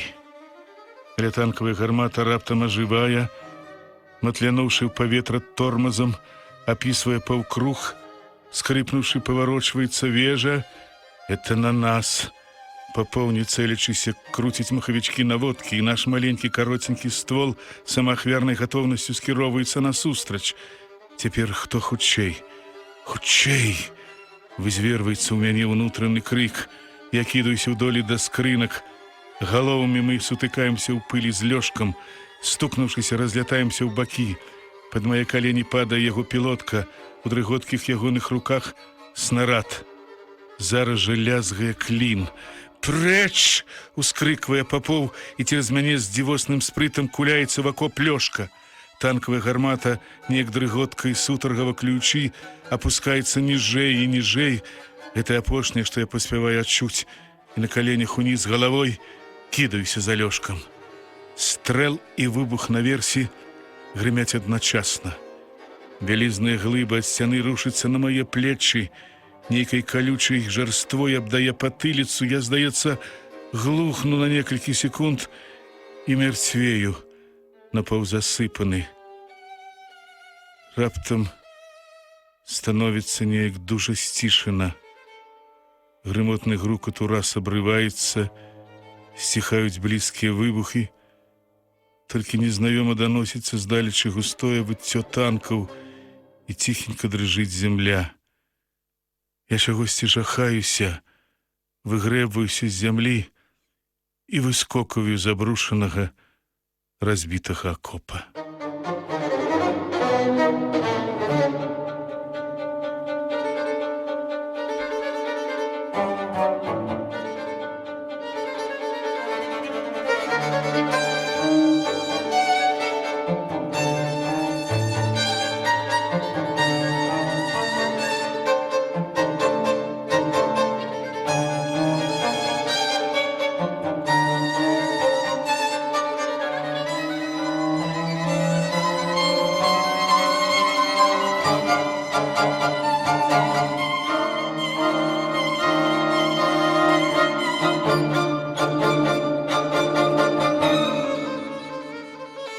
Сябры, прагучалі чарговыя старонкі аповесці Васіля Быкава «Трэцяя ракета». Чытаў заслужаны артыст Рэспублікі Беларусь Уладзімір Рагаўцоў. Запрашаем паслухаць чарговыя старонкі аповесці Васіля Быкава «Трэцяя ракета». Выканаўца заслужаны артыст Рэспублікі Беларусь Уладзімір Рагаўцоў.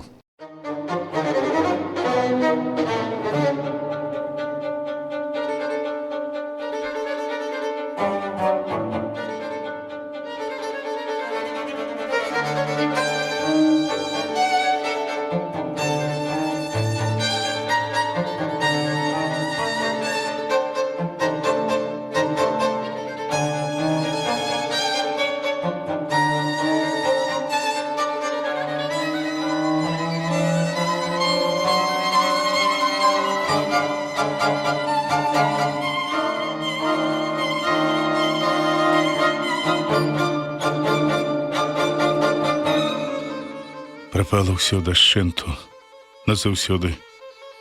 Першае, што кідаецца мне ў вочы, добрая з паўметра глыбінёй яма ўскрай нашай пляцоўкі. У гэтую яміну адным колам правалілася, скасабочылася наша гарматка, і між яе станін тварам у зямлю нерухома ляжыць засыпаны пяском жаўтых. Побач, гэткі ж зацярушнай зямлёй і пылам, спаўзае на лапатках з бруствера, пэўна выбухам адкінуты туды Попов. Ні каскі, ні пілоткі ў яго няма. Грудзі залеплены нечым мокрым. Наводчык няўцямна нейкім вар'яцкім паглядам глядзіць у той бок, дзе толькі што грукаце выпёр на нас танк. Але чаму ж так ціха? Ідзе танк. Я азіраюся і слупянею на каленях ад дзіўнага недарэчнага пачуцця няўпэўненай радасці, страху і здзіўлення. Вялізная плямістая грамадзіна танка уперла ў нас доўгі гарматны ствол, скасабочылася на кукурузнай кучы, імпэтныя шалёныя языкі полымя шугаюць, шыпяць і смыряць чорным дымам над яго прысадзістай круглай, звернутай на бок вежай. Папоў зорахнуўся, стогне, узнімае з долу руку. На ёй замест пальцаў месіва крывавая гразі. Ён спахопліваецца, паспешна туліць яе да грудзей, ціхенька праз зубы мычыць ад болю і спрабуе спатоліць кроў, якая льецца на калені, штаны, у сухі прагны да вільгаці дол. Я кідаю долі гранаты і хачу памагчы яму, але Папоў ужо сам укручвае яе ў падол гімнасцёркі і праз боль, і лютасць раздражнённа загадвае мне: «Лазняк, агонь, агонь!» Ага, яны ідуць далей. Ззаду на іхнім шляху між траншэй і хадоў зносін узнімаюцца ўгору тры чорныя дымы. Траскотным шалёным полымем палыхае танк побач, іншыя ж уздоўж вузкай палоскі сланечніку сунуцца ў вёску. Коротка спыняючыся, яны б'юць па разбітай без таго вясковай ускраіне. Прастор стогне ад іх частых гулкіх стрэлаў, і здалёк чутна, як з кароткім імпэтным скрыгатам праносяцца іх балванкі. Я ўсаджваю ствол бронебойны і бяруся за механізмы наводкі. Гарматка ўся абдзёрта асколкамі, дужа схілілася на бок, але яшчэ слухаецца маёй рукі і паварочваецца. Я таропка падводжу вугольнік прыцэла пад зад нейкага танка і цісну кнопачны спуск. Тугі гумавы наводчык балюча б'е ў брыво. Я не бачу, куды ляціць мой снарад, і кідаюся за наступным. Кідаю позірк на танк. Там ужо адчынены люк, і з яго высоўваецца чорная закапцелая рука. Яна слепа лапае, стараецца ўчапіцца за край люка, але зрываецца і зноў лапае. Закопа коротка тыргае чарга. Гэта крывёнак. Я не гляджу, што там адбылося далей. «Агонь!» — сурова патрабуе ззаду Папоў. «Прыцэл больш 2!» Я зараджаю, кручу дыстанцыйны барабанчык прыцэла, цэлю, гахаю стрэлам і зноў кідаюся па снарад. Папоў сядзіць зняможаны, моцна ўкруціўшы падолам руку, твар яго руды, вочы запалі. Люк на танку расчынены, але ў ім ужо не бачна нікога. «Агонь, лазняк!» Я страляю. У прыцэле яшчэ відаць танкі, я раз за разам кідаюся па снарады. Пот едкую соллю слепіць мне вочы, капае з носа на рукі, але я разумею, што танкі — наша пагібель, трэба па іх страляць. Я не ведаю, колькі гэта цягнецца. Роўна і шалёна чаргуюцца ў маёй свядомасці прыцэл, вугольнік пад танкам, грымотны стук стрэлу, затым грымаса напружання і болю на зацятым твары Папова, яго патрабавальная агонь і снарады ў скарынках. Я кідаюся, поўзаю, глухну ад стрэлаў, часта-часта задышліва дыхаю. Але раптам я хапаюся за махавікі і шалёна паварочваю ствол сюды, туды, упіваюся зрокам у прыцэл. Толькі марна. Танкі прайшлі далей, схаваліся ў вішняках на разгароджаных падворках між руін румынскіх хацінак. «Усё», — кажу я і апускаю рукі. «Всё, прорваліся».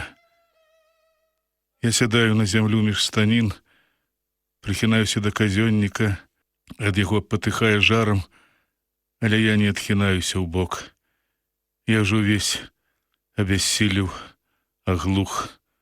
У вушах гудзе, трашчыць, вые, і перад вачамі расплываюцца жоўтыя, аранжавыя, чорныя кругі. Высокае ўжо сонца безлітасна паліць з прапыленага, завалочанага дымам неба. У полі пуста, сям-там жаўтаватыя ў зялёнай траве бугаркі. Это трупы.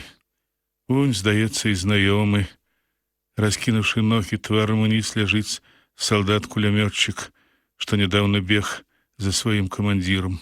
Побач выпали из рук, и лежать кулеметные скрынки. И тады резкий могутный выбух скаланае землю. Над танком, выкинувши ў бакі ласкуцця дымнага полымя, подскоквае вежа. Коротко скрыгае сталь, гармата коса ўразаецца ў зямлю дульным тормозам. Агонь з яшчэ большым шаленствам пачынае жэрці гуму каткоў, фарбу, залітую бензінам зямлю навокал. У паветры над намі кружыць і асядае гарэлае шмоцце тканіны. З акопа выскокваюць задарожны з крывёнкам, стаіўшыся ў долі агнявой, яны пазіраюць на танк. Пасля задарожны усхопліваецца. Што рабіць, браткі? Прападзём жа, а? О, калі знікла яго заўсёдная наглаватая самаўпэўненасць. Вось і збаяўся ён, гэты наш хвалёны смяляка. На яго гладкім твары спалох, вочы мітусяцца, ён нават не спрабуе саўладаць з сабой. Мы маўчым. Крывёнак выцірае пілоткай твар і даволі спакойна пытаецца, колькі снарадаў засталося. Мала, кажа Папоў, мала.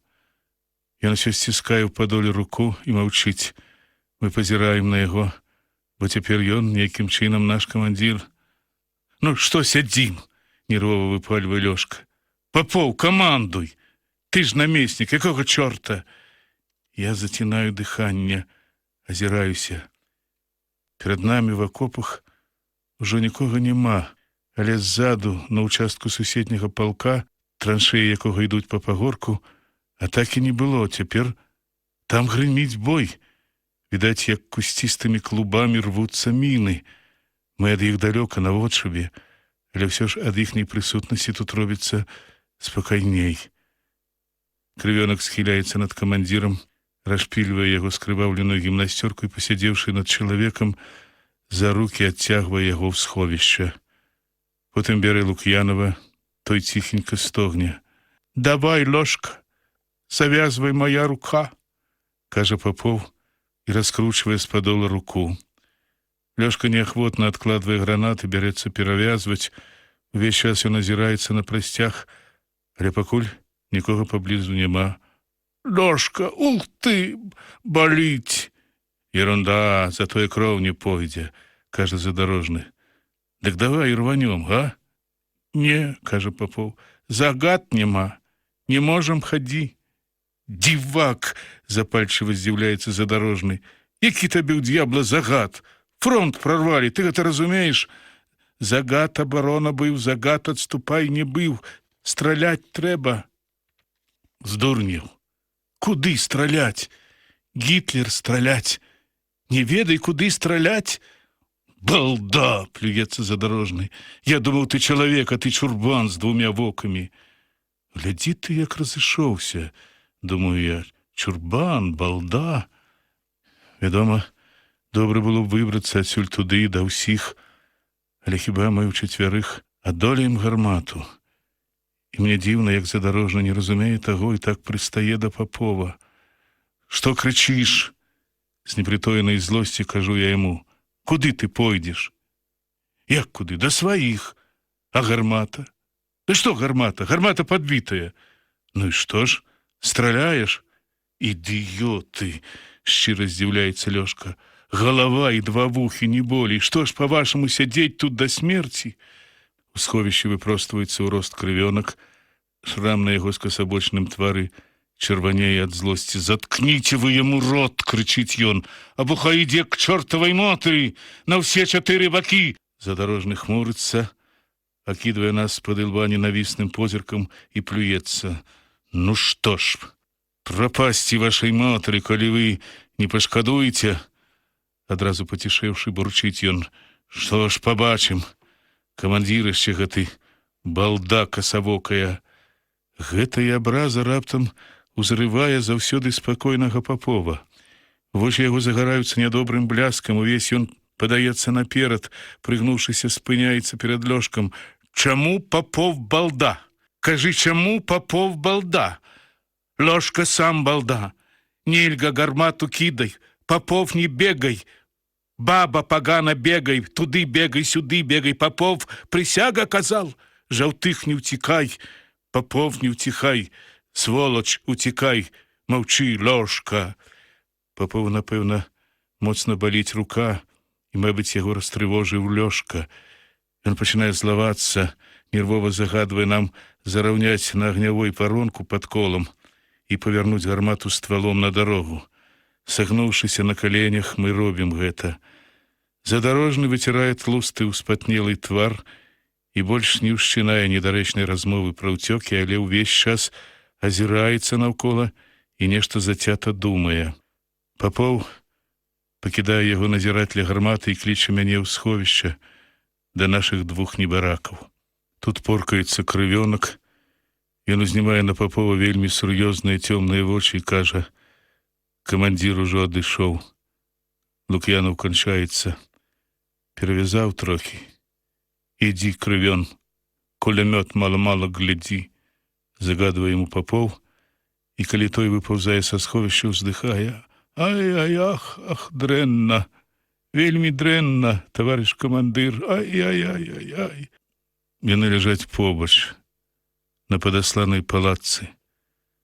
Жаўтых на спіне, закінуўшы ўгору сухі, шчаціністы падбародак. Лук'янаў з рудавата збялелым тварам, да паловы накрыты сваім зацярушаным зямлёй шанелём. Абодва яны здаюцца мне нейкія дужа маленькія, недарэчна супакоеныя і нерухомыя. «Камандыр! Камандыр!»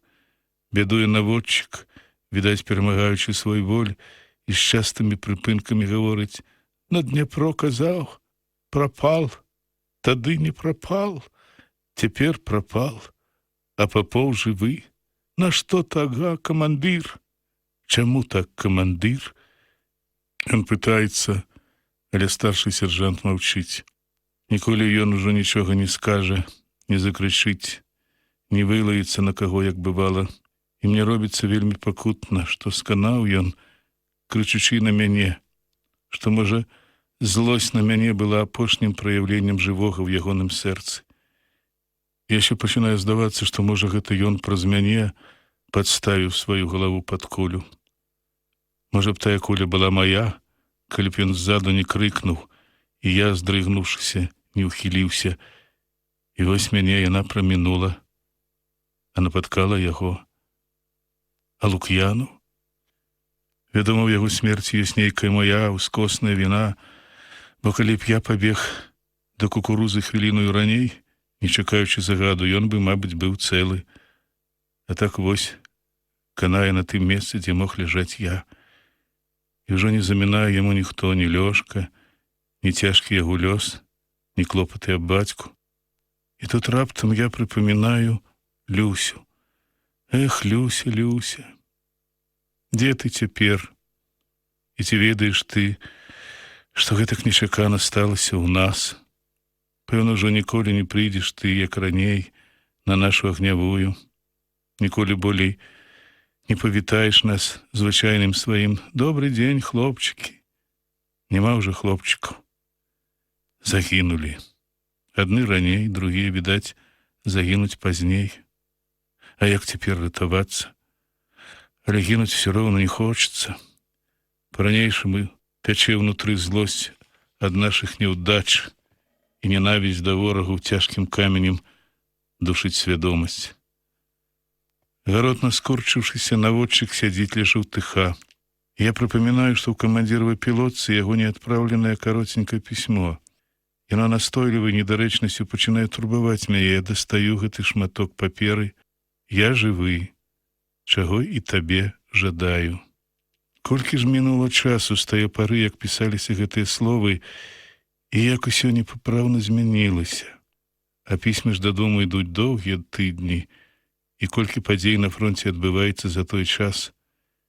Як можна пісаць такое, калі, атрымаўшы яго, людзі радуюцца, а ўжо трэба, бывае, плакаць. Недарэчна гэта і дзіўна. Ну вот, камандзір, засталіся без бацькі твае дзеці. А ў чацвер камісія. Няўцямна думаю я і папраўляю адкінутую ў бок жаўтыхову руку. Але яна, сагнуўшыся ў локці, зноў памалу разгінаецца, і на запясці бы нічога ў цэлым свеце не здарылася.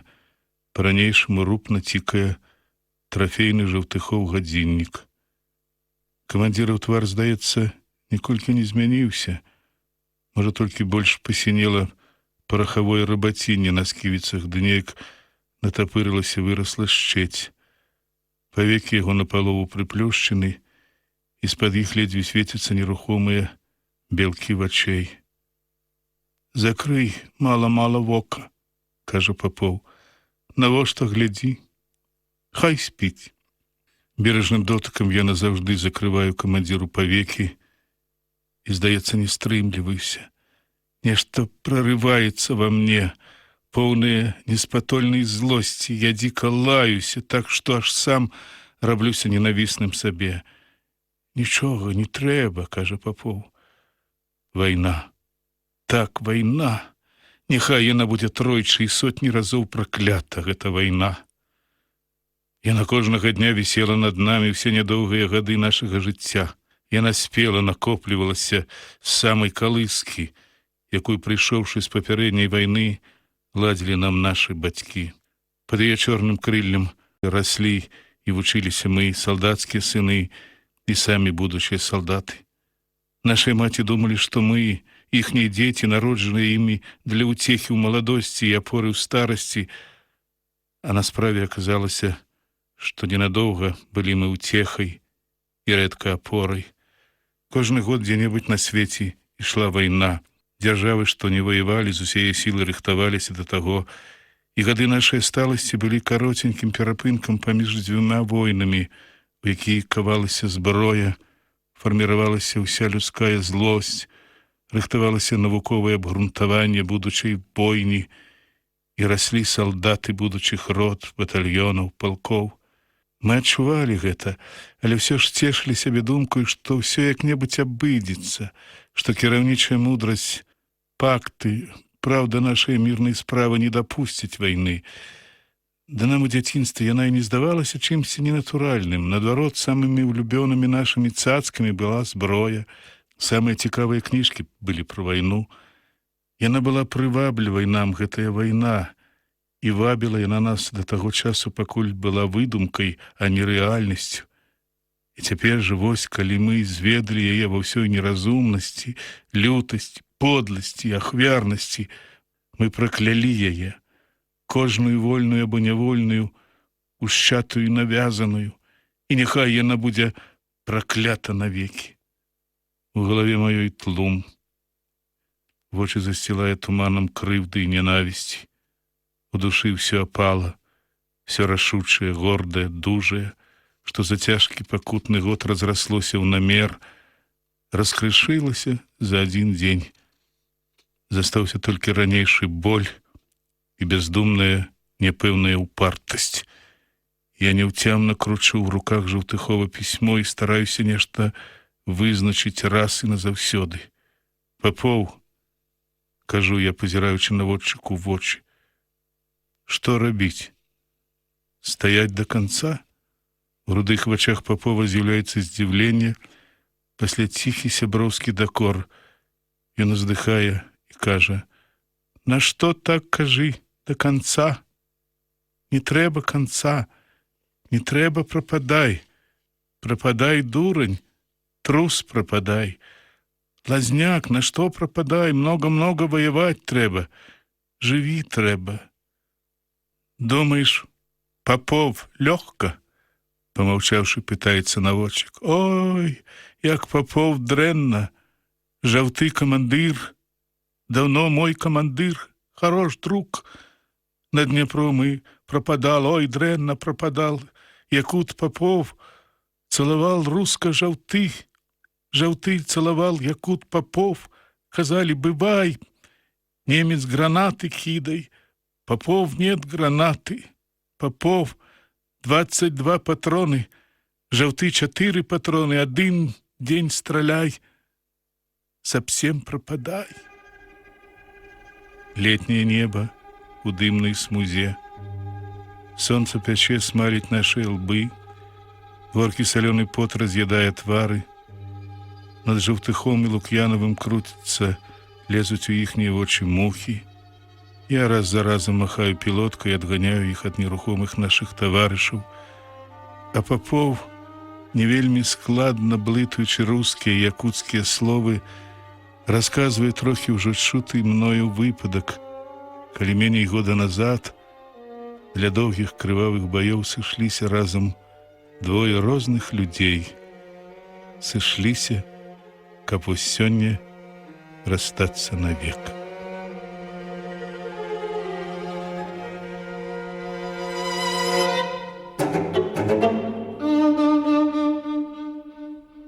От цікава, цікава, дакуль мы тут высидзім? Пакуль у палон пабяруць ці як? Падае ад гарматы паспакавынелы ўжо голас задарожны. Засцярожліва сагнуўшыся за шчытком, ён пільна азірае абшар, але скрозь пуста. За вёскаю ж 1000 перуноў грыміць бой, і па выбухах стрэлах чутно, што ён на адным месцы, і не цішэе, а нарастае. Недзе панад дарогаю, вылетаючы з-за пагоркаў, выюць нямецкія міны, але рвуцца яны далёка за вёскай. Папоў моршчыцца, ціхенька вохкае, ўсё не знойдзе ніяк мясціны для сваёй рукі, то туліць яе да грудзей, то кладзе на калені, то выцягвае ў цяньку пад сцяной. Лёшку ён не адказвае. «Было б геройства», — бурчыць задарожны, «а то дурнота адна. Пазабіваюць, ніхто не даведаецца, напішуць прапаў без весткі, або яшчэ лепш, у палон здаўся». Папову, напэўна, непрыемна чуць гэта. Ён цвердзіць сваё: «Камандыр Жаўты, не адступай, і Папов, не адступай, трус, адступай. Жаўты, Жаўты, што мне Жаўты? Жаўтому цяпер усё роўна, а мы жывыя яшчэ».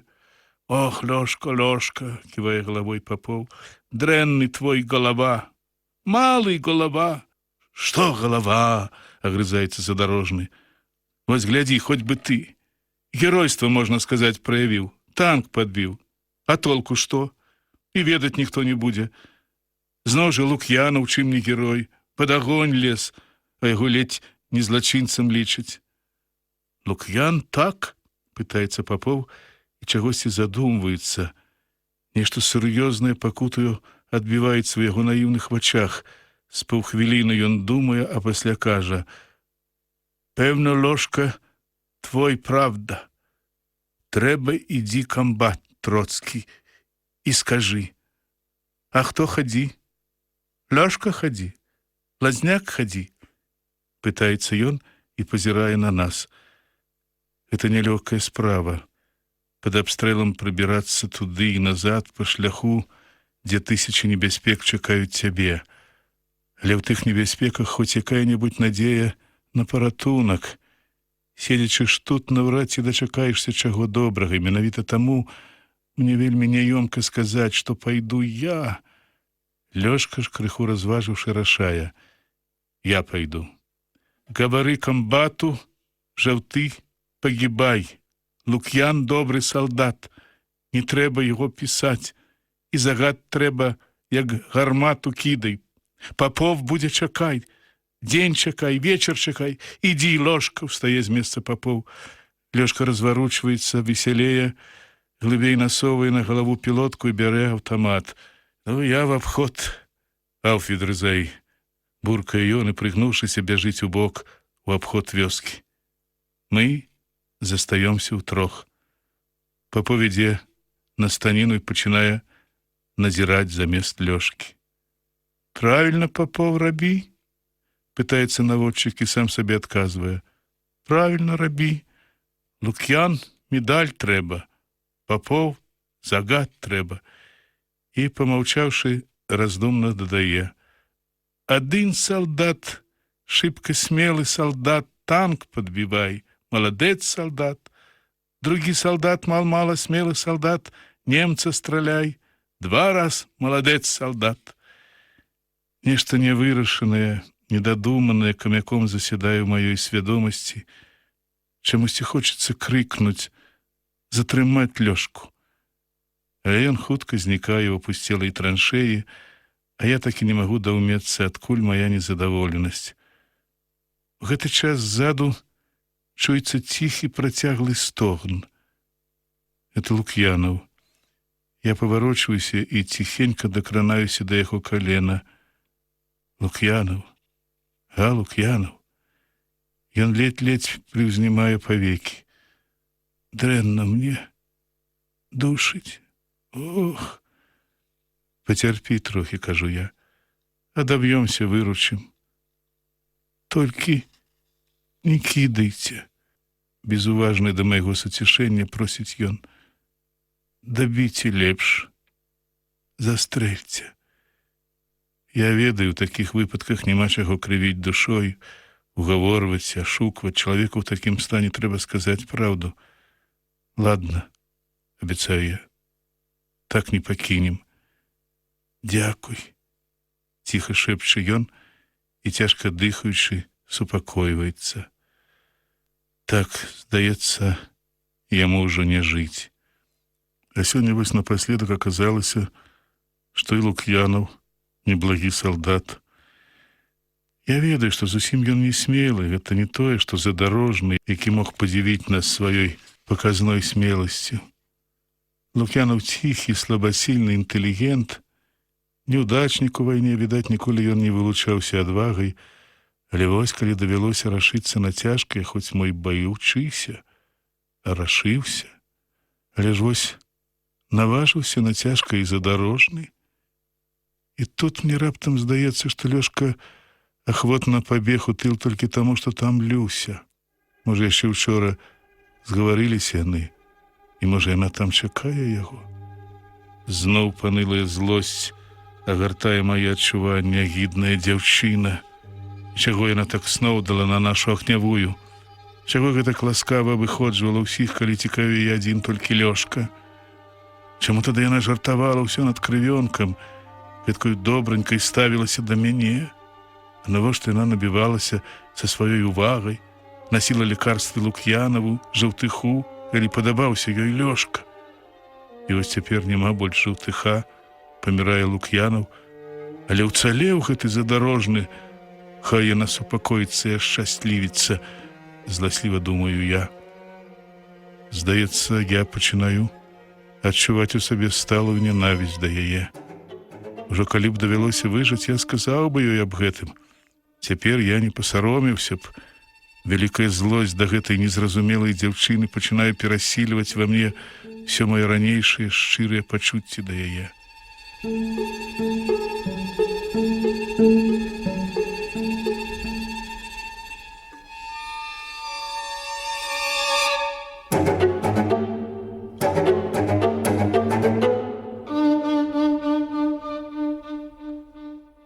Сябры, прагучалі чарговыя старонкі аповесці Васіля Быкава «Трэцяя ракета». Чытаў заслужаны артыст Рэспублікі Беларусь Уладзімір Рагаўцоў. Запрашаем паслухаць чарговыя старонкі аповесці Васіля Быкава «Трэцяя ракета». Выканаўца заслужаны артыст Рэспублікі Беларусь Уладзімір Рагаўцоў.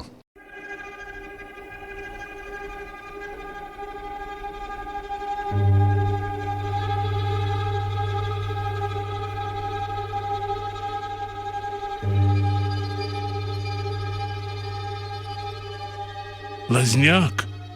Раптам устрывожана гукае Папоў.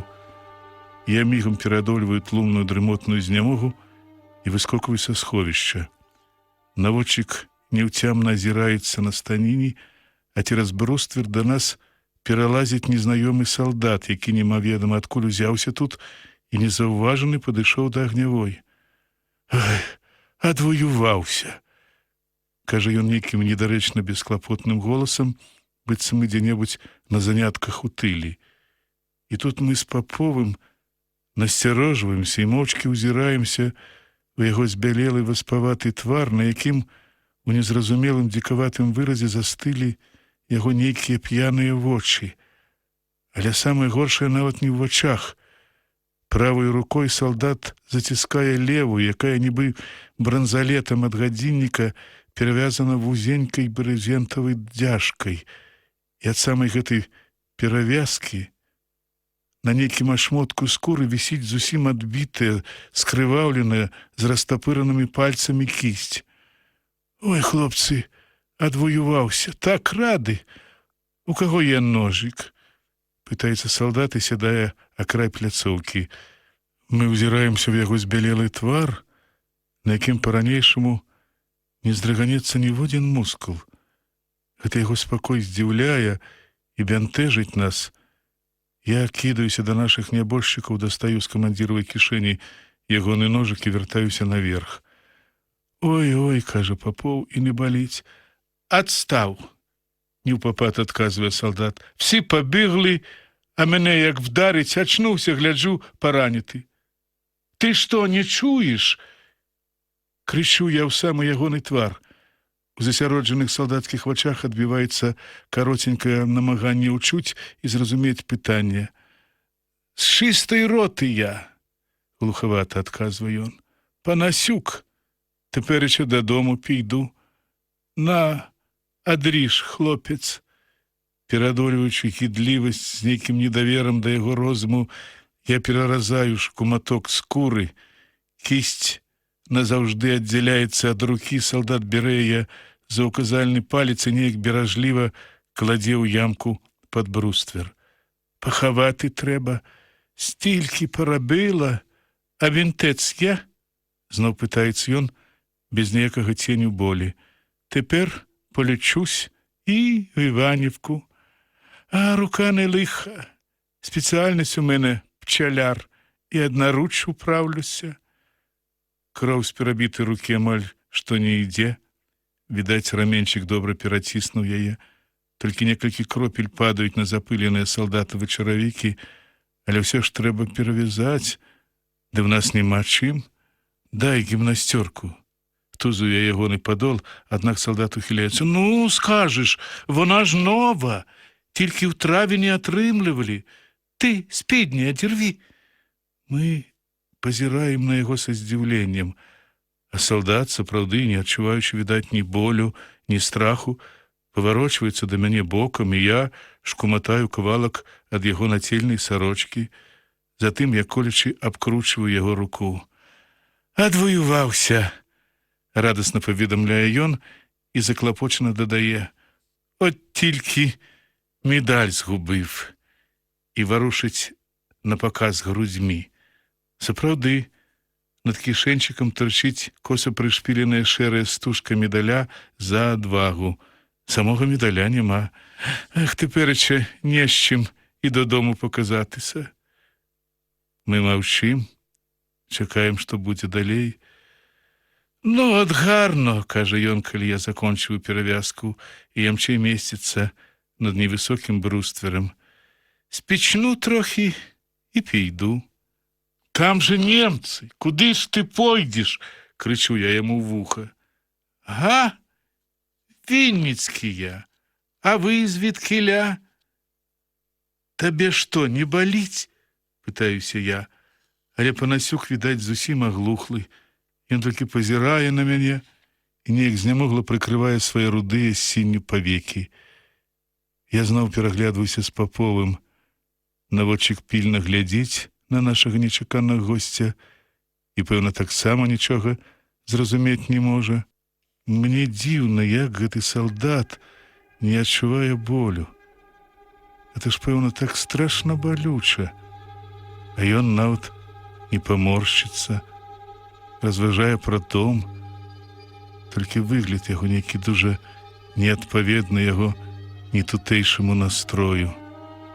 Шмат загадак летні кожнага дня выстаўляе вайна. І хоць даўно ўжо не навічок я на ёй, але ўсё ж чысцяком ніяк не магу зразумець загадкава-супярэчлівую сутнасць многіх яе незвычайных з'яв.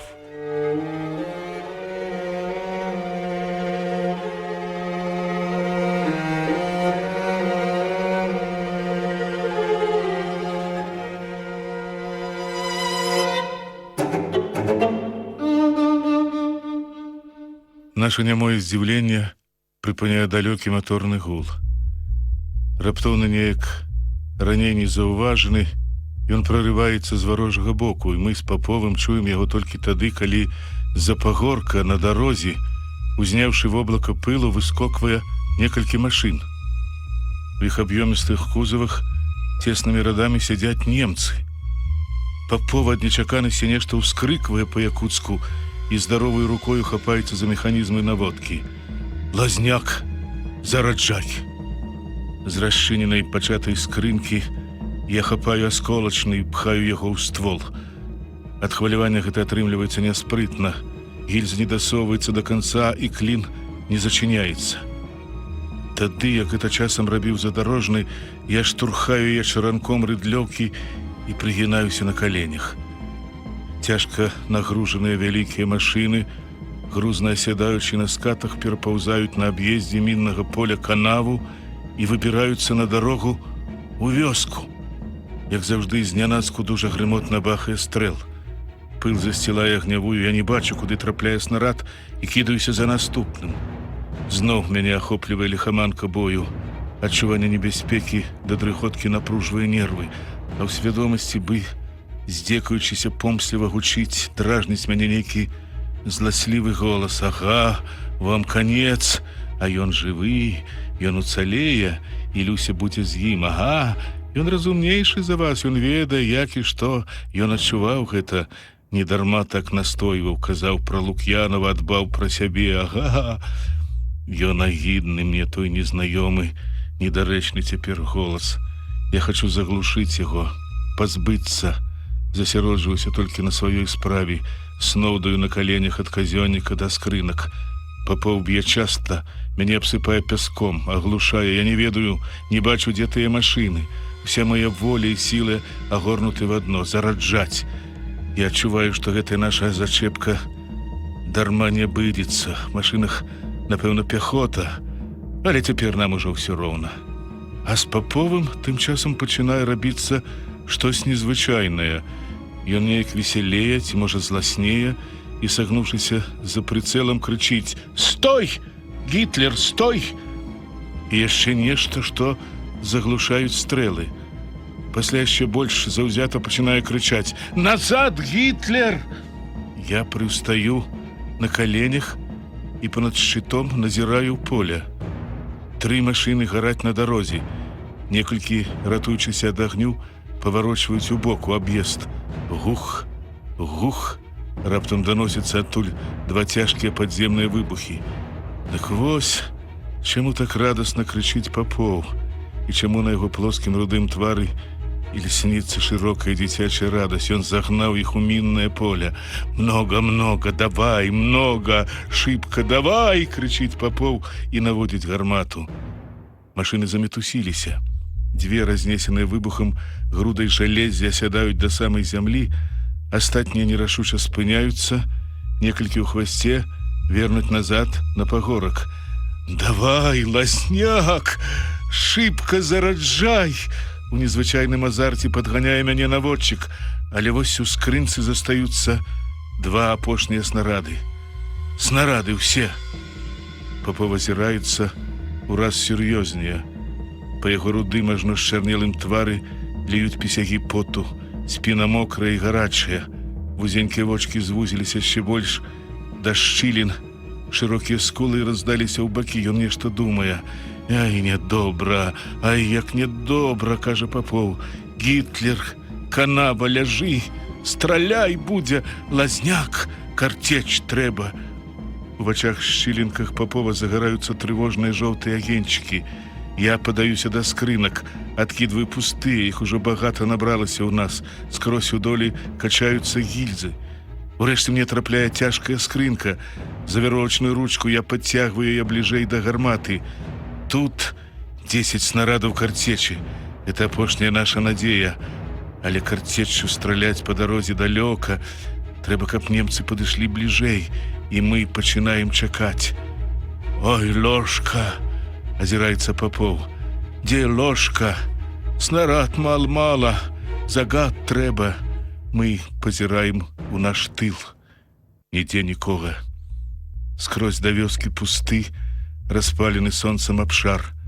За вёскай ідзе бой, Там няспынна рвецца, звініць, грукоча, равуць маторы, і бязладна рассыпаецца кулямётная траскатня. Напэўна, немцаў далей не пусцілі, і невядома, што і як рабіць нам, ці чакаць Лёшку, ці ўжо забыцца на яго. З ім таксама ўсё магло здарыцца, мо ляжыць дзе забіты. Але зноў жа, як і адыходзіць, усё ж побач дарога. Па ёй, відаць, пойдуць немцы, і мы маглі б дапамагчы тым, што за вёскай, калі б толькі было болей снарадаў. Але ў нас робіцца ціха. Немцы чамусьці не спяшаюцца атакоўваць нас. Яны прытаіліся недзе ля дарогі і чагосьці чакаюць. Панасёк тым часам сядзіць, як сеў, прыхінуўшыся спіною да бруствера. Толькі галава яго схілілася на бок. Здаровая рука ашчадна прытрымлівае параненую.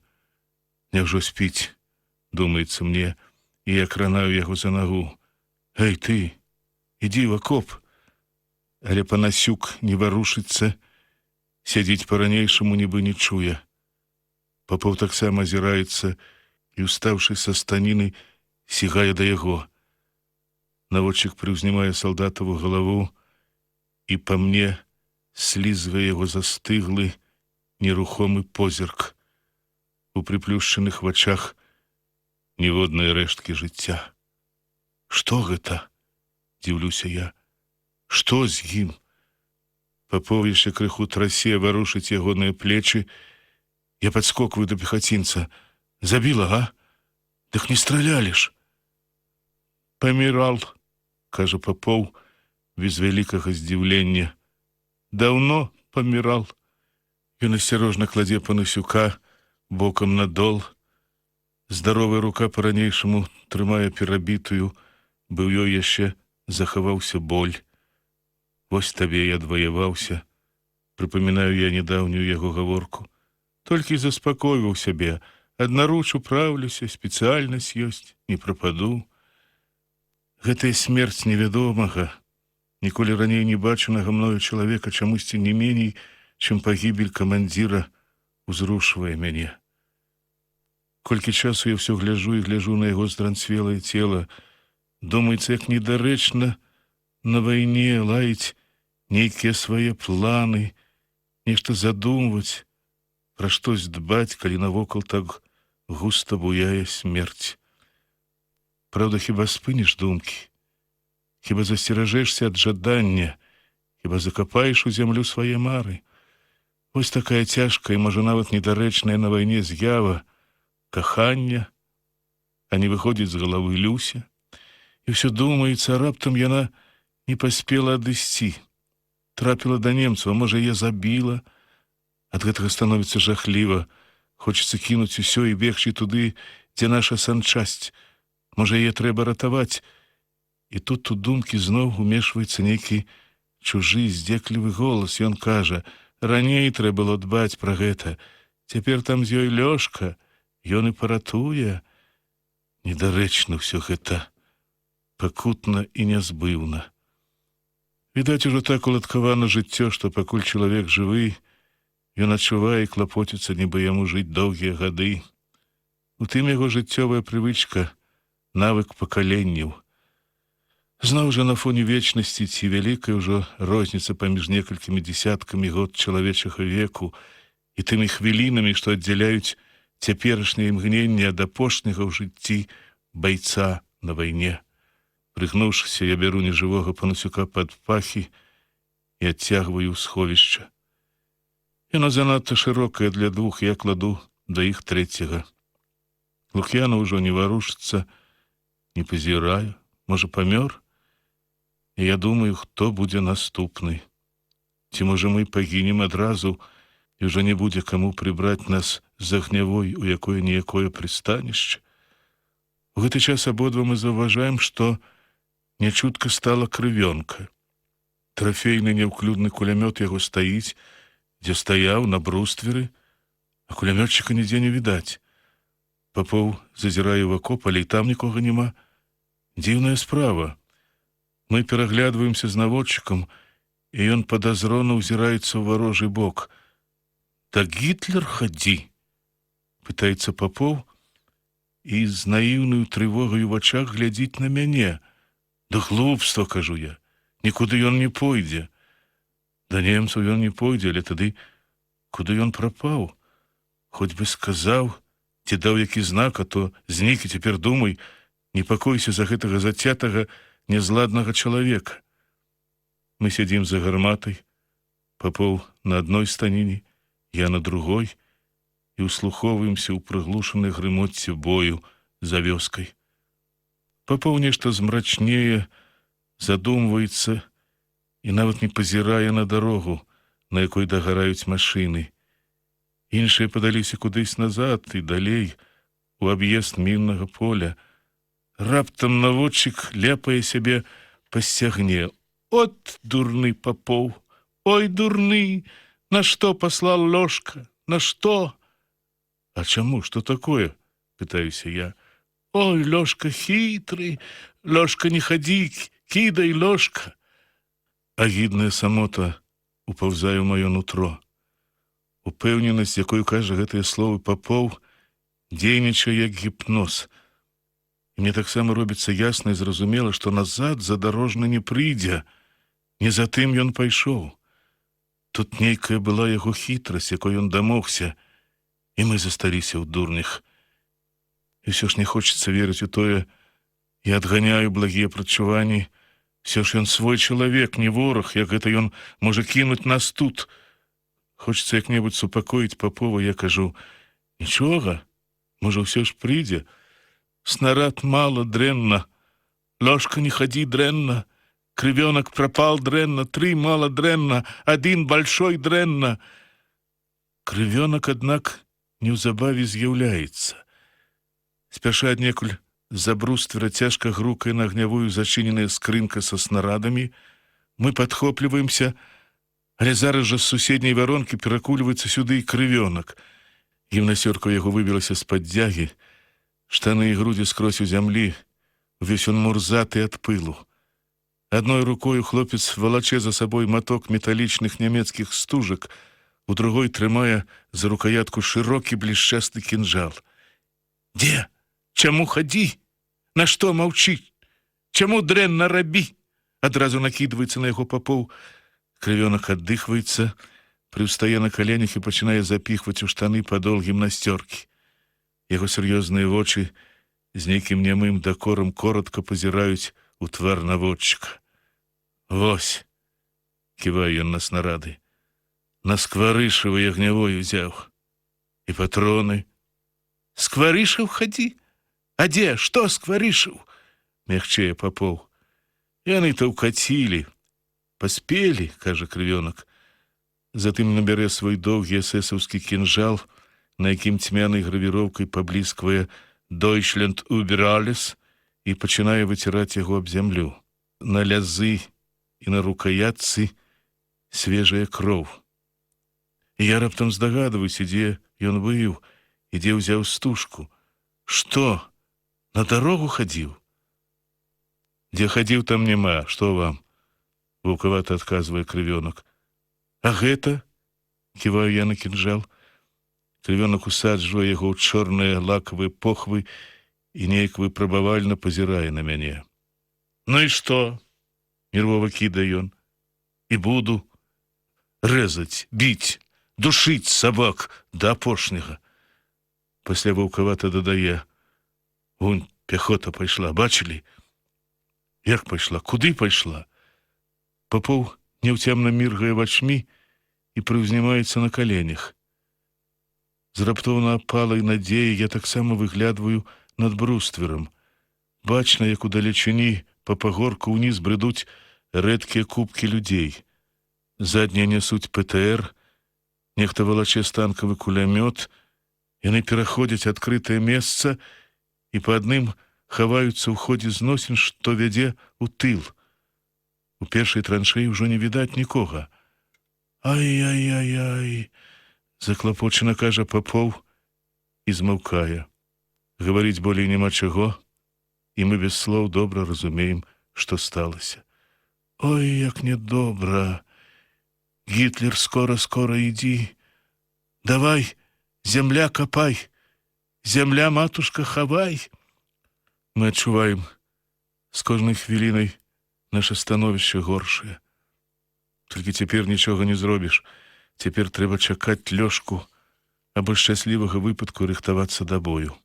Папоў застаецца на гнявой ля гарматы, а мы з крывёнкам лезем у акоп. Акопчык наш памялеў, бруствер разбіты, наўкола густыя воспіны мінных варонак, трава скрозь шэрая ад пылу і зямлі. Крывёнак бярэ рыдлёўку са зламаным чаранком, я абздёртую каску Папова з парваным раменчыкам, і мы пачынаем паглыбляць акоп. Пот, перамешаны з пылам, тлуста блішчыць на нашых тварах. Сонца, здаецца, ўжо хіліцца над вячорак, але паліць бязлітасна. Трошкі павявае вецер, да яго так мала, і так хочацца піць. Галава тлумная, няма ніякага жадання ні пра што дбаць, ні думаць. Нейкая знясільваючая, цягучая стома смалой налівае цела.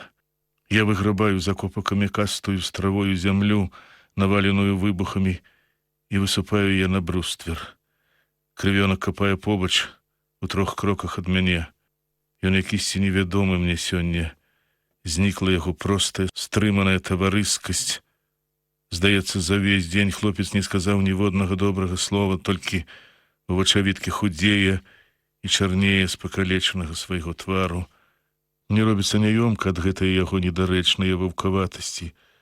Слухай, кажу я ціха, ты прачуваеш, што нам будзе? Ён на секунду пазірае на мяне чужым позіркам сцюдзёных вачэй і ўсё імпэтна шпурляе на бруствер зямлю. Ты чуеш? Ну і чорт з намі, кідае крывёнак. Я ўглядаюся ў хлопца. Выгляд у яго не зайздросны, сапраўды, лепей не лезці да яго з размовамі. Але чаго гэта ён такі злосны на мяне сёння? Хіба я чым-небудзь пакрыўдзіў яго? Я трохі часу думаю, пазіраючы на сябра, і адна здагадка з'яўляецца ў маёй галаве. Слухай, крывёнак, чаго ты злуешся? А табе што? Падымаю ён неласкавы позірк. Не, ўсё ж скажы. Крывёнак з ярасцю выкідвае цераз голову поўныя рыдлёўкі зямлі і зморана дыхае. Але я чакаю, і раптам ён выпростваецца. Сам ведаеш. Чаго на задорожнага кідаўся? Люсіна чэсць заела, ага? Так вось што. Цяпер ужо знікае загадка. Цяпер мне ўсё зразумела. Это крыху бянтэжыць мяне, але што я магу сказаць яму? Схлусіць, што Люся тут ні пры чым, у мяне не паварочваецца язык, а сказаць праўду я не хачу. А, ты вось пра што. Цяпер зразумела. Крывёнак маўчыць, у мне таксама прападае ахвота да гутаркі, і я налягаю на працу. У канцы акопчыка вытыркаецца з зямлі нейкі пакамечаны рукаў. Я цягну яго. Аказваецца, гэта бушлат жаўтыха. Дзіўнае ўражанне заўжды робяць на мяне рэчы забітых. Бушлат гэты старэнькі, густа запэцканы з маскай яшчэ з веснавой гразю. Адзін у пагону яго адарваны, а на другім чырванее роўненькая палоска з сержанцкай нашыўкі. Я памятаю, як жаўтых прышываў я аднойчы ўранку. У яго не было тады ніткі, і я даў яму сваю іголку. І цяпер мне чамусьці здаецца, навошта гэта?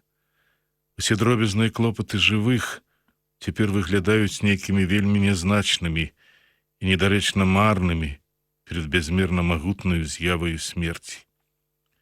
І невядома чаму нават тут, на вайне, дзе яна як ніколі ўрадлівая, людзі паводзяць сябе як заўсёды, з усімі ўласцівымі ім заганамі, себялюбствам, хцівасцю, кар'ерызмам, сварлівасцю. Ці на самай справе яны ўпэўнены ў сваёй даўгавечнасці, ці, можа, проста не хочуць зважаць на нешта галоўнае, адзінае важнае і дужа неабходнае ў жыцці, якое нельга забыць і на хвіліну? Под бушлатам жаўтыха яго рэчавы мяшок. У ім небагата чаго пакладзена, але нешта ўсё жмуряе ў маіх руках, і ад цікаўнасці я развязваю лямкі. Чужы рэчмяшок — это амаль тое, што чужая душа. Ось і тут вечная нескаронная праява жыцця, якая смешна закрывае чалавеку вочы перад непазбежнасцю смерці. У камандзіравым рэчмяшку кафельны ручнік, пара ануч, настаўленне па нашай гармаце, разам з гэтай маёмасцю, атрыманай са старшынскіх рук, дзве цвёрдыя лусты, невядома дзе ўзятай падэшвы са скуры, матацыклісцкія пальчаткі з доўгімі шырокімі халяўкамі, а ў самым сподзе нейкая шкатулка з вельмі прыгожым лакавым вечкам. Эх, стары мудры жаўтых, ты заўжды здаваўся багаты практычным жыцейскім розумам. Хіба не бачыў ты, колькі заставалася ў ротах гэткіх вось нікому непатрэбных катомак пасля ўдалых і няўдалых атак? Ведаў жа, але, пэўна, не мог адолець у сабе спакусу прыхаваць якую непатрэбшчыну, а жыццё сваё берагчы забываўся. А без яго які сэнс ва ўсіх самых цудоўных у свеце рэчах? Я шпурляю цераз бруствер гэтай незавязаны, непатрэбны цяпер нікому хатулі, зноў бяруся за казку. Сухая, напаленая сонцам зямля, як жарства, скрыгае па сталі, казка ўжо бялее вузенькім абшарпаным казырком. Мне не відаць, што там робіцца на паверхні, але Папоў маўчыць, і ў голову лезе рознае. Мне ўспамінаецца колішні наш камісар, які аднойчы перад атакай старанна начышчаў свае новыя, толькі пашытыя атрадным шаўцом боты, і быў забіты праз якую гадзіну, нават не запэцкаўшы, як мае быць гэтых ботаў.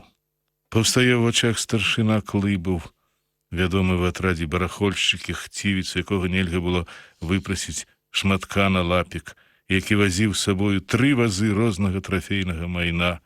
Сталася так, што снарад ударыў якраз у фурманку, раскідаў па алешніку ўсё старшынскае багацце разам з рэшткамі скупога гаспадара. Памятаю, бачыў я ў шпіталі салдата, якому хірург аперыраваў сцягно, і ўвесь час лаяўся. Аказваецца, нямецкі асколак разбіў у кішэні салдата 7 гадзіннікаў, загнаўшы ў нагу всякія кольцы і спружынкі. Не, хай яно 1000 разоў спрахне тое барахло. Ці да яго мне, калі варта толькі заплюшчыць вочы, і вось яны, тыя страшныя каляіны, у якіх з крывавай гразёю перамешаны паламаныя рукі, ногі, раструшчаныя гусеніцамі дзіцячыя галоўкі. Але ж няўжо гэта так і сыдзе са мною ў магілу, і прападзе назаўжды мая святая нянавісць? Не. Калі ёсць справядлівасць на свеце і разумны сэнс у жыцці, дык я буду жыць. Я мушу жыць. Гінуць мне нельга.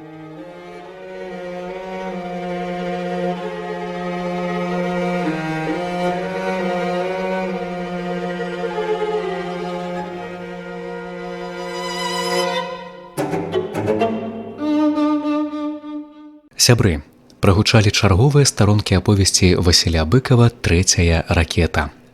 Чытаў заслужаны артыст Рэспублікі Беларусь Уладзімір Рагаўцоў. Запрашаем паслухаць чарговыя старонкі аповесці Васіля Быкава «Трэцяя ракета». Выканаўца – заслужаны артыст Рэспублікі Беларусь Уладзімір Рагаўцоў.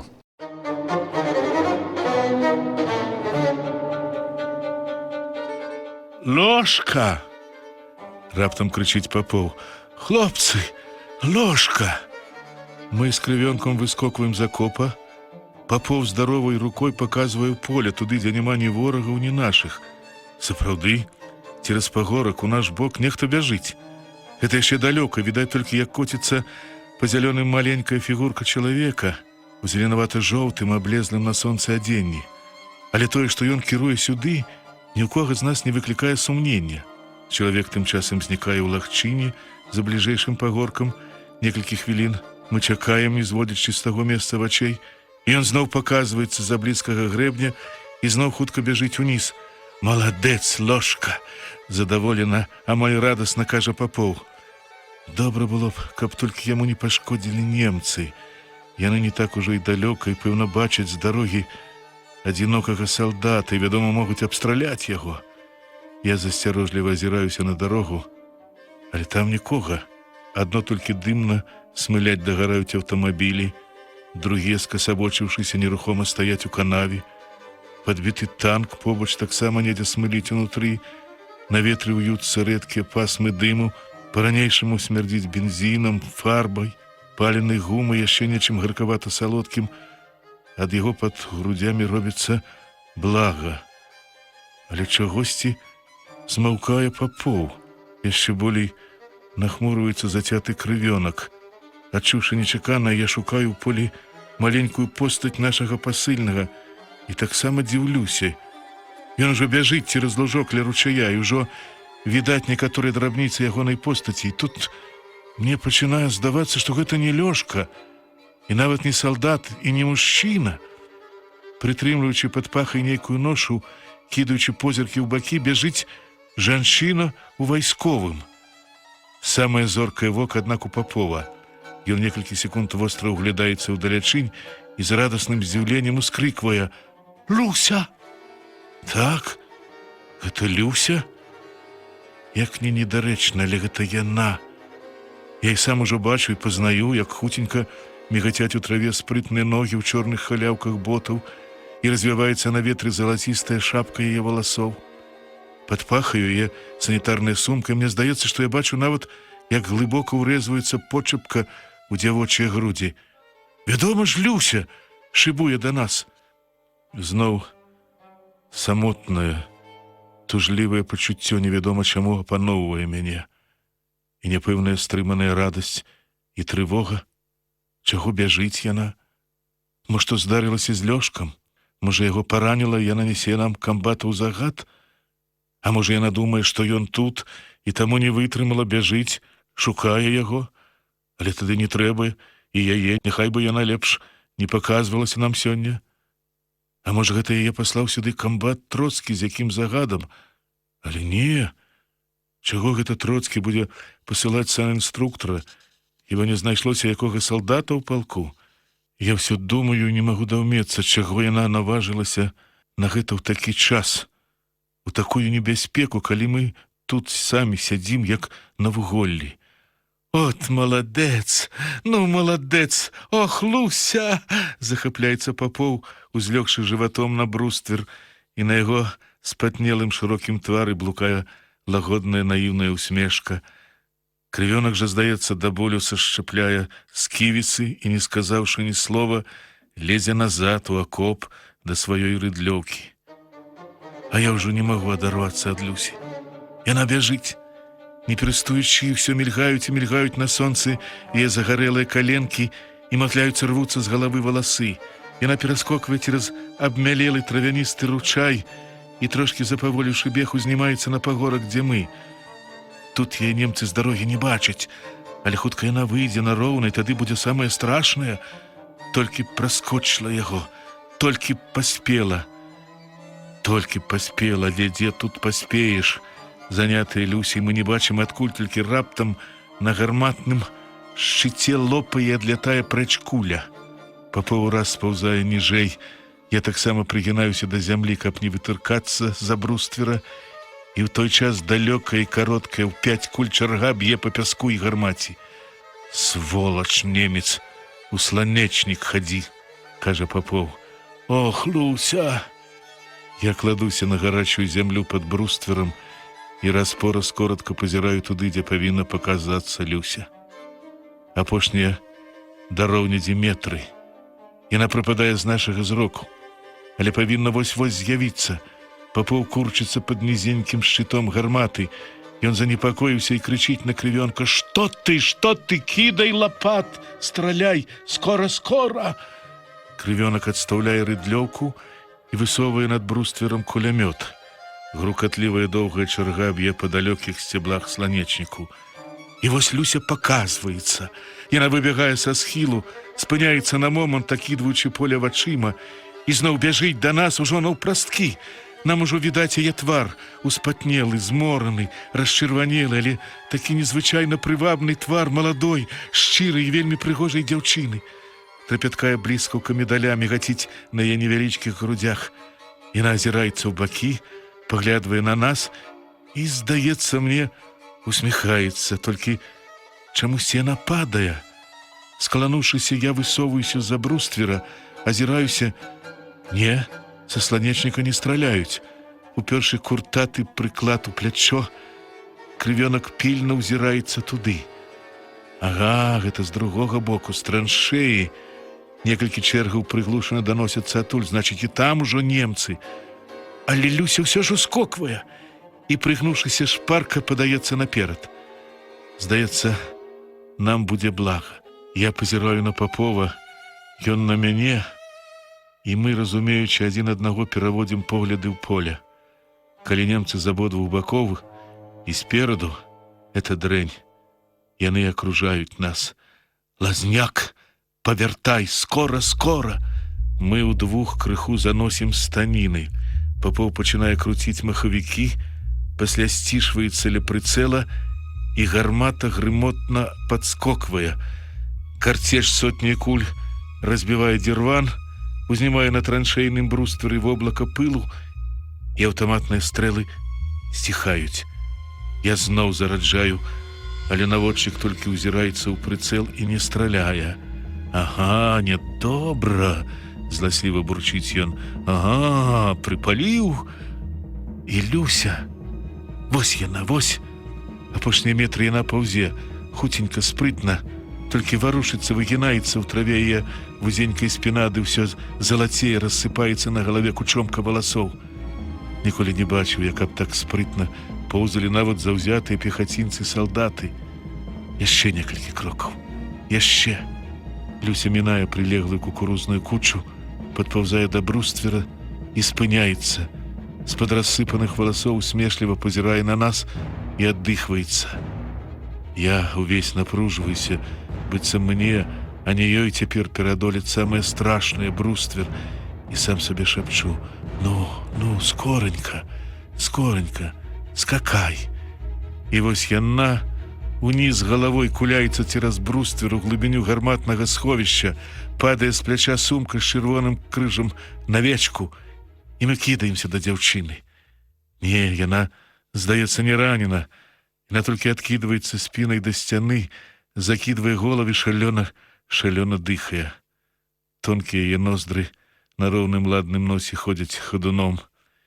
Я гляджу, як гэтак жа апантана б'ецца на яе шыі сіненькая жылка, як ціха і вельмі зморана дрыжаць на зямле яе абадраныя тонкія пальцы, і цёплая пяшчотная хваля расплываецца ў маіх грудях. Як гэта я мог кепска думаць пра яе? Чаму я столькі наверс у думках на яе? Хіба ж не відаць, якая яна самая найлепшая ў свеце, эта дзяўчына?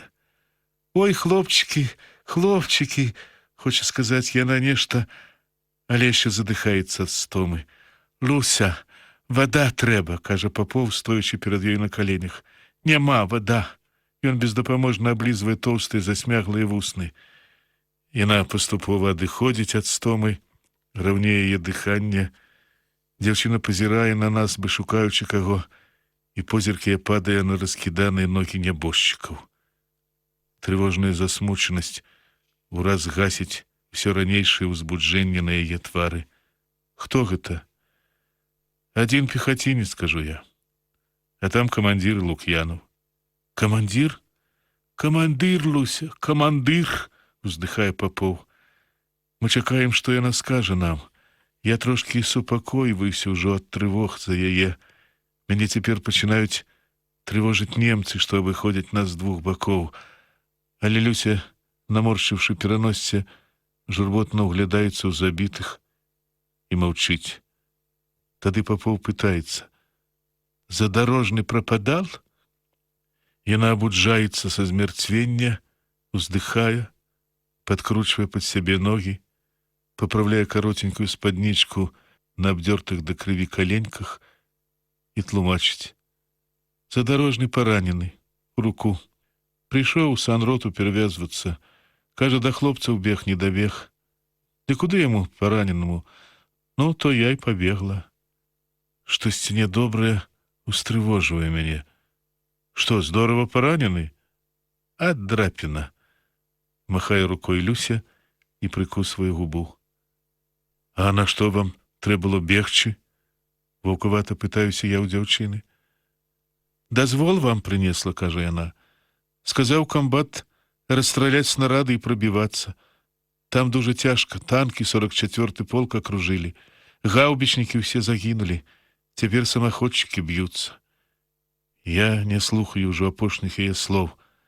Сэнс новага загаду панылаю млосцю распаўзаецца ў целі. Куды ж тут праб'ешся цяпер, каб хоць гадзіну раней?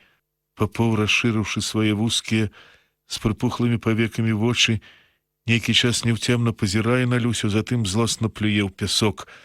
Позна! Нашто бегла? Дарма бегла. Там Гітлер, там Гітлер, там Гітлер, тыцкае ён у бакі. Затым змаркатнела і адварочваецца, прыціскае да грудзей перавязаную руку, і грымаса пакуты з'яўляецца на яго твары. Ладно, Попов, ну не злуйтеся, вздыхая Люся. Вы ж мои родные хлопчики. Давайте вашу руку, погляжу, что там. Попов адмахваецца ад яе, адводзіць руку, ёрзае на коленях. У вачах яго клопат. Але рука, напэўна, ўсё ж баліць. І неўзабаве ён працягвае ёй сваю ляльку. Люся расшпільвае сумку, хуткімі трапяткімі пальцамі нешта перебірае там і дастае бінт з йодам.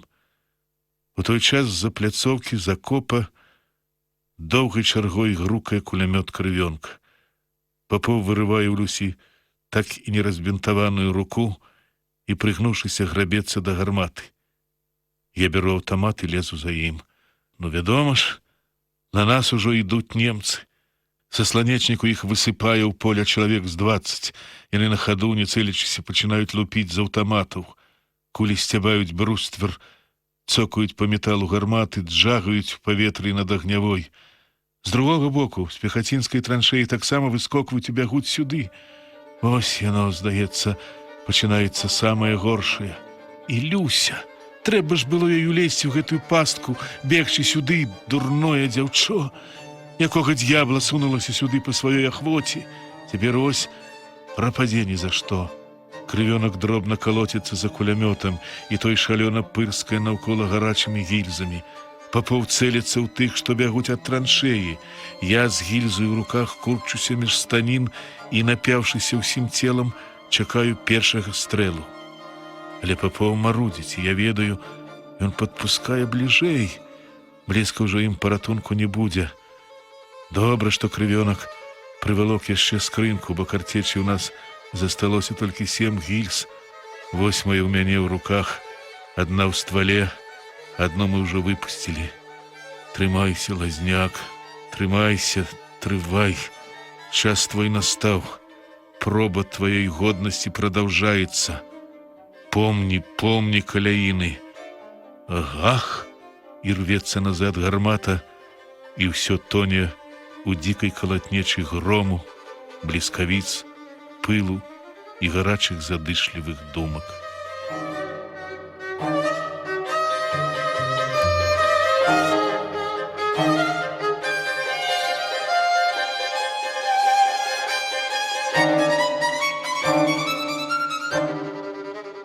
Неяк усё ж здараецца, што атаку мы адбіваем, ніхто з нас не гіне, і ў крывёнкавай скрынцы яшчэ ляжаць 3 снарады. Не шанцуе толькі нашай гармаце.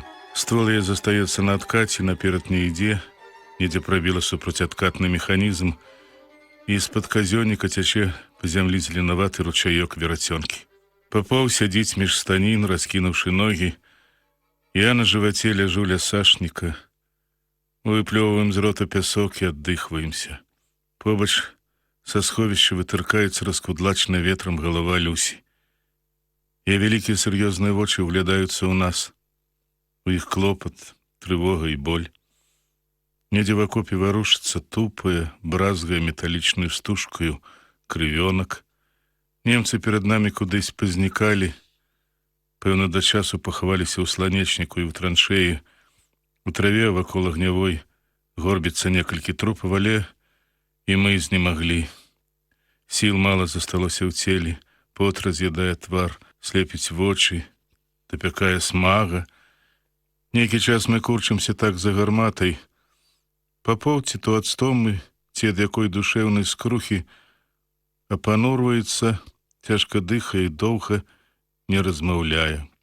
Пасля, пэўна, трохі адышоўшы ад стомы, ён пазірае на мяне і кажа: «Лазняк, помні трэба. Жаўтых пагібай, помні. Лук'ян пагібай, помні. Салдат пагібай, помні. Глядзі, ўсё помні. Трэба век помні».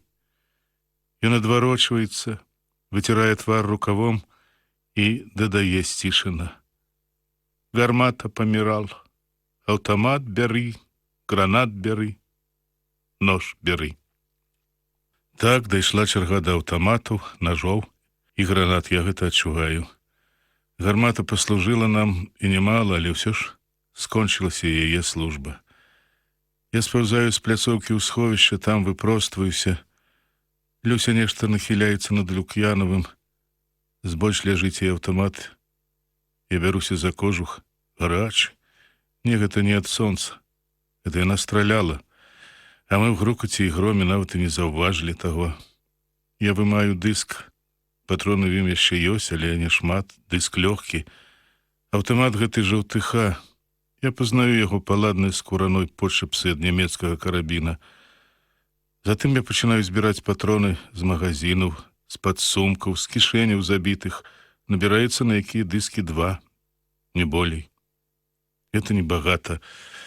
Праўда, ў нішы ў акопе павінна быць яшчэ. Там жа мы некалі хавалі гранаты. Тым і будзем біцца.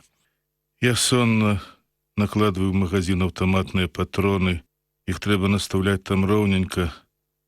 Але пальцы не слухаюць, і патроны рассыпаюцца ў пазах. Гэта нервуе, ды і стома настойліва робіць сваю справу. Час бою неяк лягчэй было ўтрымліваць сябе ў напружанні. Цяпер жа воля расслаблена, слабеюць мускулы. З нейкай тупою злосцю ў думках я лаю патроны канструктараў гэтага няспрытнага для снараджэння магазіна і нават камбатаў дазвол, які не прынёс нам ратунку. Затым паглядаю на адкінутую жаўтухову руку. Гадзіннічак усё цікае, чырвоная стрэлачка рупна бяжыць па чорным цыферблаце. Хутка 5. Толькі яшчэ 5 гадзін, а здаецца, зранку перажыта цэлая вечнасць, цэлая эпоха, за якую вось загінулі людзі, а жывыя напакутаваліся, перадумалі, перажылі столькі, што іншым хапіла б на ўвесь век. Але ўсё ж сама па сабе жыве ва мне і ціхая радасць. Я ведаю, это Люся. Я адчуваю яе тут, калі не бачу, чую яе дыханне, кожны яе рух. Яе прысутнасць неяк надае сэнс усёй гэтай нашай безнадзейнай і, можа, не дужа патрэбнай бойцы. Толькі я баюся, ці ўберажом мы яе до канца. Люся ўсё корпаецца над Лук'янавым, адшпільвае ад пояса біклагу і падносіць да ягоных вуснаў. Вада ліецца па запыленай шыі, сцякае надол, але вось Лук'янаў ціхенька грэбае рукой па зямлі і, абапёршыся на локаць, спрабуе ўстаць. Засмяглыя вусны яго шэпчуць: «Я зараз, зараз. Не трэба, ляжы, яшчэ на вады», — кажа да яго Люся і нахіляе біклагу. Лук'янаў яшчэ п'е. Кадык на яго худой шыі сутаргава скача ўгору ўніз, і салдат падымае сінелыя павекі. «Дзякуй», — ціха кажа ён ужо апрытомненым голасам. Затым занепакоена азірае бруствер, неба. Я слабела пытаецца: «Дзе немцы?» «Ляжы, ляжы», — лагодна супакойвае яго Люся. «Всё добра, ляжы, не трэба пра немцаў». Відаць, гэта насцярожвае Лук'янава. Вочы яго засяроджваюцца ў сабе, робяцца пільнымі, і ён пераводзіць позірк на сцяну сховішча. «Мы не ў санчасці?» «Не, маўчыце. Будзеце размаўляць, горш будзе», — бы-малому растлумачвае Люся. Лук'янаў неяк супакоена апускае павекі, закусвае вусны і з насцяроженай развагай пытаецца: «Здаецца, я памру? Так? Ну што вы?» – здзіўляецца Люся. «Навошта так думаць? Вось адаб'ёмся і возьмуць вас у шпіталь, і ўсё будзе добра». «Адаб'ёмся», – шэпче Лук'янов, кусае вусны і зноў спрабуе ўстаць. Люся далікатна, але настойліва кладзе яго на лапаткі. Раптам нейкім чужым, натужаным голасам ён патрабуе: «Дзе мой аўтамат? Дайце аўтамат! Ну, ляжыце ж! Ну што вы такі неспакойны?» – угаворвае Люся. «Я снараджаю патронамі 3 аўтаматныя дыскі. Трэба яшчэ споўзаць па той бок пляцоўкі ў акоп, каб пашукаць, якія запасы». Наверсе, здаецца, пацішэла. Грукоча і бахае далёка за вёскай, а тут толькі там-сям кахаюць і рэхам раскочваюцца ў небе вінтовачныя стрэлы. Папоўз за кола назірае за полем. Я перапаўзаю пляцоўку і звальваюся ў акоп, у якім адзінока сядзіць крывёнак. Ён кідае на мяне не дужа прыязны позірк і падкурчвае пад сябе ногі. «Лук'янова прытомніў», – кажу я. «Жывы. А ты ўсё злуешся?» Крывёнак сцінаецца, туліцца і нічым не рэагуе на маё пытанне. Это ўрэшце злуе і мяне. Знайшоў яшчэ час паказваць характар, калі тут ўсё наша жыццё ледзьве ліпее на адным валаску. Ну і дарма. Чорт бы цябе ўзяў, кажу я. Што ты заўцяўся? Ты ведаеш, што нам загадана? Чуў, буркае хлопец. Ну, але крывёнак маўчыць. Ад яго ўжо не даб'ешся ніводнага слова. Я разграбаю ў нішы зямлю, што навалілася з бруствера, выкопваю 3 нашы гранаты, выцягваю з-пад пяску важкі засмолены пачак з патронамі. Здаецца, болей тут нічога няма. А ў цябе колькі? Пытаюся я ў крывёнка. Ён неахвотна ківае на кулямёт, з прыёмніка якога звісае напалову набітая патронамі стужка. Это ўсё? Я пакідаю хлопцу лімонку і з астатнім перапаўзаю пляцоўку. Люся сядзіць, як сядзела над Лук'янавым, абапёршыся на адстаўленую назад руку, а ён стогне і з частымі прыпынкамі аслабела гаворыць: «Ну навошта ж ашукваць? Навошта? Хіба гэтым паможаш? Чалавеку праўда патрэбна». Люся маўчыць, а ён, трошкі прыдыхнуўшы і неяк паспакайнеўшы, задышліва аб'яўляе: «Ведаю, памру, у грудях душыць, ногі адняло, так, праўда ж? Ну, скажыце, шчыра!» – сіпіць Лук'янов, і ў грудях яго нешта ціхенька булькае. Люся маўчыць. «Ну, што ж? Толькі не думаў, так не думаў, жахліва і недарэчна. 3 гады вайны і ўпустую?» Пакутна гукае ён. «Эх, а яны ўсё збэсцілі». Нешта надарванае чуецца мне в голасе гэтага нечакана жыўшага чалавека, і я, перастаўшы пхаць у дыскі патроны, насцярожваюся ў сабе. Збялелы твар Лук'янова пакрываецца буйной расою поту. «Канец», – кажа Лук'янов і сціхае, быццам удумваючыся ў сэнс гэтага слова. «Што мне цяпер таіць? Навошта? Хто я? Трус пархаты». Ціха, але з нейкім незвычайным напружаннем кажа ён. «Всё жыццё баяўся. Сіх, усяго. І дарма. Нахлусіў я тады пра палон. Адчуваю, гэтыя словы скіраваны мне. Узнімаю на яго позірк і сустракаюся з яго вачмі, але ён зараз жа адводзіць позірк у бок. Так, лазняк, нахлусіў я. У палон сам здаўся. У акружэнні за страху. Зняў рукі і пайшоў. Затым пачаў разумець, ды позна. І вось усё. Конец. Нішто не памагло. Эх, навошта было? Навошта? Хрыпіць ён. Гэтае прызнанне на хвіліну бянтэжыць мяне. Значыць, зусім ён не той, за каго выдаваў сябе. Мала што ён гэткі разумны. Ён баязлівец. Баязлівец, агідны на вайне чалавек. Але можна зразумець яго і дараваць яму, калі ён шчыра імкнецца перамагчы страх у сабе. Здаецца, нелёгка далася гэтаму чалавеку перамога над самім сабой. Але хоць і дарагой цаной, пэўна ж ён перамог. І сёння мы не можам ні ў чым дакараць яго.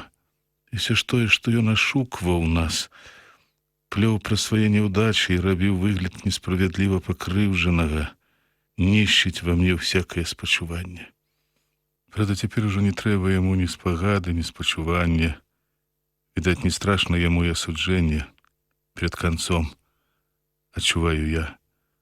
Адзіна важная ў яго рэштках жыцця засталася неспатольная патрэба ў праўдзе. Ну ладно, ладно, маўчыце, супакойвае яго Люся. Яна таксама, здаецца, бянтэжыцца. Абое мы не ведаем, як рэагаваць цяпер на гэтыя словы, але злосці ў мяне на яго няма, хоць няма і спагады. Лук'янаў стогне, сутаргава варушыцца, матляе на долі галавой, Люся стрымлівае яго. Вы ўсё ж паляжыце ціха, так лягчэй. Не трэба нервавацца. Не, уже ўсё. Хутчэй бы. Пячэ ў грудях. Ох мой, як неразумна. І мой бацька, што ён думае? Але што ж?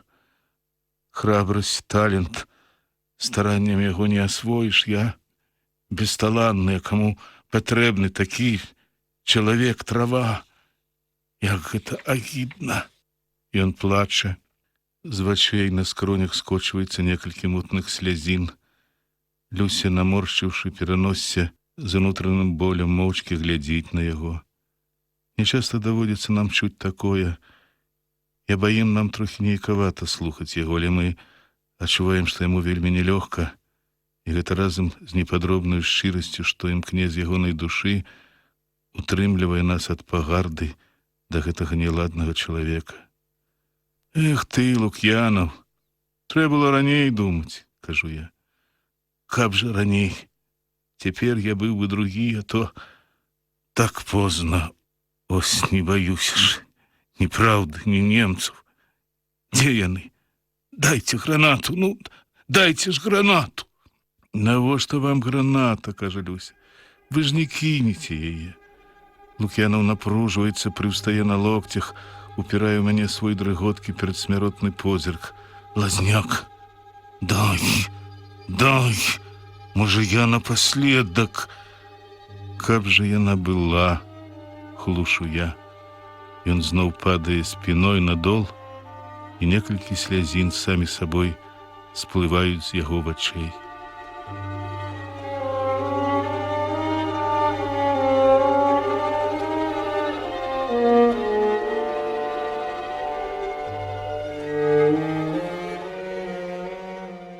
Сябры, прагучалі чарговыя старонкі аповесці Васіля Быкава «Трэцяя ракета». Чытаў заслужаны артыст Рэспублікі Беларусь Уладзімір Рагаўцоў. Запрашаем паслухаць чарговыя старонкі аповесці Васіля Быкава «Трэцяя ракета». Выканаўца заслужаны артыст Рэспублікі Беларусь Уладзімір Рагаўцоў.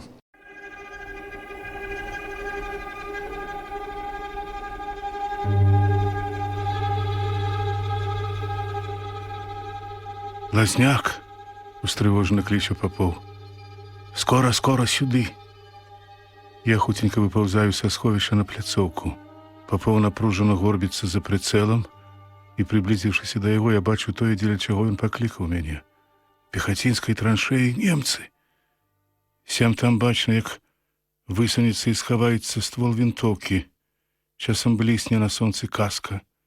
Відаць, яны там ідуць некуды, мабыць, акружаюць нас, але гэта не ўсё. У далечыні на аб'ездзе міннага поля зноў паказваюцца аўтамабілі. Пярэднія, вылюхаючы бартамі, ужо з'язджаюць цераз канаву з дарогі. Папоў пільна пазірае на іх і паволі пакручвае мехавічкі, вядзе ствалом гарматы за пярэдняй машынай. Але ствол споўз назад між станін, затвор не зачыняецца, так стрэліць нельга. Нічога іншага не прыдумаўшы, я шчапірваю казённік і з усяе сілы ўпіраюся ботамі ў зямлю і нечалавечым напружаннем ссоўваю ствол наперад. Затым піхаю у яго снарад. Клін, лязнуўшы, зачыняецца. Здаецца, абышлося. Цяпер стрэліць. У той час па шчыце нешта гучна ляскае. Асколкамі ці металічнай акалінай, нібы жорсткай сцябае мяне па шчыце. Я хапаю новы снарад, а Папоў, перастаўшы круціць махавікі, паволі нахіляецца, напэўна, каб выглянуць за шчыта. «Гатова!» — крычу я. Але Папоў чамусьці і кратаецца. Я скаланаюся ад нядобрага прадчування, а наводчык неяк абвяла навальваецца на механізмы наводкі і дзёўбаецца лбом у край шчыта. «Ты што? Папоў!» Я кідаю снарад, хапаю наводчыка за плечы. Ён вачавіткі бялее, затуманеным позіркам слізгае па мне і праз цяжкі апошні стогн шэпча: «Лазняк! Забілі, Папоў! Забілі! Навошта? Дурны, Папоў! Куды цябе? Куды, дзе?»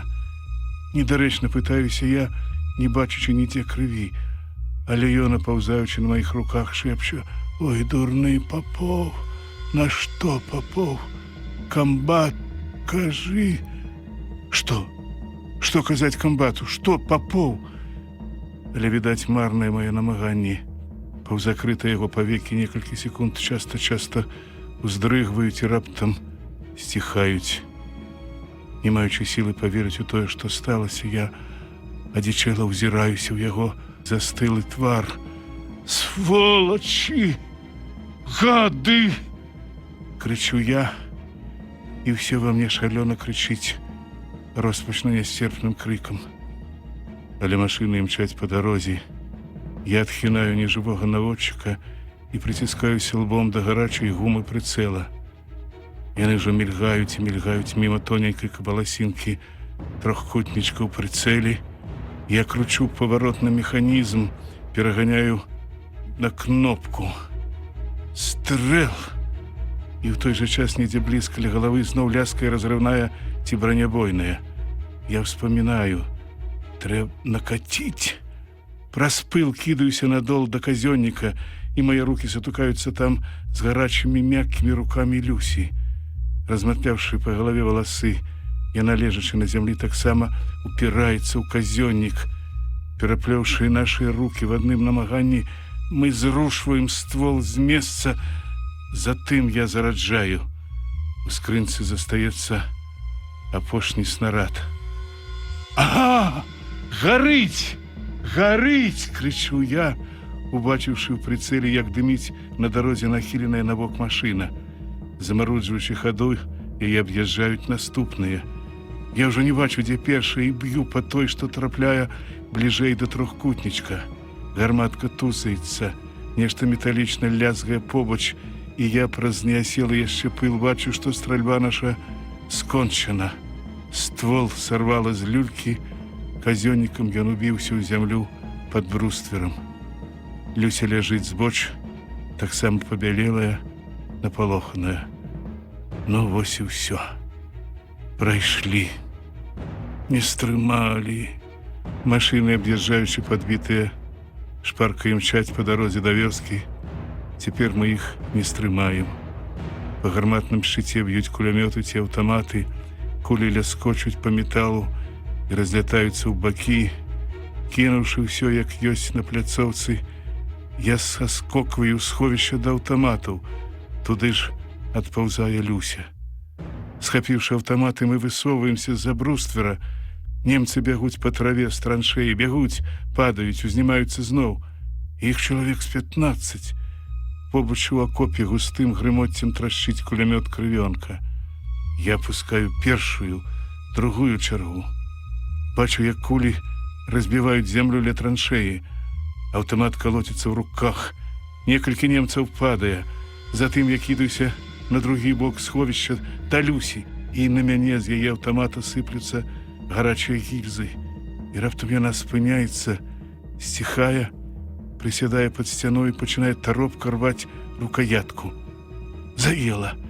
Я вырываю яе аўтамат, даю свой, перазараджваю двойчы.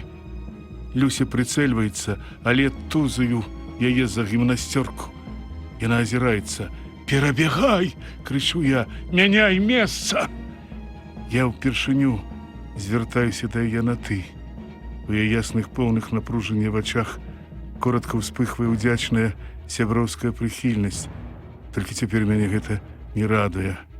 Цяпер усе мае такія пакутныя адносіны да яе трацяць свой былы сэнс. Я вельмі хачу толькі зберагчы яе, не даць загінуць раней, чым загіну сам. Люся прыцэльваецца. Дзіўна, але здаецца, быццам яна зусім не баіцца. Твар яе спакойны, толькі вочы звужаны, і шчокі страцілі былую здаровую загарэлую чырвань. У мяне ж усё дрыжыць унутры, але знешне рухі, здаецца, спакойныя. Я баюся толькі чагось празяваць, не паспець, не ўбачыць, і кідаюся сюды-туды ў сховішча. Мы б'ёмся на два бакі. Крывёнак у акопе раптам змаўкае. Я трывожна ўслухоўваюся, але спакваля ягоны кулямёт грукоча далей, у самым канцы нашай пазіцыі. Але гэта ён б'е туды, па дарозе, адтуль, дзе нерухома стаяць 4 машыны. Рэдкім шырокім ланцугом бягуць сюды яшчэ дзесяткі-два немцаў. Так, час ад часу ўсё горш. Кінуўшы на брустверы аўтамат, я бягу ў кут, дзе ляжаць нашы гранаты. Хапаю іх усе 3, і калі разгінаюся, мой позірк зноў сустракаецца з затуманеным позіркам Лук'янова. Салдат тузаецца з зямлі, каб устаць, і, выцягнуўшы руку, за чаем патрабуе «Дай!» І я кідаю яму лімонку. Астатні РГД кладу сабе пад ногі і падхопліваю аўтамат. Я страляю па тых, што бягуць, што ляжаць, б'ю кароткімі чэргамі, ужо не зважаючы на сваю бяспеку, аж покуль аўтамат не змаўкае. Пасля, прысеўшы, выкідваю пусты дыск, і ад хвалявання доўга не магу трапіць у пазы новым.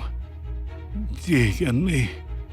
Дзе?» – стогне Лук'янаў, і ў ягоных паблеклых вачах дагараюць адчай і рашучасць. Я не адказваю, ускокваю. Ага, яны не стрывалі. Яны зноў заляглі непадалёк ад сваёй траншеі. Некалькі іх даўганогіх постацей кідаецца назад цераз бруствер. Некалькі застаецца ляжаць у траве. Крывёнак б'е з кулямёта ўслед. Тыя ля дарогі таксама залягаюць, і спакваля ў полі не відаць нікога. Адно толькі рой куль над намі. Пырскаюць зямлёй брустверы, разлятаюцца ўшчэнт разбітыя груды. Стуліўшыся пад брустверам, мы трохі слухаем, не верачы, што зноў адбіліся. Пасля Люся першая апускаецца на дно, і раптам плечы яе уздрыгваюць ад плачу. Я палохаюся, здаецца, мне нешта з ёй здарылася. Хапаю яе за рукі, якімі яна затуляе свой твар, але яна ўсё сутаргава, без слоў хліпае. «Люся, што з табой? Не трэба, не трэба».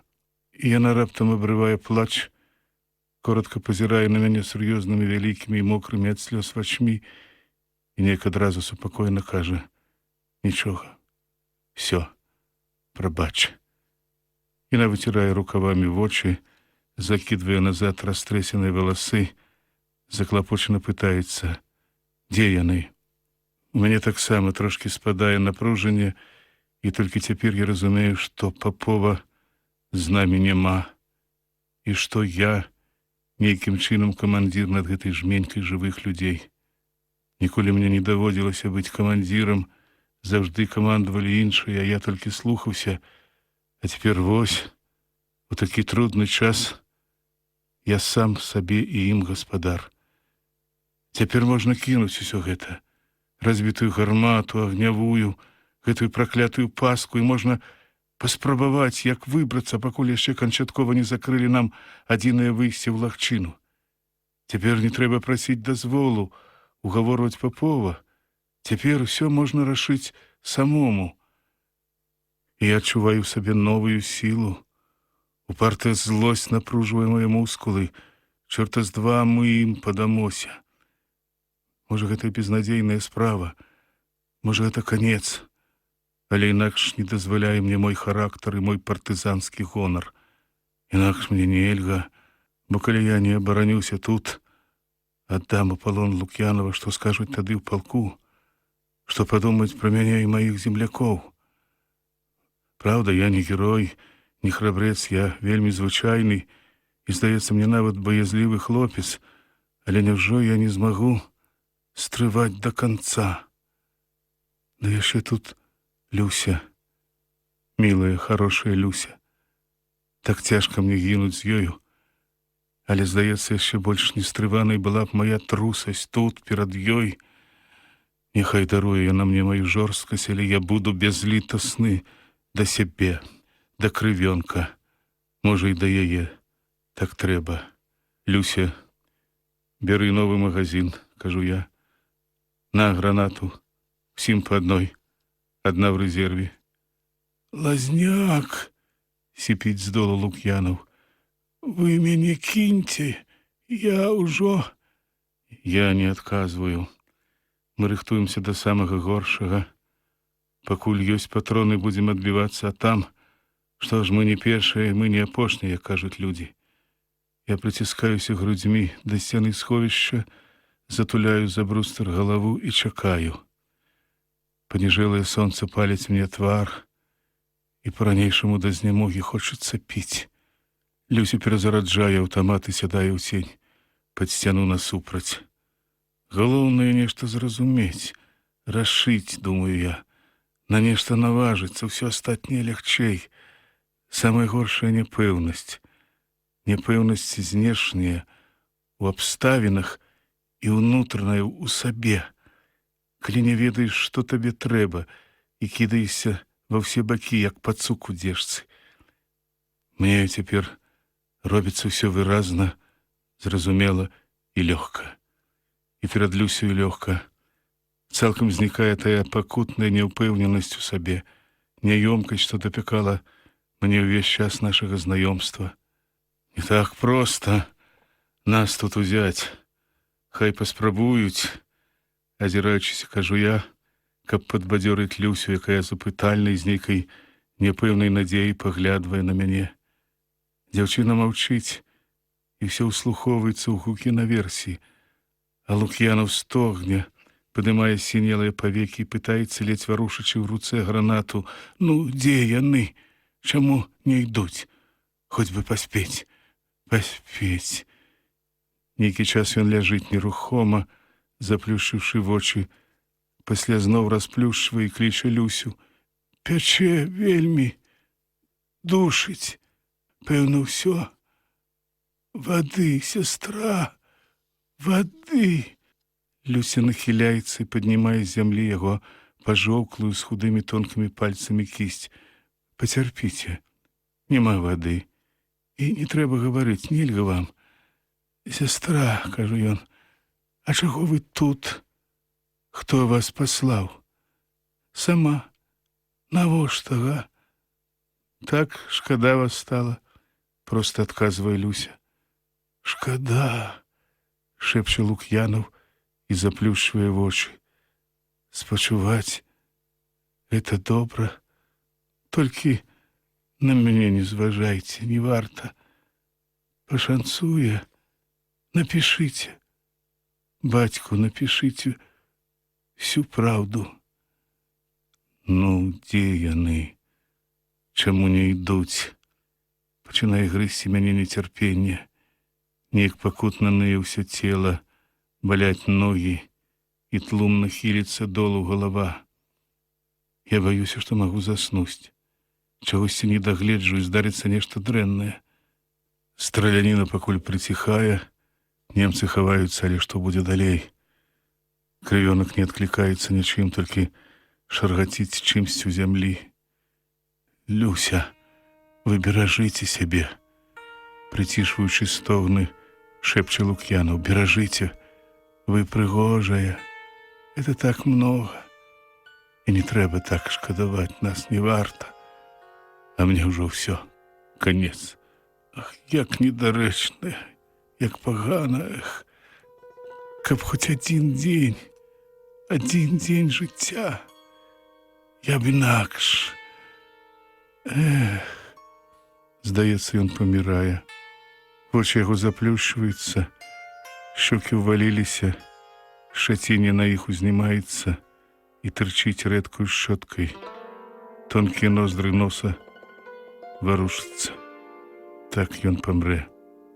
Для яго навек ужо нерухомае ляжаць жаўтых Панасюк, Папоў. Хто ж ляжа наступны? Кола гэтай магчымасці няўхільна вузее, чарот усё бліжэй. Нешта мулка даўкае, сціскае мне горла. Як заўжды ў такім стане мне карціць вылаецца, але побач Люся. І я да болю ў вушах сціскаю зубы.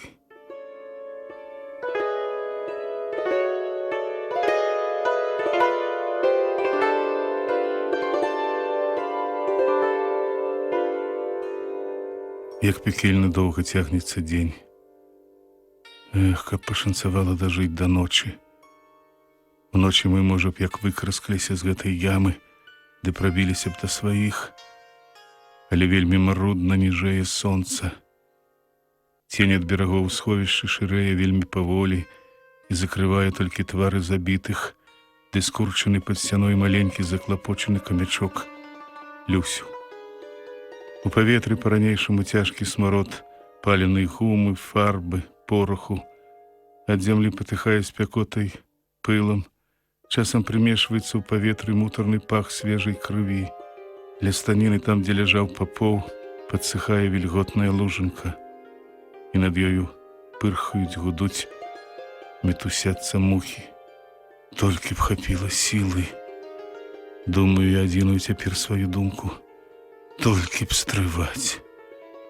Нешта падказвае мне, што найбольш нам трэба асцерагацца, каб не страціць развагу, не ашалець, не кінуцца куды адсюль і не падпусціць блізка ворага. Калі мы не ўтрываем тут, то на паверхні нас пераб'юць за некалькі секунд. Таму трэба сядзець, хоць і цяжка і страшна. Трэба трымацца за зямлю матухну, як казаў некалі жаўтых. У ёй наш паратунак і наша надзея. Крывёнак! Гукаю я кулямётчыка. Ты глядзіш? Я прысядаю ў засень побач з Люсей. Дзяўчына, памахваючы кукурузнай галінкай, адганяе мух ад успатнелага твару Лук'янава. Твар яе строгі, трошкі жалобны. У вачах ціхая цярплівасць чакання. Відаць, яна перажыла нешта самае труднае сёння. Супакоілася ўжо і цяпер, разважная, ціхая і вельмі дарагая для мяне. Лук'янав, аднак, не варушыцца, не стогне, зусім сціх. І Люся бярэ з долу яго нерухомую руку. Граната выкочваецца з яе на зямлю. Жывы? Жывы яшчэ, уздыхае яна, але ўжо хутка. Я першы раз так блізка да Люсі, і ўпершыню нас дваіх з'ядноўвае адзін вялікі нязбыўны клопат. І хоць побач ляжаць забіты і памірае наш пяты таварыш, я чамусьці не адчуваю асаблівай вастрыні гэтыя страты. Пэўна, ад стомы і напружання нервы мае прытупіліся, прывыклі да непазбежнасці ўсіх бед. А вось блізкае Люсіна суседства нейкаю нязведанай хвалюючай ваблівасцю агартае мяне. Самых незнаных і даўно неварушаных глыбінь маёй душы узнімаецца хваля ласкавага пачуцця да яе. Нешта цёплае, не таварыскае, нават абратняе, крыяе ў маім сэрцы. І я вельмі хачу захінуць яе, абараніць, не даць у крыўду. Цяпер мне не дужа ўжо і важна іхнія адносіны з Лёшкам, з тым капітанам Мялешкіным. Цяпер яна са мною, і я адчуваю, што разлучыць нас можа хіба толькі смерць. Любая, хорошая моя дзяўчынка, хочется сказаць мне, я люблю цябе, люблю назаўсёды, навек. Хай мы загінем, хай прападу, я ўсё роўна я буду любіць цябе да апошняга імгнення, бо ты самая моя душа, моя спрадвечная мара. Як же мне без цябе? І мне чамусьці становіцца чутны тыя мае словы. Можа, гэта я вымаўляю іх? Я пазіраю на Люсю, не. Яна сядзіць усё ў задуменнасці. А што калі сказаць гэта? Так, вось як думаю, адчуваю. Скажу, хай ведае, што з таго, што жыццё наша ледзьве ліпее, што ляжаць 4 нашых людзей. Ці наша ў тым віна, што лёс нарыхтаваў нам такую маладосць? Што будзе, калі я прызнаюся ў тым? Я не магу сабе ўявіць. Але, напэўна, тая незвычайная значнасць, што настане пасля маіх слов, і адбірае маю каротенькую рашучасць. Люся, ты дужа баішся? Пытаюся я, зазіраючы ў яе вочы. Яна сумна неяк паглядвае на мяне і усміхаецца аднымі куточкамі вуснам. Цяпер ужо не. Можа, адаб'ёмся? Ты ж смелы, казаю, партызан. Ваяваць умееш. Крыху навучыўся, сціпла кажу я, тоючы ціхую радасць ад яе пахвалы. Нам-то яно ўсё роўна, мы салдаты. Але ж табе на што так?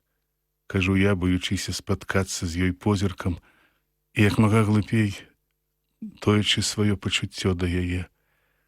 Чамусьці мне робіцца вельмі боязна, каб не адчула яна, што я неабыякавы да яе, і што толькі і дбаю цяпер пра яе жыццё. Яна ж зноў самотна усміхаецца і коротка пазірае на мяне сваімі вялікімі журботнымі вачмі. А я што, не салдат? Ці мы думаеш, дзяўчына, так сабе? Я маўчу. І з вясёлай лагодаю кратком узіраюся ў яе тонкі, маленькі, смуглявы тварык. Ён поўны нейкай шчырай рухавасці, у якой уся Люся, з усімі яе пачуццямі, клопатамі, думкамі. А яна раз-пораз памахвае сцяблінкай над бедаком і нешта думае. Лук'янаў казаў, беражы сябе. Прыгожая, а ты? Нашто было лезці сюды? Ціха папракаю я. Дзівакі вы, хлопцы. Зноў сумна усміхаецца Люся. Як гэта берагчы? Навокал такое робіцца. Вось хоць бы сёння. Уранку прывезлі ў санчасць разведчыка Смолкіна. Доктор Гутман ампутаваў абедзве нагі, руку да локця. А такі быў хлопец. І ўсяго 19 год. Просіць, дабіце, але хто ж даб'е? Будзе жыць калекам. Ну? А я прыгожая, кажуць. З болем у вачах кідае яна на мяне свой кароткі позірк. І мне сорамна за гэтую праклятую прыгажосць. Все глядзяць як на дзіва, а я хачу быць як усе. Хачу быць проста сумленнай, смелай, разумнай, гэта найперш. Навошта мне тое хараство? Ну, не трэба казаць так. Не згаджаюся я. Ты дзяўчына, а вайна не дзявочая справа. Тут сіла, воля патрэбна. Эх, лазняк, лазняк, разважна ўздыхае Люся. Мне часам здаецца, што я намнога старэйшая за ўсіх вас. Здаецца, я адчуваю, разумею тое, чаго вы не разумееце. Вы такія слаўныя, храбрыя, толькі вы не разумееце сябе. Вы трымаеце сябе так, нібы ўвесь век да вас і пасля вас была і будзе адна толькі вайна. Без вайны вы сябе не ўяўляеце. Ці не так? І ўсё вы мераеце салдацкай мерай. Іншай вас няма. Праўда ж? Я з увагаю слухоўваюся ў Люсін голас і хачу зразумець яе, але трошкі не ўлоўліваю яе думкі і асцярожна згаджаюся. Ну, можа і так. На вайне выраслі. Што ж, вось, іншы перажывае, медалём не ўзнагародзілі, іншы імкнецца, як спрытней пахваліцца сілай, падужаць каго ці яшчэ як сябе паказаць. А таго вы не разумееце, што недзе ў кожнага ў вас маці, ну, ці там дзяўчына, і што вы дарагія ім зусім не гэтым. Ім гэта зусім не патрэбна, ды і не важна гэта. Важна душа ў чалавеку, каб ён быў сумленны, адданы, таварыскі, праўдзівы. Гэта ж найпершае ў чалавеку. Сіла ад прыроды дадзена, яе не зменіш. Збаяцца чалавек можа і насуперак сабе, а шукаць каго дзеля карысці сабе не. Калі ён чысты душой, ніколі не шукае. Это праўда, згаджаюся я. Кажуць, вайна, але на вайне агіднасць, двойчы агідна, а подласць нясцерпна, кажа Люся і з дакорам пазірае на мяне, пасля пытаецца: думаеш, я чаму прыбегла да вас? Не стрывала, так запекло.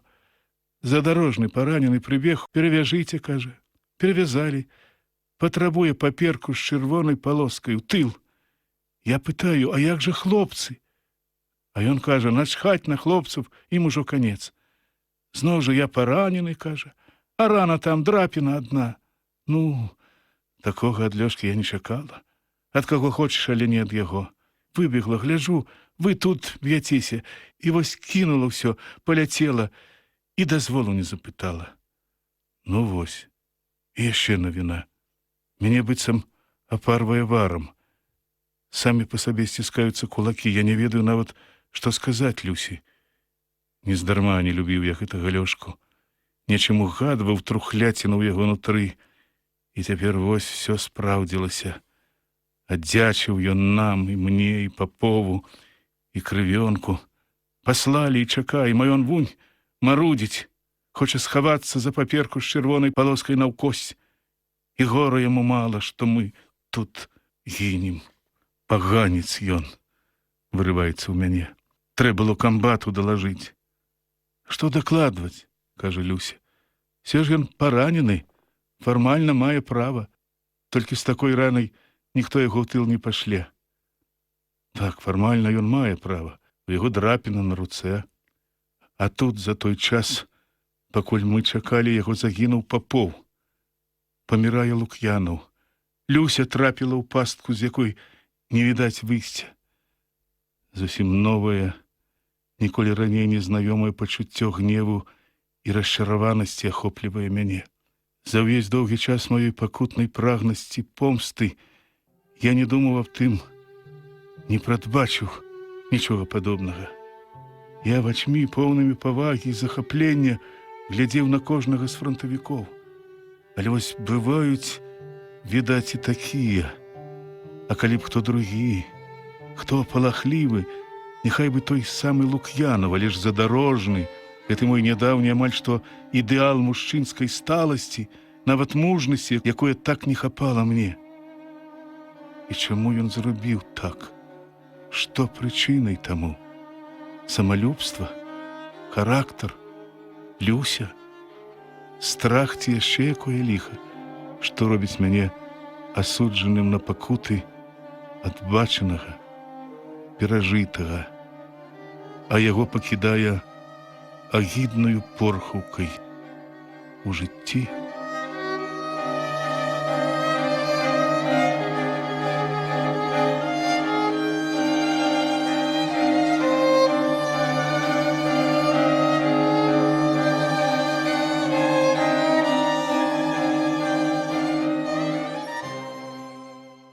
Сябры, прагучалі чарговыя старонкі аповесці Васіля Быкава «Трэцяя ракета». Чытаў заслужаны артыст Рэспублікі Беларусь Уладзімір Рагаўцоў. Запрашаем паслухаць чарговыя старонкі аповесці Васіля Быкава «Трэцяя ракета». Выканаўца заслужаны артыст Рэспублікі Беларусь Уладзімір Рагаўцоў.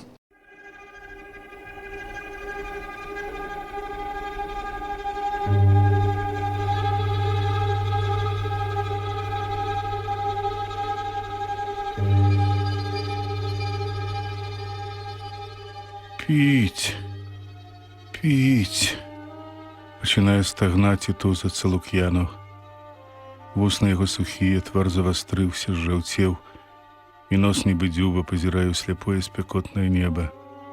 Люся нахіляецца да яго і ціхенька гладзіць па рукаве. Раптам з акопа ад крывёнка пырская чародка, як чарга. «Што? Куды ты?» Прахапіўшыся са знямогі, пытаюся я, але той маўчыць. Я ўслухоўваюся і зноў паўтараю сваё пытанне. «Фрыц, лятанка!» Урэшце даносіцца з акопа крывёнкаў голас. Я асцярожліва выглядаю з-за бруствера. Сапраўды лятанка варушыцца ў траве, здаецца, паўзе цёмная постаць. «Стой, чакай», — кажу я. «Можа, наш хто? Мне шкада і аднаго патрона. Шкада цішыні, якая, ведаю я, будзе нядоўгай, але якая ўсё ж набліжае нас да ночы і дае надзею на паратунак. Адсюль дрэнна вядзён гэты чалавек, хоць ён і бліжэй да нашага сховішча, чым да крывёнкавага акопа, але крывёнак неўзабаве зноў лязгае затворам. «Пауль! Пауль!» Паранены немец, гэта пэўна. Ён і паўзе так сутаргава, марудна, пластом па-над самай зямлёй. Люся зломвае свае вузенькія русыя бровы і гукае крывёнку: «Не страляй! Пачакай, можа, у яго вада!» Я то хаваюсь за бруствер, то зноў выглядваю. Хутка побач пырскае ў твар зямлёй, і са сланечніку даносіцца стрэл. Пільнуюць, сволачы. Немец тым часам то паўзе, то заціхае. Невыразна чуваць яго роспачнае, натужнае «Пауль, Пауль!» Дзіва, якога ён Пауля знойдзе ў нашым акопе, зласліва думаю я. Адзін ён нам тут не страшны. Але на всякі выпадак я бяру з долу аўтамат і адцягваю назад рукаятку. Спачатку з бруствера скочваецца груда, потым дзве разам, і на земляных камяках з'яўляюцца дзве страшныя, абпаленыя да чырвані рукі. Яны высоўваюцца з абгарэлых манжэтаў рукавоў, напружваюцца, уграбаюцца ў бруствер, і вось за камякоў паказваецца галава з недарэчна кароценькімі кучаравымі ад агню падпаленымі валасамі. Немец узнімае твар, і мы з Люсяй жахаемся. Твар яго, як і рукі, скрозь у чырвона-белых апёках, ля вуха крывяністая маса, павекі на вачах зліпліся, запалі і не адплюшваюцца. Нейкі час мы нерухома узіраемся ў гэты прывід. Пасля я зацята камандую: «Уніз, хутка, шнель!» І вось ён ляжыць у долі. Гэта ледзьве жывы яшчэ немец, танкіст. Малады, пэўна, нашых год хлопец. Шырока раскінуўшы ногі, ён гучна стогне. Камбінезон яго скрозь у прапалінах. Ад немца нясе смуродам паленай тканіны. Месцамі з вопраткі яшчэ курыцца дым. Я без ненавісці, з адной толькі агідай гляжу на гэтага хуткага нябожчыка, а Люся ўкленчвае над ім, абмацвае шырокія кішэні яго камбінезона, дастае з аднаго гаечныя ключы, круглую з чырвонай пластмасы маслёнку. Беклагі ў немца няма. Патронаў таксама. «Ага, припякло, чортаў фрыц», скажу я са злосцю і падчапляю яго ботам пад бок, каб адкаціць з праходу. Люся ўскідвае на мяне свае строгія вочы. «Нашто ты? Паміраеш?» «Чорт з ім, што памірае», думаю я. А колькі нашых памерла? Вунь жа ў тых панасіў папоў, Лук'янаў. Можа, сярод іх ёсць і той, каго забіў гэты фашыст. Ён і на яго падобныя ўтапілі нашу зямлю ў крыві, укралі ў нас маладосць, пакутамі спарахнілі нашыя душы. Люся, аднак, з нейкаю незразумелую мне цярплівасцю, бярэ яго пад пахі, адцягвае з-пад ног і кладзе побач з паповым. «Пяты», адзначаю я ў думках. Дзіўна, не думаў, што пяты тут будзе немец. А немец стогне і кожную хвіліну сутаргава ўздрыгвае. Дзяўчына лёгка расшпільвае на яго грудзях прошву маланку, і там, на кішэні мундзіра, никеляванай каёмкай блізкая жалезны крыж. Гэты крыж узнімае ва мне вострую непрыязь да танкіста. Я зрываю яго, шпурляю на бруствер, пасля бяруся за яго кішэні. Там мноства розных кніжачак, паперак, некалькі пацёртых пісьмаў у вузенькіх канвертах, патрушчаная аўтаручка і расчоска ў металічным футаралі абкладцы. Я хачу знайсці яшчэ нейкі повод для сваёй злосці. Я хачу бачыць гэтага танкіста віноўнікам усёй сённяшняй нашай трагедыі. Але ў паперах толькі лічбы, нумары, нямецкія словы, напісаныя неразборлівым скарапісам, і скрозь свастыкі, арлы, сінія чырвоныя пячаткі. Але вось загорнутыя ў цэлафан здымкі з крывулястымі абрэзамі. На першым вуліца нейкага акуратнага нямецкага гарадка з востраверхімі хатамі, гатычнымі шыльдамі. Грэйфсвальд напісана ўнізе. На другім знята група юнакоў на стадыёне, у пярэдняга футбольны мяч. Сярод іх, напэўна, і гэты танкіст. На трэцім ладная блондинка з пакручастымі доўгімі да плеч валасамі. Яна вельмі міла усміхаецца мне, каб не яе дужа кірпаты нос, я сказаў бы, што яна прыгожая. Чацвёрты здымак прымушае мяне задумацца. На ім, безумоўна, гэты наш недагарак. Заклаўшы назад рукі, ён стаіць у мундзіры, і на выстаўленых яго грудзях чырнее, напэўна, той самы крыж. Вочы немца, аднак, невесела пазіраюць некуды на маё вуха. Перад ім на крэсле сядзіць немаладая ўжо, здаецца, апранутая ў жалобнае ўбранне кабета. Твар яе самотны, у сумных вачах клопат. Нечым не нашым, далёкім, варожым, але і зразумелым вее на мяне ад гэтага здымка. І я стараюся разабраць надпіс на яго адвароце. «Мой дарагі хлопчык, у мяне ты застаўся апошнім, і ты павінен памятаць гэта.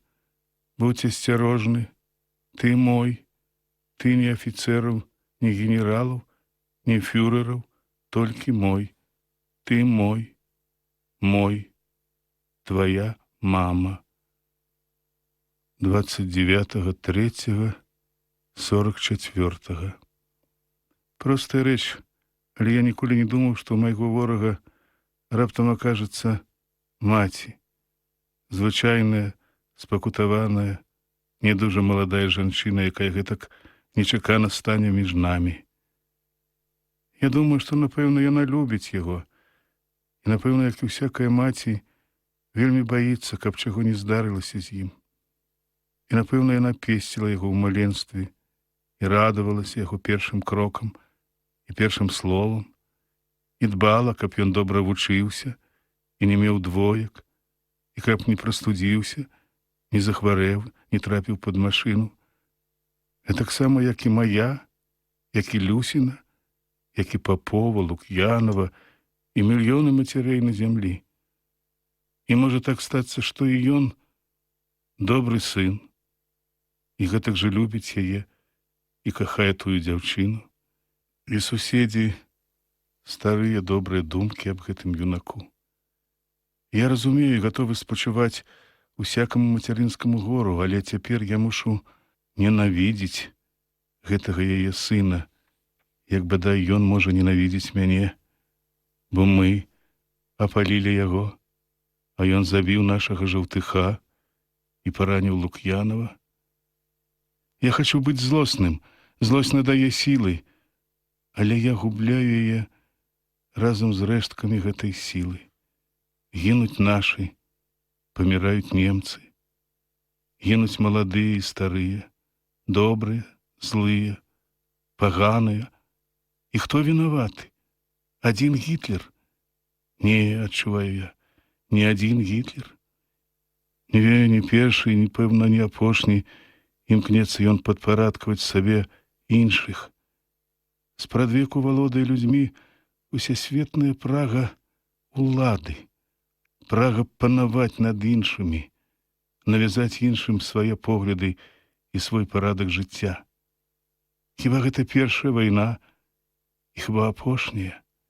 Вялікая нецярплівасць пануе ў свеце, які здаўна сплывае людскою крывёй. Мне хочется закрычаць, нема завыть на ўсё паднябессе, страшна, нялюдска вылаецца. Але што гэта ідзе гудзе? Колоціцца зямля, дрыжыць паднябессе. Няўжо Коля свядомая здагадка? Але так і ёсць.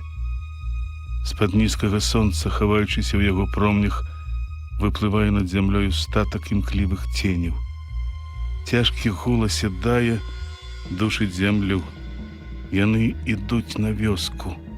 Ідуць роўна і важка, нібы паўзуць сваімі нябеснымі шляхамі, падняўшы кароткія лапы колы. Я не лічу іх. Я бачу, як трое з хваста гэтага каравана збочваюць на крыло, коротка на павароце мільгаюць бляскам прапелераў і скіроўваюць на нас.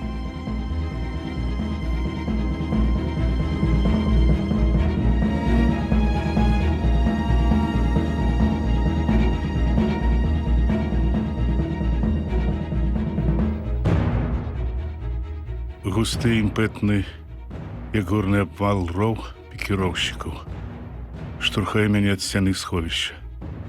Я ж не думаю, што гэта канец. Паглыбленым, падсвядомым пачуццём я перажыў яго і гатовы прыняць смерць. Толькі нестрываны сум агартае мяне ад думкі, што не ўдасца ўберагчы Люсю. Так і пагінем мы, і ніхто ніколі не даведаецца, як я любіў яе. Але ўгары пранозліва завывае, я штурхаю Люсю ў кут, і ў той жа час першая бомба выбівае з-пад мяне зямлю. Наступны выбух і абрушваюць на мяне цяжкія земляныя глыбы. Гасне сонца, паветра б'е тугімі пыльнымі хвалямі. Скрозь зямля, агонь і пякельная лютасць выбухаў. Ашчэпіўшы голаў, я курчуся ў куце, як магу затуляю Люсю, заціскаю між калень аўтамат. Дзяўчына з кожным выбухам уздрыгвае, гэтак жа ўздрыгвае зямля, дрыжу і я. Пэўна, няма такой чалавечай сілы, якая б не была падуладна страшнай сіле выбуху. Бомбы рвуцца па тры адразу. Трах, трах, трах. Зямля храпае на ўсю глыбіню, здаецца, расшчэпіцца, як вялізны спелы кавун. Я сціскаюся, напружваюся, роў бліжае, візг, і зноў трах, трах, трах. Павінны ж у іх скончыцца ўрэшце гэтыя праклятыя бомбы. Трэці лапатнік трошкі замаруджвае, пыл паспявае асесці, пакуль ён заходзіць ад сонца. На перакапанай агнявой мільгае спачатку ягоны імклівы цень, і затым прарэзліва вішчаць бомбы. Яны рвуцца трохі збоч, і ў мяне з'яўляецца надзея, уцалелі. Я яшчэ баюся паверыць у яе, але гул аддаляецца, цяпер трэба чакаць пяхоты. Я адхінаюся ад Люсі, і наўскідвае голаў, і з яе валасоў сыплецца пясок. Абое мы скрозь у зямлі. Забітых закідала таксама, з-пад грудаў трычаць адны толькі ногі. У Панасюка, пэўна, асколкам распорты чаравік, з якога вылез клык бруднай анучы. Я атрэхваю з аўтамата пясок і ўскокваю. Бруствера амаль што няма. Сховішча заваліла зямлёй, падбітая гармата скасабочылася, адна станіна задралася сашніком угору. Немцы! Яны бягуць са сланечніку ў поле, далей, нам у тыл, пад вёску. Відаць, як матляюцца почэпкі іх аўтаматаў. Двое бліжэйшых засцярожліва прыгінаюцца і, бегучы, пазіраюць у наш бок. Я тузаю рукоятку і таропка, прыцэліўшыся, тыркаю аўтаматам раз, другі, трэці. Аднак немцы ўсё бягуць і бягуць. Відаць, для аўтамата да іх крыху далёка. Але чаму маўчыць кулямёт? Няўжо? Крывёнак! Крывёнак! Крычу я. Агонь, чуеш? Агонь! Я бачу. Ён жывы, сядзіць у закутку свайго таксама абрушанага і змялелага акопа, шчарнелы зусім як цыган, і асалавела глядзіць на мяне. Рот ягоны адкрыты, і на твары грымаса адчаю. Агонь! Бачыш, крывёнак! Да д'ябла! Да д'ябла ўсё! Раптам крычыць ён такім голасам, ад якога ў мяне скаланаецца сэрца і ўскоквае. Ён выцягвае з зямлі свае босыя без ботаў ногі і, хістаючыся, вылазіць з акопа да нас. Кулямёта яго не відаць. Да д'ябла сядзець! Прорывацца! Хопіць трываць! Чуеш? Крычыць і лаецца ён, увальваючыся ў наша разбуранае сховішча. Я закусваю вусны, нейкі час не магу сцяміць, што сталася з ім. А хлопец хапае ля маіх ног гранаты, Люсін аўтамат, выбірацца адсюль. Даволі, даволі прорывацца, ну! Крычыць ён і кідаецца на бруствер. Стой! Я хапаю яго за нагу. Ён падае ў сховішча. Крутнуўшыся, ускоквае на калені і ўпірае ў мяне асалавелы ад горай ненавісці позірк. Ага, і ты з-за яе. І табе яна люба. Геройства трэба. Геройства? Той у тыле герой, а ты тут. Гэта яна ўсё нарабіла. Размахваючы кулакамі, крычыць ён да Люсі. На вуснах яго пена. Чаго ты прыбегла? Каго ты шкадуеш? Яго, нас! Ты... мучителька, гадаўка ты, от! Ух, усе сволачы, гады! Гэтага я не чакаў. Гэта не слабасць, гэта шаленства, агіднасць і дурасць, ён звар'яцеў. У мяне ўзнімаецца ўнутры гняўлівая злосць на яго, і таксама сціскаюцца кулакі. Але ж немцы... Я зноў выглядаю, немцаў ужо няма. Частка іх з тых падбітых па дарозе машын, пэўна, ўжо прарвалася ў лагчыну, ў наш тыл, у фланг палка.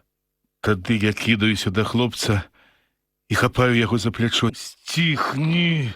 Крычу я таксама нервова, паддаючыся яго шаленству. Змоўкні! Ачумеў, дурань! У чорных ашалелых крывёнкавых вачах жах і безразважнасць. Стоячы на каленях, ён выпучвае грудзі, хрыпіць і насядае на мяне.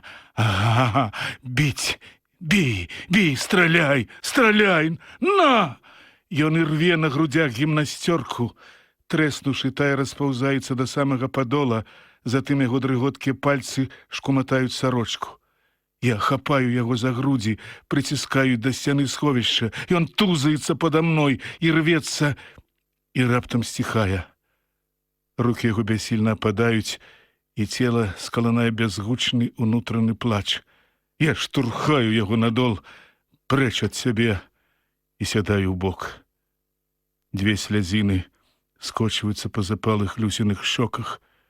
Яна не выцірае іх і не саромецца, толькі з нямым крыўдлівым дакорам глядзіць на крывёнка, які нерухома ляжыць, уткнуўшы твар у зямлю. Герой! Ледве стрымліваючы злосць, кажу я са здзекам. Прорвацца! Куды ты прорвешся? На той свет! Эх ты, піць! Аднымі вуснамі шэпча тым часам Лук'янаў.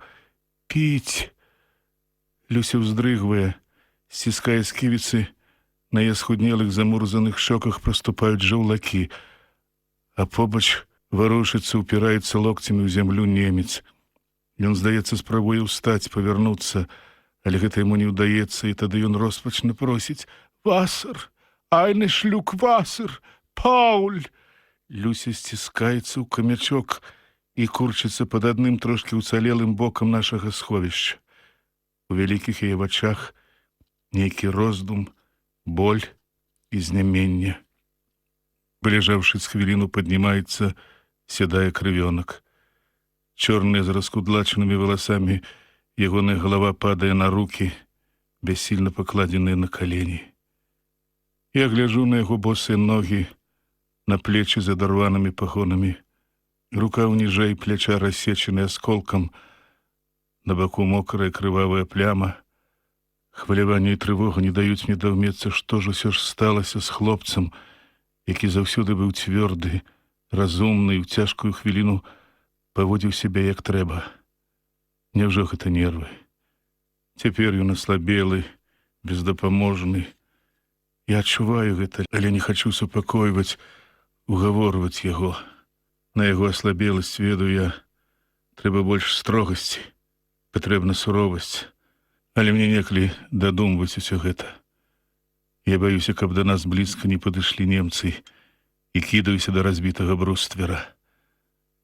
Навокал агнявой пыльная земляная дрыгва. Увесь бліжэйшы травяністы абшар перакапаны, нібы яго парыў статак нейкіх вялізных дзікоў. Скрозь воронкі, земляныя вывараціны. Немцаў ужо нідзе не відаць. Ладно, все, паспакайнела, але ўсё яшчэ нервова кідае крывёнак. Што рабіць будзем? Кулямёта няма. А што рабіць? Як мага спакайней пытаюся я. Вылезеш, тут цябе і пакладуць навек. А з ім як быць? Кідаю я на Лук'янова. Я, мабыць, не менш, чым ён намагаюся цяпер, каб як утрымаць сябе ў стане раўнавагі. Трывожнае адчуванне не зменшылася, ведаю, небяспека ад нас не аддалілася. Мне чорт з ім. Гінуць дык гінуць. Толькі з-за таго не хачу, кажа крывёнак, і яго голас зрываецца на крык. Чаму гэта за яго? Ты за каго ваюеш? Як за каго? За сябе. За каго я павінен ваяваць? Мала, відаць, з табой палітзаняткаў праводзілі. Палітзаняткі! Адразу раздражняючыся, кажа хлопец. На палітзанятках адно, а тут другое.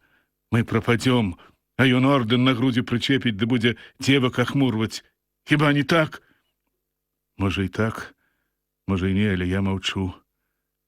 Крывёнак нешта думае, седзячы ўнізе, пэўна ад болю морщыцца і адной рукой бярэцца за свой паранены бок.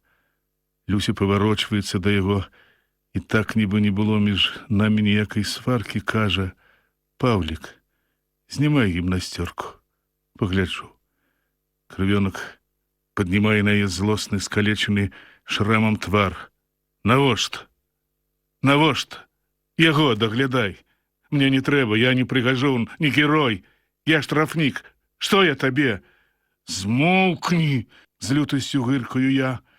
Крывёнак пераводзіць на мяне поўны ненавісці позірк. Што? Бабскі заступнік! Мяне скаланае ад абурэння і злосці на яго. Дурань ты! Балда! Крычу я.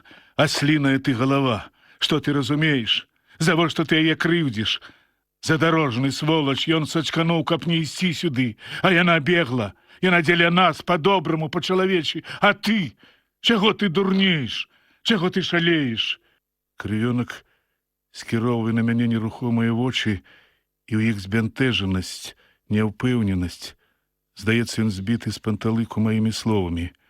А Люся неяк далёкая ад усёй гэтай нашай сваркі, нібы загнаны ў пастку звярок, туліцца да земляной сцяны, вочы яе поўнае напружання, але яна не плача, яна з усяе сілы імкнецца стрымаць, задушыць роспач і крыўду ў сабе. Піць, піць, выдыхае Лук'янаў і грабе зямлю пальцамі. Люся ў тугі вузельчык збірае на лбе бровы, і я разумею, як ёй пакутна ад сваёй бездапаможнасці. А тут яшчэ ўсё не памірае, ўсё варушыцца, дрыжыць немец і таксама спалохана трывожна просіць: «Пауль, Васар, Васар!» Гэта нясцерпна, бачыць апошнія пакуты людзей. Але мы не маем чым дапамагчы ім, я адварочваюся. Я кладуся нізма на разбіты бруствер і гляджу ў поле. Я хачу толькі адно — перамагчы трывогу ў сабе, супакоіцца, бо калі я не стрываю, як гэты крывёнак, дык мы по-дурному загінем.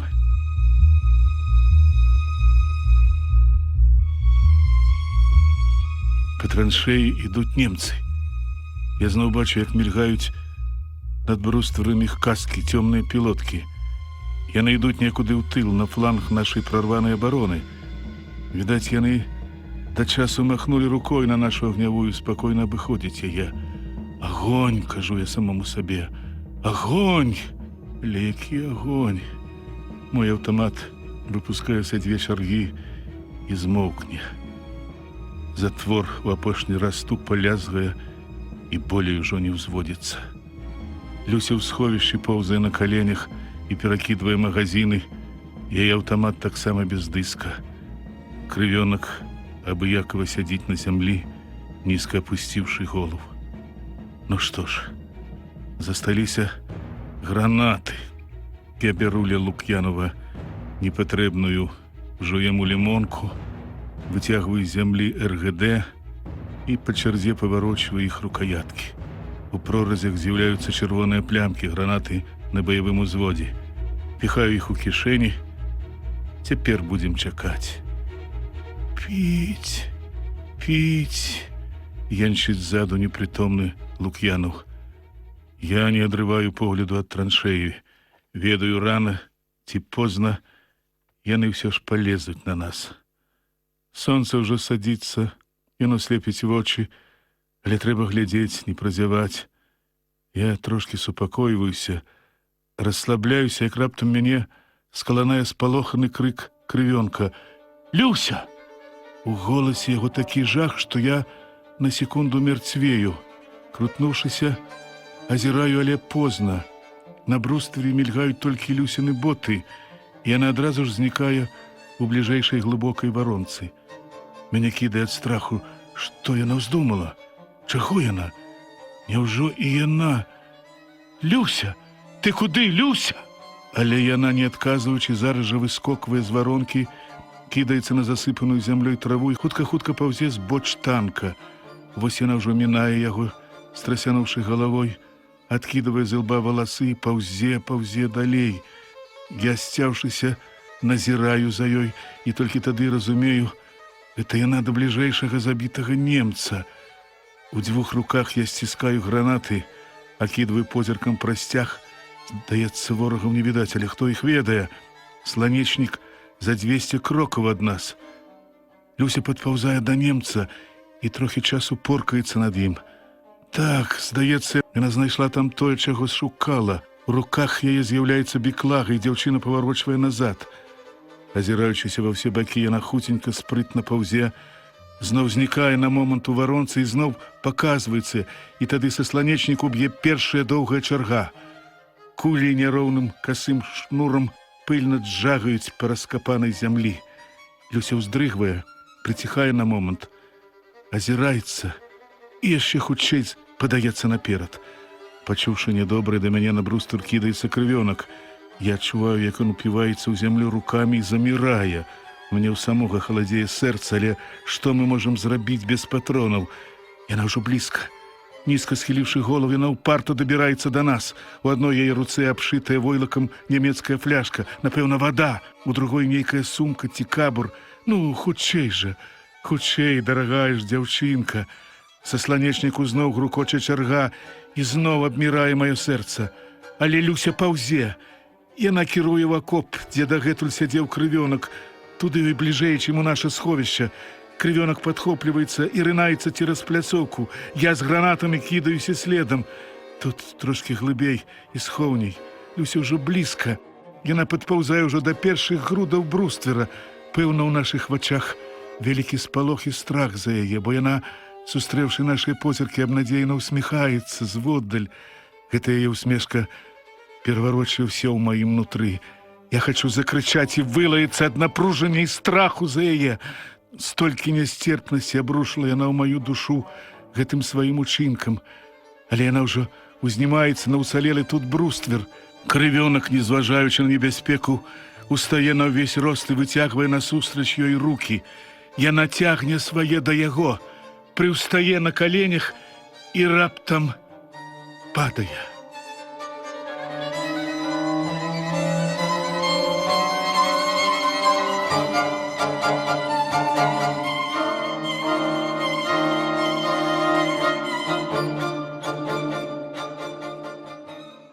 Сябры, прагучалі чарговыя старонкі аповесці Васіля Быкава «Трэцяя ракета».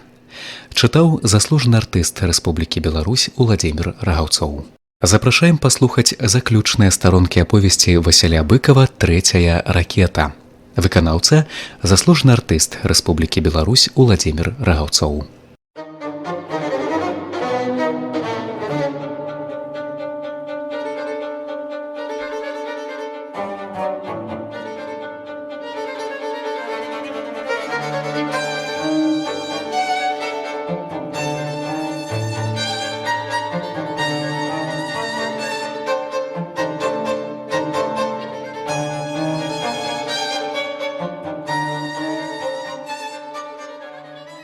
Жоўтая чарга разрыўных ашалела шчоўкае па брустверы, па зямлі, па траве. Пясок і камякі сцябаюць па маім твары, запарушваюць вочы. Знянацку я лыпаю, побач ускрыквае крывёнак. Праз слёзы ад пяску я ўсё ж кідаю позірк на Люсю. Яна моўчкі і неяк незразумела пакорна кладзецца на бруствер. Побач, ухапіўшыся рукамі за скрываўлены твар, апускаецца ў дно крывёнак. Вось яно, вось самае страшнае, самае горшае. Яно не мінула нас, а са сланечніку б'е другая, трэцяя чарга. Куля збівае з маёй галавы пілотку, я на момант схіляюся за бруствер. «Люся! Люся! Люся!» ашалела крычыць у акопе крывёнак. І я, зірнуўшы на яго, яшчэ раз жахаюся. У хлопца на скрываўленым твары чырвоныя пустыя вачніцы. «Люся! Дзе Люся?» «Люся тут! Тут, Люся!» шапчу я, раптам страціўшы голас. Яна ціхенька ляжыць на брустверы, паклаўшы галаву на выцягненую ўперад руку. І на твары добрая светлая усмешка, якую, напэўна, в апошняе імгненне ўбачыў крывёнак. У выцягненай руцэ дзяўчыны беклага, а ў другой брызентавы кабур з ракетніцай. Ракетніца тоўстую сваёй рукояткай выпірае з яе. Все гэта звісае з бруствера. А памятаўшы і зразумеўшы, што сталася, я бяру Люсю за тонкія, яшчэ цёплыя кісці і разам з пяском сцягваю ў акоп. Маленькае гнуткае Люсіна цела лёгка кладзецца на мае рукі. «Люся!» З нялюдскаю немай адзічэласцю крычыць крывёнак, слепа лапая па брустверы рукамі, і я нейкі час баюся азвацца. Баюся сказаць яму праўду. Тады ён гэткім жа голасам пачынае клікаць мяне. «Сядзь!» кажу як мага спакайней, але чужым прыдушаным голасам. «Сядзь! Сядзі! Дзе Люся? Гад, лазняк! Дзе Люся?» Я адчуваю, што ён зноў шалее, і болей не таюся ад яго. Всё, няма Люсі. Крывёнак змаўкае, пасля неяк страціўшы сілу, спаўзае ў дол, затуляе далонямі свой аслеплены твар і зноў скоквае з лаянкай. «Сволачы! Гады! Сабакі! Падлюгі!» І ён зноў, як звер у пастцы, кідаецца в акопе, спатыкаецца аб пакінутую ў дне рыдлёўку і хапае яе. «Дзе Фрыц? Дзе той недабіты Фрыц? Дзе ён?» Крывёнак вылазіць з акопа, зачапіўшыся за сашнік, падае, зноў скоквае. Ён у шаленстве нічога не чуе, а я трымаю на каленях Люсю і не маю сілы спыніць яго, заспакоіць. Пакуль ён лапае ў долі, шукаючы рыдлёўку, са сланечніку зноў б'е чарга, разрыўная гулка трэскаюць на брустверы і на гармаці. «Ага! Ага!» учыўшы стрэлы, недарэчна ўзрадавана крычыць крывёнак і лаецца. «Ага! Сволачы! Гады!» Босы, у парванай расшпіленай гімнасцёрцы, без дзягі, з рыдлёўкай у руках, ён вылазіць з агнявой і, шырока расстаўляючы ногі, слепа сігае туды, дзе ворагі. Не выпускаючы з рук Люсі, я паволі ўзнімаюся в акопе, а ён шырока і невідушча ідзе і ідзе, высокай пагрозліва ўзняўшы рыдлёўку, і страшна лаецца. Праз 5 крокаў падае ў бомбавую варонку.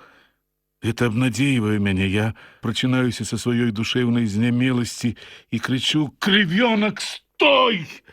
Стой, не вылазь!» Але ён нядоўга ляжыць там. Зараз жа вылазіць і зноў сігае туды насустрач ворагу. Я ведаю, што ўсё прапала, што толькі некалькі імгненняў аддзяляюць чалавека ад пагібелі. І калі са сланечніку грыміць чарга, я заплюшчваю вочы. Расплюшчваю, але крывёнка ўжо не бачу. Я зноў апускаюся на дно абрушанага акопа і ціха, з вялікай асцярогай кладу на зямлю Люсю. Цяпер я адзін. Адзін з маёй вялікай мукай і любай маёй дзяўчынай. Я ўражаны яе пагібеллю, уражаны вайной. Мой свяшчэнны пякучы намер, як сухая груда ад кулі, рассыпаўся сёння ўшчэнт. Відаць, я слабы. Я маленькая парушынка у гэтых вялізных жорнах вайны, што страшэнную сілаю перамолваюць людскія жыцці. І мне не хапае ўжо маёй душэўнай сілы, каб супрацьстаяць пагібелі, змагацца, абараняць аднаго толькі сябе. Я вымаю з тонкіх люсіных пальцаў раменчык біклагі. Там, здаецца, ёсць нейкі глыток вады. Пасля з другой рукі я бяру ракетніцу. У скураных гнёздах кабуры торчыць 3 каляровыя ракеты. Мне ўжо не хочется ни піць, ни есці, ни жыць. Знікае жаданне і біцца, адстойваць гэтую ўшчэнт разбураную агнявую. Хочется толькі памерці ціха. І тут побач з Люсей. Не ведаю, колькі часу я так у зняменні сяджу над ёю. Пасля ўспамінаю жывога яшчэ небараку Лук'янова і нашых там у сховішчы. Не вельмі хаваючыся з біклагай у руках, я перапаўзаю пляцоўку. Лук'янов нерухома ляжыць, дзе ляжаў, але ўжо не кратаецца. Не вельмі хочется, каб ён ачнуўся, загаварыў, зірнуў. Гінуць аднаму страшна. Я адвінчваю біклагу, паднімаю яго запарушаную зямлёй галаву. На павеку заплюшчанага левага вока грудка зямлі. Я скідаю яе, але зубы Лук'янова сцяты. Не, ужо ўсё ў ім здранцвела. Чалавек, напэўна, даўно ўжо памёр. Неўцямным абыякавым да ўсяго позіркам я аглядаю астатніх. Нерухомыя, глухія, сляпыя да ўсяго на свеце людзі, змерцвелыя, закіданыя зямлёй твары. А чырвоная, доўгая стрэлачка на жаўтыховым гадзінніку ўсё рупна бяжыць і бяжыць па чорным цыферблаце. Гэтая жывучасць бянтэжыць мяне. З нейкім забабонным страхам я б'ю па ёй біклагай, шкло рассыпаецца, і стрэлка спыняецца на лічбе 11. Ну, што далей? Побач нешта пачынае мармытаць абгарэлы немец. Жывучы. Нашы ўсе да аднаго палеглі тут, а ён вось жывы. Мне ўзгараецца жаданне дабіць яго, задушыць. Але прыпамінаецца, Люся не дала мне зрабіць гэта ў самым пачатку. І я веру ёй. Мусіць, яна сваёй чалавечай жаночай душой адчувала нешта такое, што недаступна нам, аслепленым крывёю, ненавісцю, гарачкою бойкі. Чорт з ім, хай памірае сам. Немец жа ўсё тузаецца па зямлі, мармыча нешта. Відаць, штосьці яго турбуе. Піць? Кажу я сам сабе. Д'ябла табе лысага, а не піць. Я падношу да сваіх сохлых, засмяглых вуснаў пляшку і п'ю. Вада цёплая, несмачная, смярдзіць нечым нямецкім, не ўбаўляе смагі. Але я неспатольна і упарта п'ю. Рэшту, што яшчэ засталася ў пляшцы, выліваю ў дол. Мне яна больш не спатрэбіцца. Кінуўшы біклагу ў кут, я вяртаюся в акоп. Люся ляжыць у долі на камяках, накіданай выбухамі зямлі. Рукі яе бяссільна выцягнуты ўздоўж цела, ногі роўненька сціснуты. Я сядаю над ёю, паправляю на загарэлых каленьках старэнькую яе спадніцу. Тонкі дзявочы твар ужо прыкметна збялеў, пахудзеў. Тая і апошняя усмешка, што нестрыванасцю ўзрушыла нашыя з крывёнкам сэрцы, паволі знікае, саступаючы месца строгай нежывой нерухомасці. Мяне бянтэжыць і здзіўляе гэтая недарэчная здранцвеласць, назаўсёды такім рухавым, жывым і вельмі лагодным Люсіным твары. Здзіўляюць і вочы. Яны, аказваюцца, зусім не сінія, яны шэрыя. І я не разумею, чаму яны заўсёды здаваліся нам сінімі, як васількі. Колькі безмерна роднага было ў іх, у гэтых радасна-пакутных вачах. Я закрываю іх па чарзе, левая і правая, хай спяць. Што ж рабіць далей?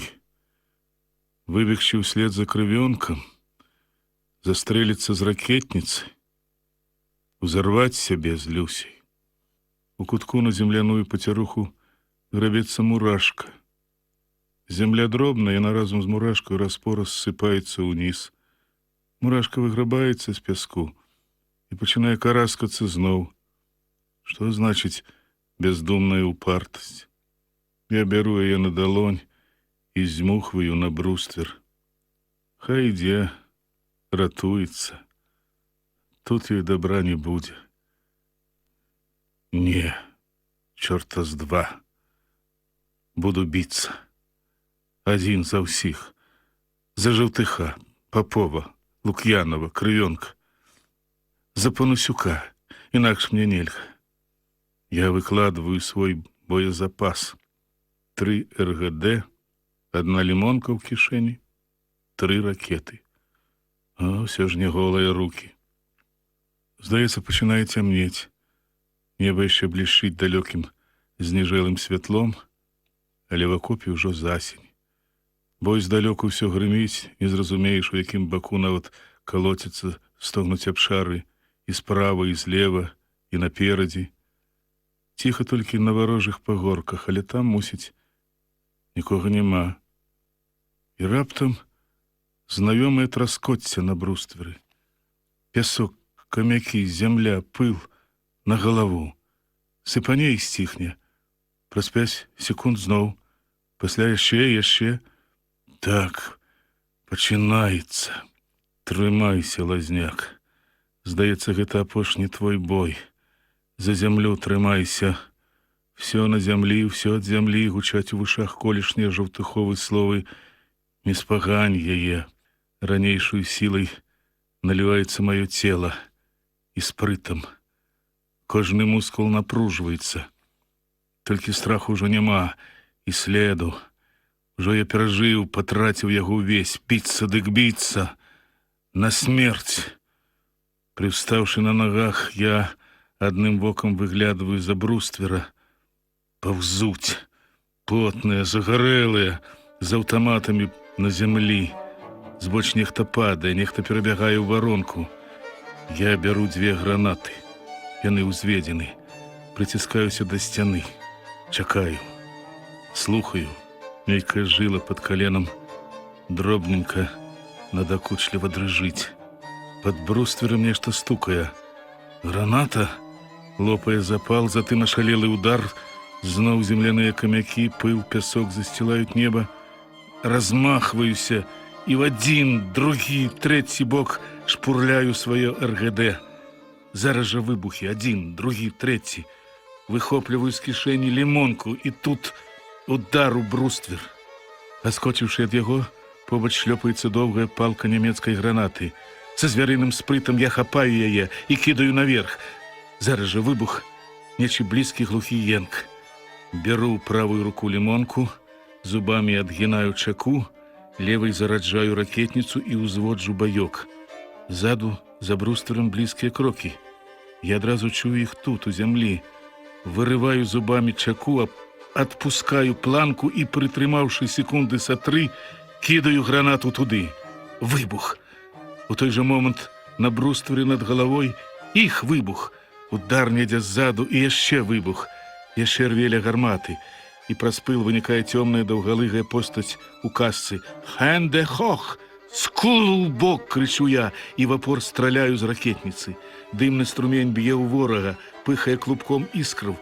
Немец хапаецца за грудзі, падламаўшыся ў каленях, падае на спіну. Некалькі секунд з ягоных грудзей джагае яркае агністае полымя.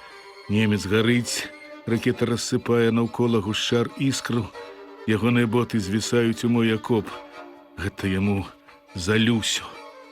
Я хутенька зноў зараджаю ракетніцу, высоўваюся і б'ю у тых, што паблізу. Пэўна, збянтэжаныя маім агнявым адпорам, яны прыціхаюць. Ракета падскоквае па зямлі і коціцца ў траве ярка-агнянай каметай. Зялёныя бліскукі дагараюць і тухнуць на камяках бруствера. Выкідваю гільзу і піхаю новую. Меркуючы, па галоўцы гэта асвятляльная белая. Я чакаю новай атакі і дзякую Люсю. Мёртвая яна ратуе мяне. Але немцы маўчаць.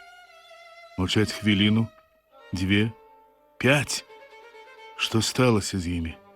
Можа, яны падпаўзаюць? І тут аднекуль здалёк зноў даносіцца танкавы роў. Устрывожаны я ўслухоўваюся, ён усё мацнее, шырыцца ў паднябессі, набліжаецца. Яшчэ праз хвіліну на ўсю глыбіню дрыжыць і худзе скаланаецца зямля. Некалькі разгоністых сіняватых трас джагаюць над брустверам, адтуль, з нашага боку. Радасная здагадка азарае мяне, і здзіўлены я паволі устаю ў акопе. Недзе побач заліваюцца, грукочуць кулямёты, і ўсё адтуль, з нашага боку, джагаюць, мільгацяць трасы. З апошняй Люсінай ракетай у ракетніцы, гатовы да ўсяго, я выскокваю з акопа.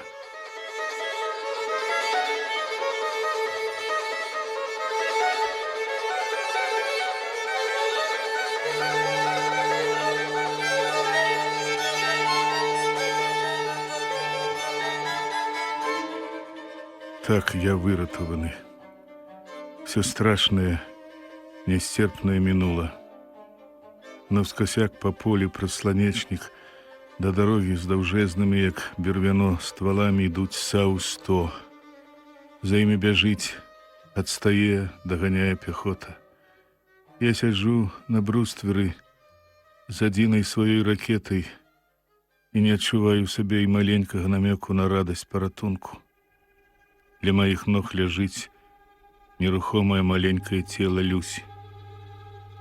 Я вынес яе з акопа пад раздольнае неба, на шырокі палявы прастор, якога яна ўжо не пабачыць ніколі. Ні прастору зямлі, ні нашай перамогі, ні гэтага звечарэлага неба, якое цяпер вельмі падобна на яе шэрыя, некалі зіхатлівыя вочы. Ідзе час, а я ўсё сяджу. Сяджу без дум, без сілы, без аніякага людскога жадання. Праклятая вайна дала і вырвала ў мяне нелёгкае права на Люсіна каханне. Цяпер што радасці мне жыцця? Пехацінцы штосьці пытаюцца, нешта крычаць, але я не чую іх і не адказваю. Некі кірпаты салдат у перакручанай поперак галавы пілотцы кідае на мяне: дурны ці кантужаны, і другі, што бяжыць ля яго з кулямётам, смяецца, ім радасна. А я думаю, хто з нас мог меркаваць учора, што сёння здарыцца гэткае? Ці мог я за доўгія месяцы ў шпіталі прадбачыць, што мая адплата ворагу заслоніцца ад мяне новай вайсковай няўдачай і подласцю свайго чалавека? Як гэта ўсё складана і трудна. Я думаў дабрацца б да немцаў, а ці толькі яны сталі віною нашай бяды. Наколькі ж франтоў суджана змагацца мне і з ворагамі в акружэнні, са сволачу побач, нарэшце самім сабой. Колькі ж гэта перамог трэба здабыць гэтымі вось рукамі, каб яны склаліся ў тую, што напішуць з вялікай літары. Як гэта мала аднае рашучасці, добрых намераў, і колькі яшчэ трэба сілы. Зямля моя родная, людзі мае, дайце вы мне гэтую сілу. Мне яна так трэба. Цямнее, бой сунецца далей, за цёмныя хрыбціны пагоркаў. Па полі ідуць мінамётчыкі, сагнуўшыся з цяжкімі шпулькамі бредуць сувязісты, некуды імчаць ездавыя на перадках, і раптам З прыцемкаў між варонак з'яўляецца Лёшка. Спорным таропкім крокам ён падыходзіць да агнявой. У яго ў здаровай руцэ 2 кацялкі, пад пахай другое, што белее бінтам, бохан хлеба. Самаўпэўнена, з такім выглядам, быццам ён толькі 10 хвілін не быў тут, Лёшка вітаецца. «Привет! Ну як? Стрывалі? Героі! Законна!» Ён укленчвае, асцярожна ставіць між грудаў кацялкі, кладзе хлеб. «Вайна вайною, а есці трэба, правда? Ось расстараўся тут. А дзе ж хлопцы?» Я маўчу, адчуваючы, як усё перад вачмі закружылася, загойдалася і плыве у шалёным тумане ненавісці. Пэўна, ён заўважае гэта і сур'ёзнее. А мяне, ведаеш, трохі цюкнула. Пакуль да санроты дабег, перавязаўся, ну і забавіўся. Вось яшчэ Люська прапала, была і прапала. Шукалі. Ды дзе ж хлопцы? Ну, прастыня. Туман у маім позірку расплываецца. Варонкі, выбоіны, бруствер і Лёшка ва ўсёй катэгарычнай выразнасці паўстаюць перад вачмі. «Ідзі сюды, гад!» Я ўстаю, паварочваюся на брустверы да агнявой, і Лёшка, адчуўшы кепскае, паслухмяна лезе наверх. Не там шукалі? «Глядзі!» — крычу я. «Глядзі, сволач!» На некалькі секунд ён нахмурваецца, аглядае нябожчыкаў, але зараз жа здаровай рукой пачынае атузваць каротенькую сваю гімнасёрку. «Ну і што?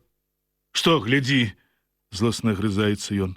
«Падумаеш, вон не такіх пабіла. Камбату галаву адарвала. Што, я вінават?» «А хто ж? Твоя работа, гад ты, судзіць цябе». «Судзіць!» — вызверваецца ён. «Пайшоў ты да д'ябла, малакасос! Завошта?» «Ах, завошта! Ты не ведаеш завошта! Ты пагубіў іх!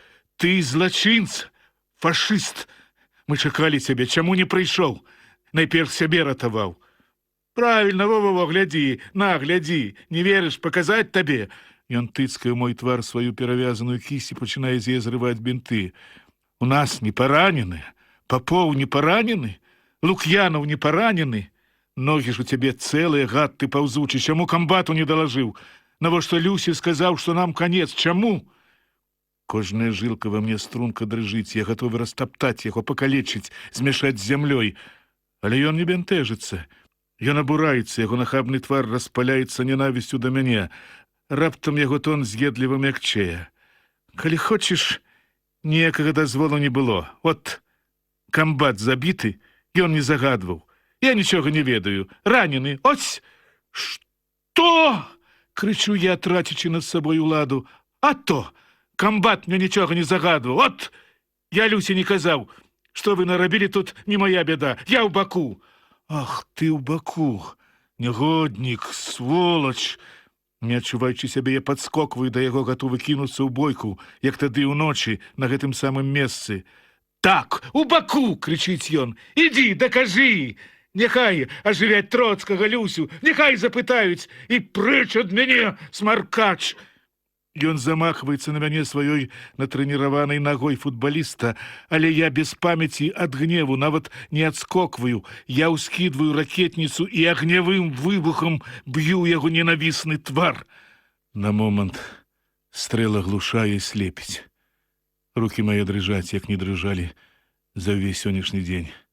Страшэнная яркасць і ззяне, ўсё разгараючыся ў долі, нестрываным святлом залівае агнявую, станіны, скасабочены шчыт, колы, абгарэлага немца, кожны камячок у долі. У акопе сховішчы за гарматай трапечуцца дрыжаць чорныя дзегцярныя цені. На некалькі імгненняў на брустверы з незвычайною яркасцю ўспыхвае роўная і надзіва маленькая ў долі постаць Люсі. Коротка і горача бліснуўшы, як у жыцці, яна ў момант азмрочваецца, і зараз жа ўсё паглынае цемра. Вялізная, накопленая за гэты жахлівы дзень злосць, раптам выбухнуўшы, пакутна ападае ў маім сэрцы. Ураз знікае ўвага да гэтага злыдня і ўсяго на свеце. Я шпурляю ракетніцу і, адышоўшыся на другі бок агнявой, кладуся ніцма на мулкія груды холоднага бруствера. За пагоркамі паволі сціхае бой. Далёкае святло ракет слепаватым водсветам блукае па цьмяным шчыце гарматы. Вечная в сваёй жыватворнай сіле пахне, пабітая выбухамі, здратаваная танкамі, пасечаная жалезам зямля. Росны травяны водры я пачынаю ўладарна заглушаць бензінавы чад гарэлых танкаў, парахавы смурод гільз. Угары ў светлявым веснавым небе высыпаюць рэдзенькія зоркі, тыя самыя, пад якімі я марыў учора, і марыў зусім не пра гэткае. Зняможаны і спакутаваны, неяк душэвна здранцвела, я доўга не магу паварушыць нічым і пластом ляжу на зямлі. Всё во мне сцялася, асела. Адно толькі пекельным болем гарыць дагарае ў душы мая нешчаслівая любоў і моя святая ненавісць. Я ляжу так, аж пакуль з цемры не даносяцца знаёмыя галасы. Недзе мерна лязгае ворчык, коротко фыркае конь. Гэта едзе разлік з Кварышева. Відаць, хлопцы шукаюць нашу агнявую. Спыняюцца, неўзабаве наводчык Шчэрбак, пэўна, згледзеўшы мяне на брустверы, гукае: «Давай сюды, тут яны». Тады я падымаюся з долу. З'яўленне таварышаў прыўзнімае нада мной нестрываную глыбу самотнасці.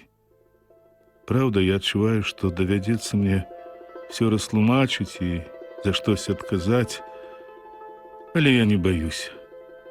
Што б са мной не сталася яшчэ, горш і страшней, чым сёння, мне ўжо ніколі не будзе.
Сябры, прагучалі заключныя старонкі аповесці Васіля Быкава «Трэцяя ракета». Выканаўца – заслужаны артыст Рэспублікі Беларусь Уладзімір Рагаўцоў.